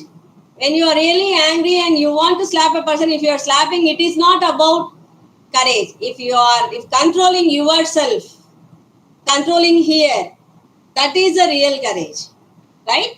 Okay, so a leader has to have all these abilities. So let's go to the next one. According to the corporate, there are 5 leadership styles, important leadership styles. That is authoritarian, participative, delegative, transactional, and transformational. I'm not giving much stress for these things because it is very easy. You can read and understand by yourself. Just I'm giving you the gist, okay? So you can see by that authoritarian is one who is very powerful, one who is not giving you the space to imagine or work, no freedom. And participative is where you can participate in the decisions. Delegative is where the power is delegated, power is distributed to other people. Transaction is like parent and children guardian, that is a model. Transformation is one who is able to change the organization. So the performance goes like this, the supportive behavior and directive behavior. You can see high and low. So when you are delegating, you can see this low supportive and low directive because you are taking from your responsibility. You are just showing the responsibility to other person. A supporting leader will be having highly supportive but low directive behavior because he is encouraging you to have your own behavior and not giving any lead for that. A coaching behavior is where the good one because he coaches you to give you high directive and high supportive behavior.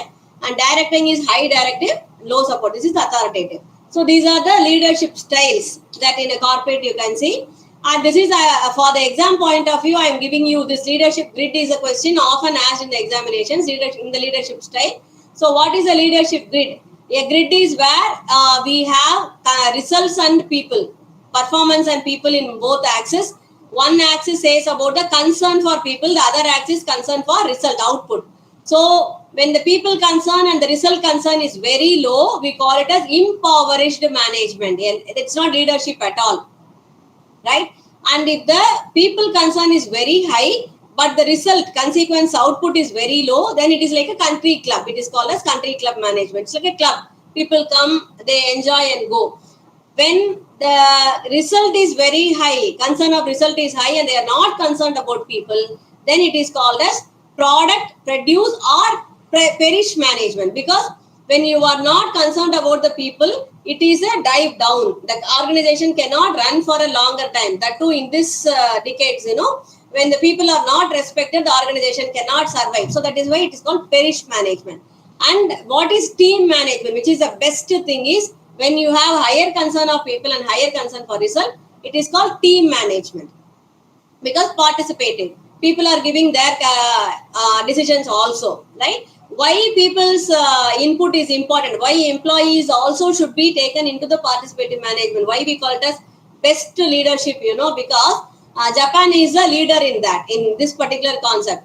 They take up the participative management as a mantra. They do it very wonderfully. I have seen one particular case where in a company what they do is, when there is a problem, they need a solution. Okay, when a room has to be changed, or a layout has to be changed, a workflow has something, a technical thing has to be changed. What they will do is, in the canteen or a common place where all the people can visit, they will keep a very big white sheet or a whiteboard where the particular part where the problem is mentioned, and a lot of color sketches will be kept underneath. Anyone can walk in, whoever walking into the room can suggest a solution for the problem, and they will use a color ink where they can mark whether red or green, which is stating some indications. They will draw whatever they want the mission to be part. You know why this case study was a very big hit? Because that particular solution was found, given, contributed by a sweeper, one who was observing it continuously. So he understood what is the real problem. Actually, by the spillage from the machine, he thought this would be the problem, and he suggested, and that was taken as a solution. How this happened? Because they respected people. They respected people's thought, and they respected people have wisdom, not because of delegation, not because of chair.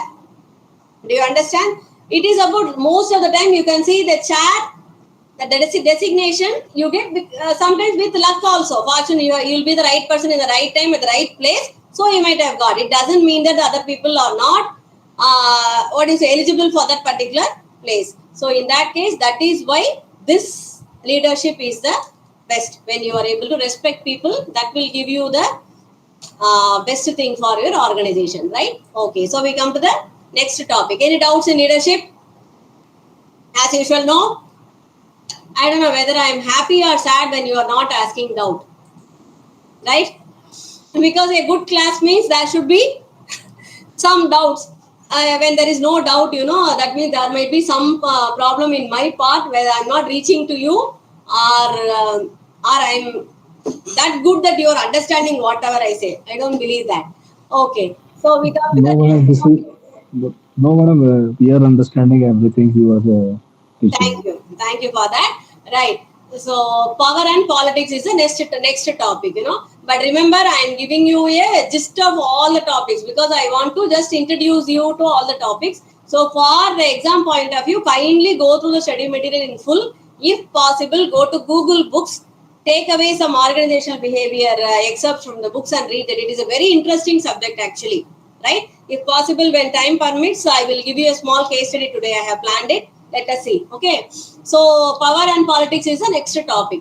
So what is this power and politics in the organization? If you are working, I need not explain this to you. Everybody would have gone through this. What is the politics and power playing in an organization? Let us see theoretically how it works. How the conflicts or the politics arise. Equal versus equal. Peer. One person, same designation to the other person. Or else it can be versus high and low.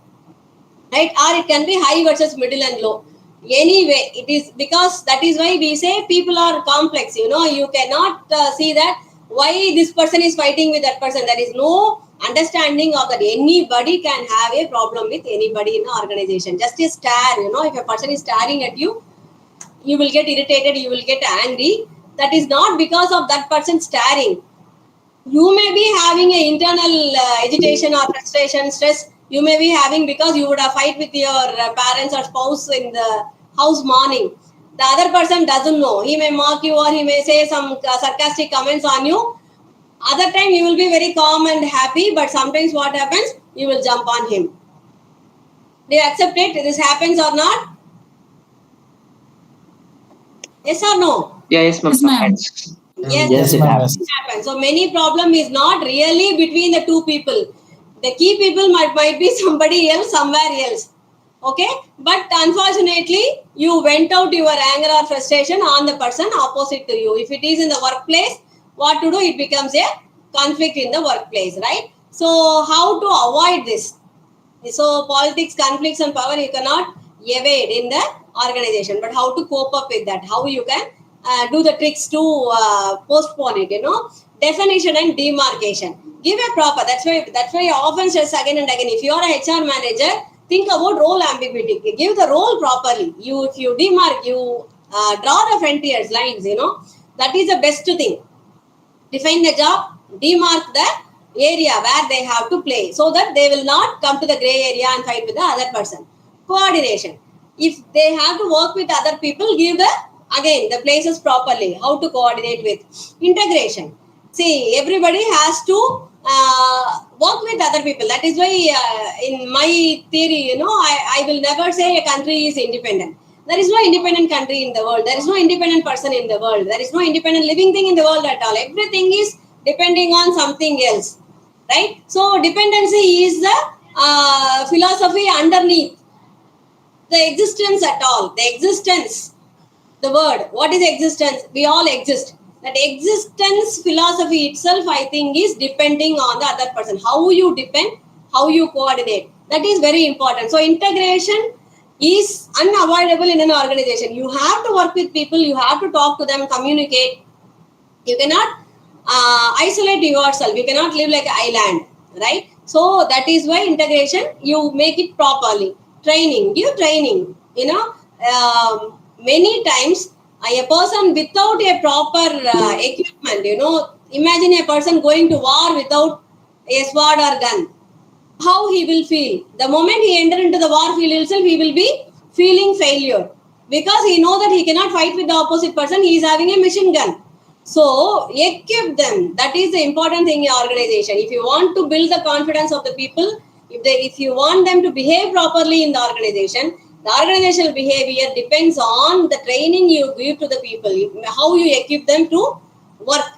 That is very important, right? Because the college degree is what you are seeing, See, that is why I often tell in the DDE class, you are going to get an MBA degree, and other people from the university, what they are studying regularly, is also going to get an MBA degree.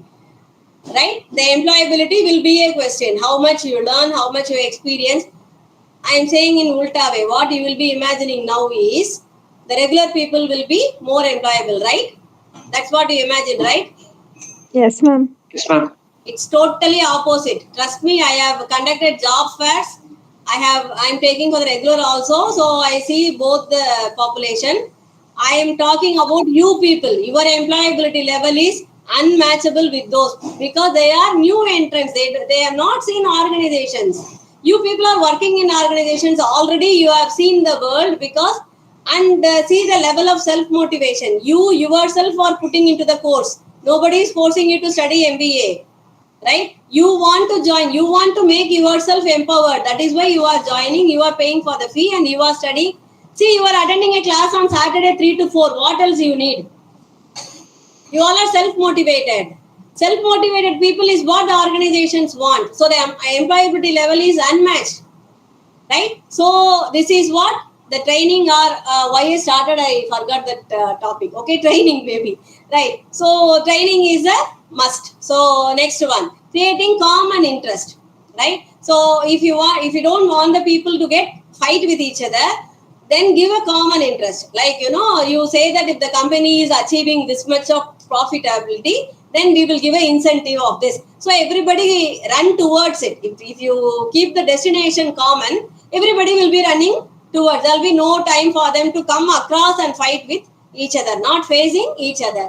Then changing the leadership style. If you often see the conflict is unmanageable in the organization, the problem is with the management, change the leadership style. Then cultural interventions. That is one, what we say is passive trick where we do in the organizations to bring down the conflict level. These cultural interventions, apart from the workplace, apart from the organizational goal, if you are giving a group vacation or cultural interventions, that will create the affiliation among the people. They will mellow down a little those conflicts. See, for example, two people are fighting continuously. It is not working with two people.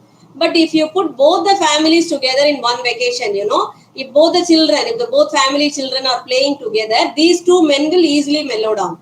So the external surroundings can make a behavioral change in people in the organization. That is why award function, they call the family, or you can have a cultural dance. You make these two people dance together in a cultural intervention, right? If they are dancing together, maybe the ratio or the chemistry will change.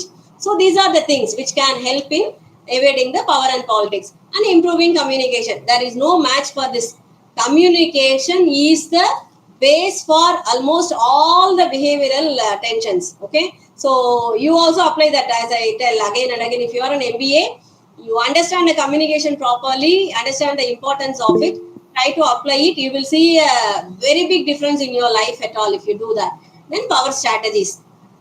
That is about how you are applying. So it cascades down from top to bottom. So don't do anything foxy in the top. So that will be reflecting in the bottom level also. So it is about how the organization itself is having an image. So that is how the people in that also will behave. That is, maybe you may not believe me now, but if you start looking into how it is working in the organization, you will see that you are a reflection of what the bigger reflection is. How the organization is, the employees are also a smaller reflection of that. There is no denying in that. So power strategies, think about that. So we come to the next topic, organizational ethos. We have come to climate and culture of organization. I think we can keep this for tomorrow's class. And we have some 5-10 minutes. I think we can see the one case study now.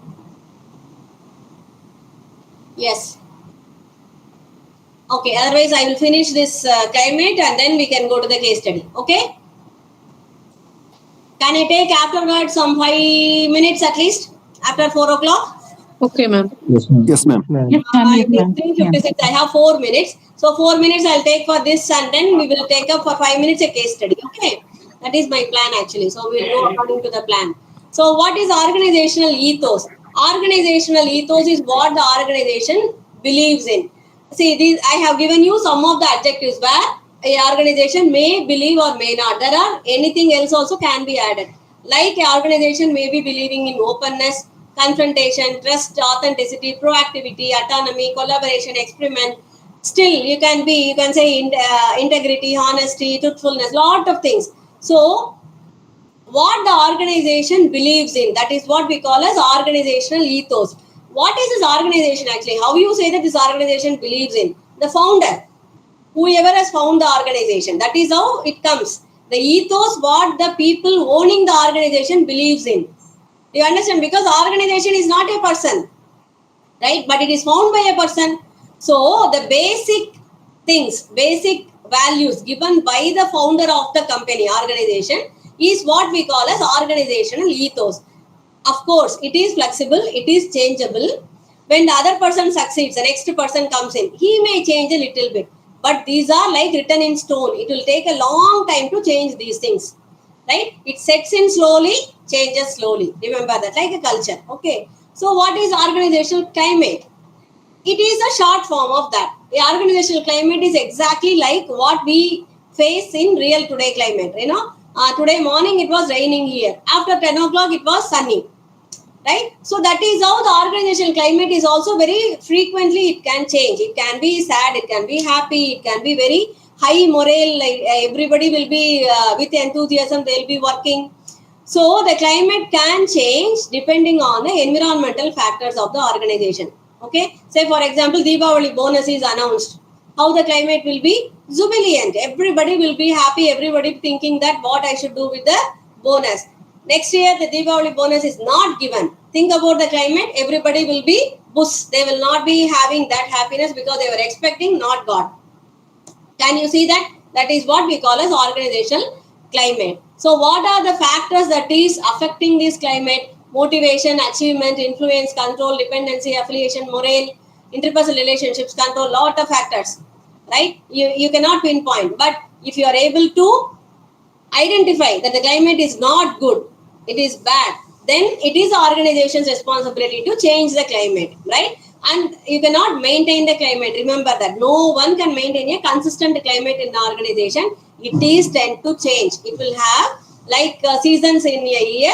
The organizational climate also will change. Say for example, a manager is had a heart attack and he is admitted in the hospital. That entire department's climate will be down, right? An accident happened in the organization and one person is admitted. Obviously, the climate will be bad. As I told you, you are going to get a new merger or a new boss is coming from abroad and he is going to bring a lot of new things in the organization. It will be a confused climate, whether the changes is going to be good or bad. Are you able to understand? So this is what we call as organizational climate. Why we have to study about that? The behavior of the people in the organization will be depending on the entire climate of the organization. Remember, when it is rainy outside, you feel gloomy inside, right? So that is how the organizational climate will result in the change in the behavior of the people inside, and that will result in the productivity. That is where you are worried about. So it relies on the good climate. So organization climate has to be monitored and maintained. Okay. So what is the difference between this culture and climate? We call it ethos or culture. What is the difference?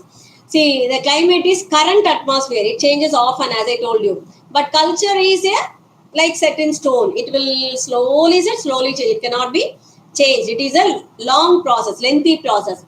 And climate evolves on needs, what the people want. But culture is apart from that, not for need. It is for the inner side, inner soul, what you want to see the society to be. It is a bigger umbrella. A climate is flexible, but culture is very stable. Culture cannot be changed often, right? So this is the difference between the climate and organizational culture. Okay, so with this we stop here. Change we will see in the next class. Okay. Okay, so we will see half of fourth unit and fifth unit in the next class tomorrow. Okay. So as I told you, if you can stay for 3-4 minutes, I will just give you a small case study on how to write a case study, right?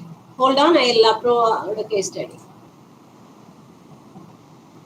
I'll not take much time. I have taken a small case study just to introduce you to how to write a case study. Just 4-5 minutes I will take, okay?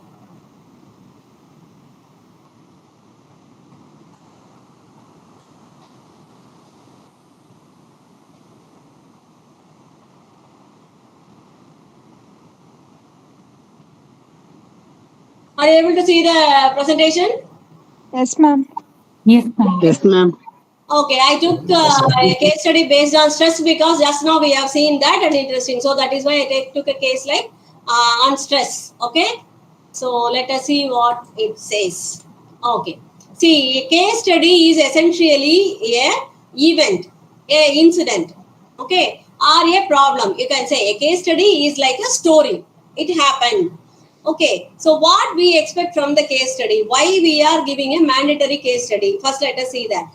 See, MBA is about theory and application.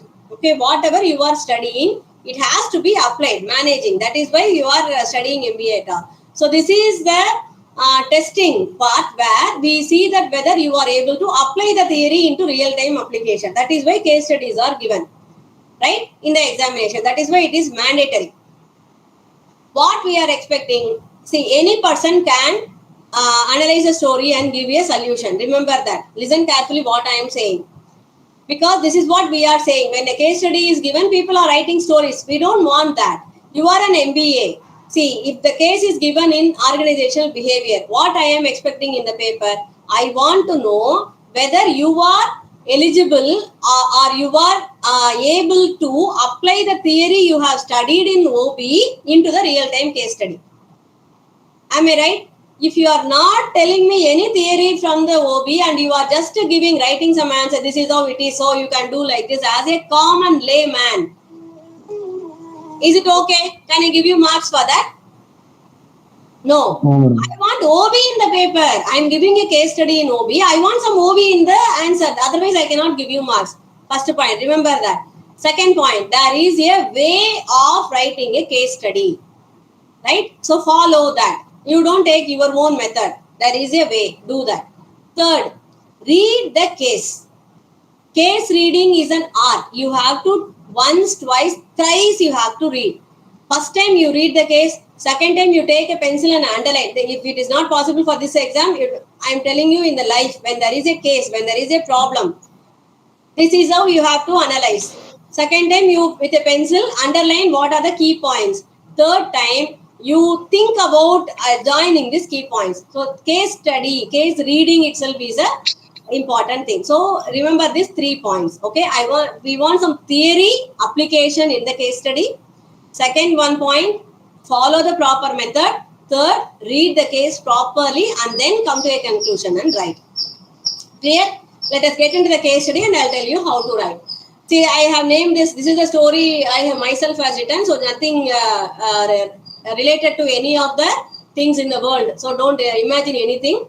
So I have named this case as cool as cucumber, right? Because Satyan is a very comfortably grown, born with a silver spoon with a company in his hand. Father has found a company and he is a very bubbly boy. Always he'll be smiling and good. And Satyan completed his master's degree and joined his dad's company as middle level manager. Okay, so he comes here, maybe let us imagine he has studied abroad and he has come and joined the company as a middle level manager. Okay, directly without any experience. That is a case reading, as I told you. See, it is not written in the case. Do you understand? You have to understand that what it says, completed his master's degree and joined the company. So that means he doesn't have any work experience. That is a in between lines case reading. Do you understand that? Right. So what is the next slide? Okay. So now what happens? Satyan with no prior experience stumbled on the decision making part of his job profile. He is not able to do the decision making. He knows the theory. He has studied that. But he is not able to decide. Decision making needs experience, right? So he wanted to show himself confident in front of his subordinate and his parents. So he kept his troubles to himself. We call this as dilemma. Okay, this is not given in the case. But you have to understand. This is what we are expecting. When you are writing this analysis, what you will be writing? He is having decision-making dilemmas, ethical dilemmas. He is not able to make decisions. So when you are continuously confronting the decision-making part, what will happen? You will be burnt out, right? So that is why it is, I think anybody here who has worked as a manager or a parent, when you have to decide continuously, that will be affecting the other person. If it is a decision for you, that won't be a big result. See, for example, I have to select a dress for me. It is not going to bother me. But if I have to make a decision that is going to affect the other person, it becomes a burden for me, whether my decision is right or wrong. So that is what Satyan is undergoing here. So he is not able to properly make the decisions. So he is keeping the trouble himself because he has grown up like that. That is why we, again, yet OB theory, what it is here, his behavioral pattern is cool, always smiling because he has grown up in such an environment. He thinks that he is a cool person. His behavior is that he believes in that. So what happens? The symptoms arise. What are those symptoms? Satyan starts alcohol as an escape route, avoids family time, smiles at office but get irritated to himself because he is acting, lost appetite, weight loss, lost his charm. All these things happen with Satyan. So a boss, Gunasekharan of Satyan, he is a general manager. He is a boss of Satyan, noticed and wanted to help him, whether it is stress, right? So now the question, what is that? What would you do if you are Gunasekharan, if you are general manager? Remember, he is not your subordinate only. He is also boss son, right? What would you do as his subordinate, right? If you are under Satyan, what you will be doing? And what would you do if you are Satyan? What you are going to do? This is what the case is about. Okay. So how to write the case study? As I told you, first thing is read the case twice, thrice. So when you are reading it for the second and third time, you will be underlining what is the real, whatever I discussed just now. Those things you will be able to think on that. So how a case is written. Remember, this is the format. First point is identification of problem. Right? This identification of problem is of two parts. One is the real problem. The second one is hidden problem. Always in any case, if you see, a surface problem will be there. Right? A surface problem is what is evident. What is evident in this case? He is stressed out, but there will be a hidden problem. That is why. That is identification of problem. This can be a small paragraph, surface and the real problem. Only 2 or 3 lines per. Okay. Second part is analysis of case. Analysis of case can be a bigger area. You have to write 2 to 3 pages if you want. You can write. Analysis is your area. You can play whatever comes to your mind when reading to the case. See, just now we discussed, right, that he is born with silver spoon. He is not facing any problem, so he is not able to decide. All these, but relate to the theory, behavioral theory. You can say about his values, beliefs, attitude, personality, whatever we can relate to the theory, you apply here, whatever you have studied. So analysis can be all the theories, whatever, underline the theory. This is the OB theory that is related to this. So this is it. The third one is suggestion and recommendations. Out of this, what you feel, how the problem can be solved. And out of those recommendations and solutions, your suggestions, you take one as solution and give it as a conclusion. This is how we need the case study to be written. In this, all the 3 parts should be small. Okay. Only analysis part should be bigger. And recommendations and suggestions, always make it as a bullet point, right? Statement by statement. Don't write it as a paragraph. Okay. And out of that, any one recommendation you take and expand that bullet point. You take this is, I think, is the best solution and justify it. Explain it with a theory again. I think this is right because the OB theory is like this. Based on this OB theory, I think this would be the proper solution. If you are able to write like this, out of 15 marks, I think you can easily get around 12 marks, 10 to 12 marks easily you can get if you follow these patterns, right?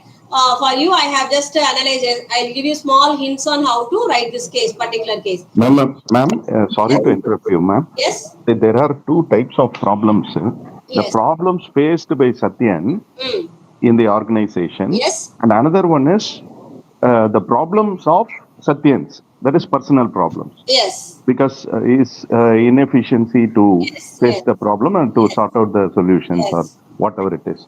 Yes. So how to classify these 2, ma'am? This is why, see, I have given you the surface problem. What we are seeing is Satyan has stress. Stress is the problem, surface problem. But what is the real hidden problem here according to OB, he is not properly trained. Approaching the problem. Yeah, to be a middle level manager, what you should have been a lower because level of inexperience, is it? Because of inexperience. Inexperience, he is not trained. Okay, ma'am. To be a manager, the training is important. He has not been trained as a lower level manager. Induction is very important. He should be inducted, right? Just can you give me 1 minute, please?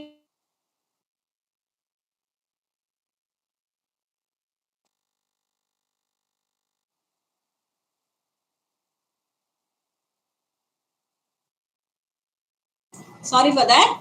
Okay, so come back. So what is that? The real problem is the stress is not a problem. Why the stress was caused? He was not properly inducted into the organization. You can, this case has a lot of dimensions. That is why I gave you this case. See, you can see placement is a problem. He is not properly placed. Can you see? Induction is a problem. He is not properly inducted. He is not oriented. He is not properly recruited at all. He has not been trained properly right from the first stage. You can take it as See, the same case can be given in HRM also. If it is given in HRM, you can say it is a poor succession planning. The problem is poor succession planning. So, every case has lot of dimensions. You think it as a OB problem so that you will apply OB theories. Sure, ma'am. Sure. Thank you, ma'am. You put a OB class for OB. Same case is given in performance management. Put the performance management class. So, according to that, you decide. Okay. So, this is about the hidden problem.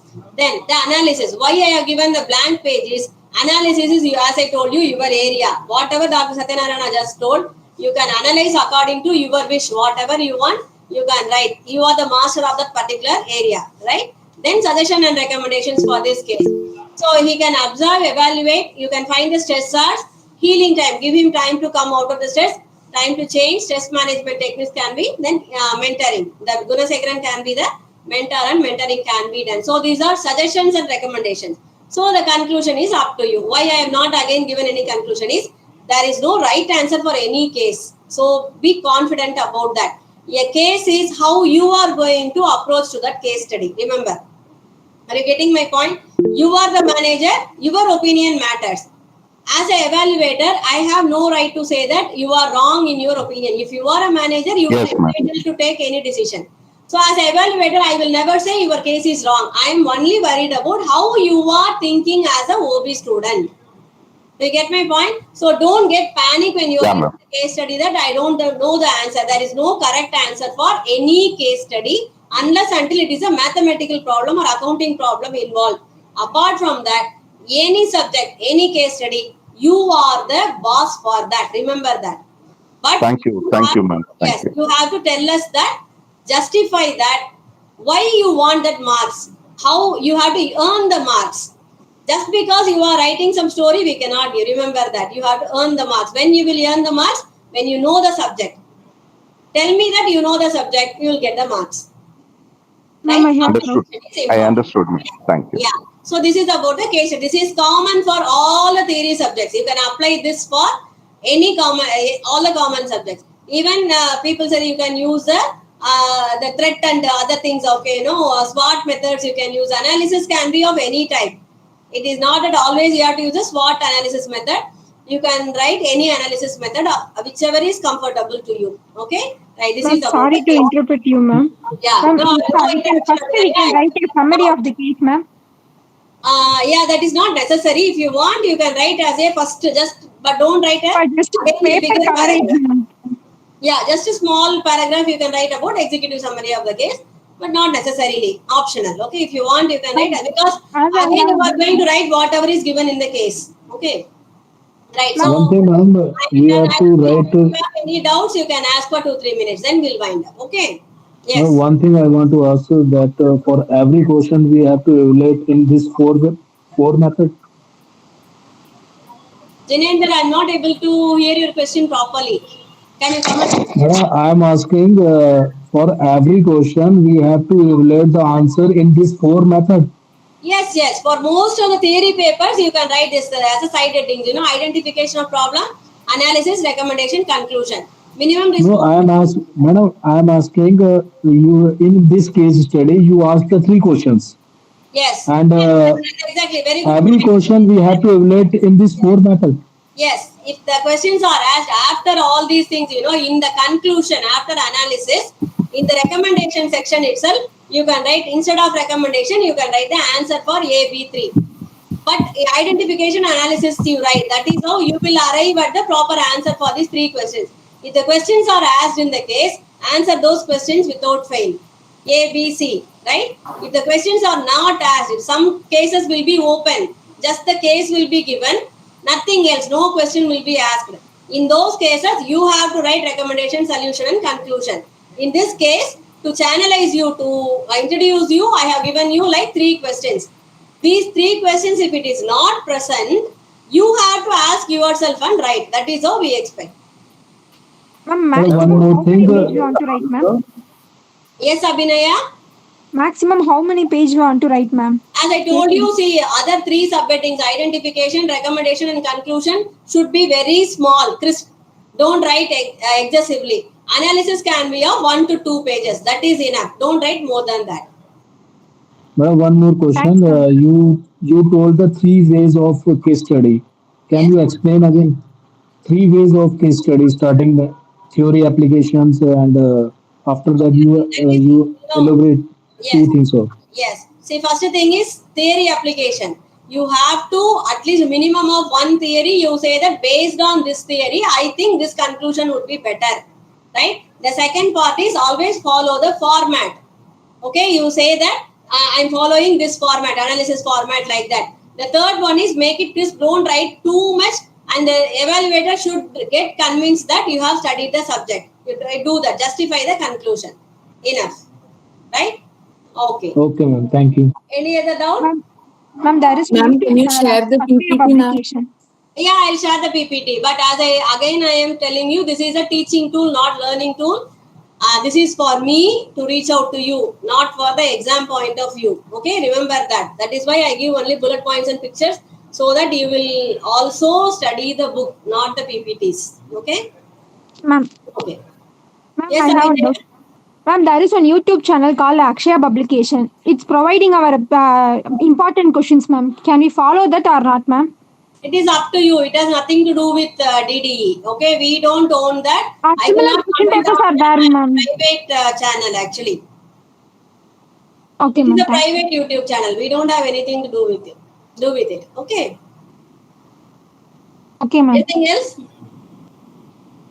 Any other Thank you, doubts? ma'am. Okay. Thank you very much for giving me more time that we are Thank you, ma'am. Thank you. we will meet tomorrow. Okay. Tomorrow maybe 10 to 11. We'll be having the first hour class tomorrow. Yeah, ma'am. So we may not be having much time after. I prefer 12 to 1 or 3 to 4 so that I can take 10-15 minutes. But tomorrow we have first hour class 10 to 11. So we'll finish up the class tomorrow. That is why I wanted to finish the case study today itself. Okay. Right. Thank you very much. Thank you for the Thank you, patience. ma'am. Bye, ma'am. Thank you, ma'am. Good evening, ma'am.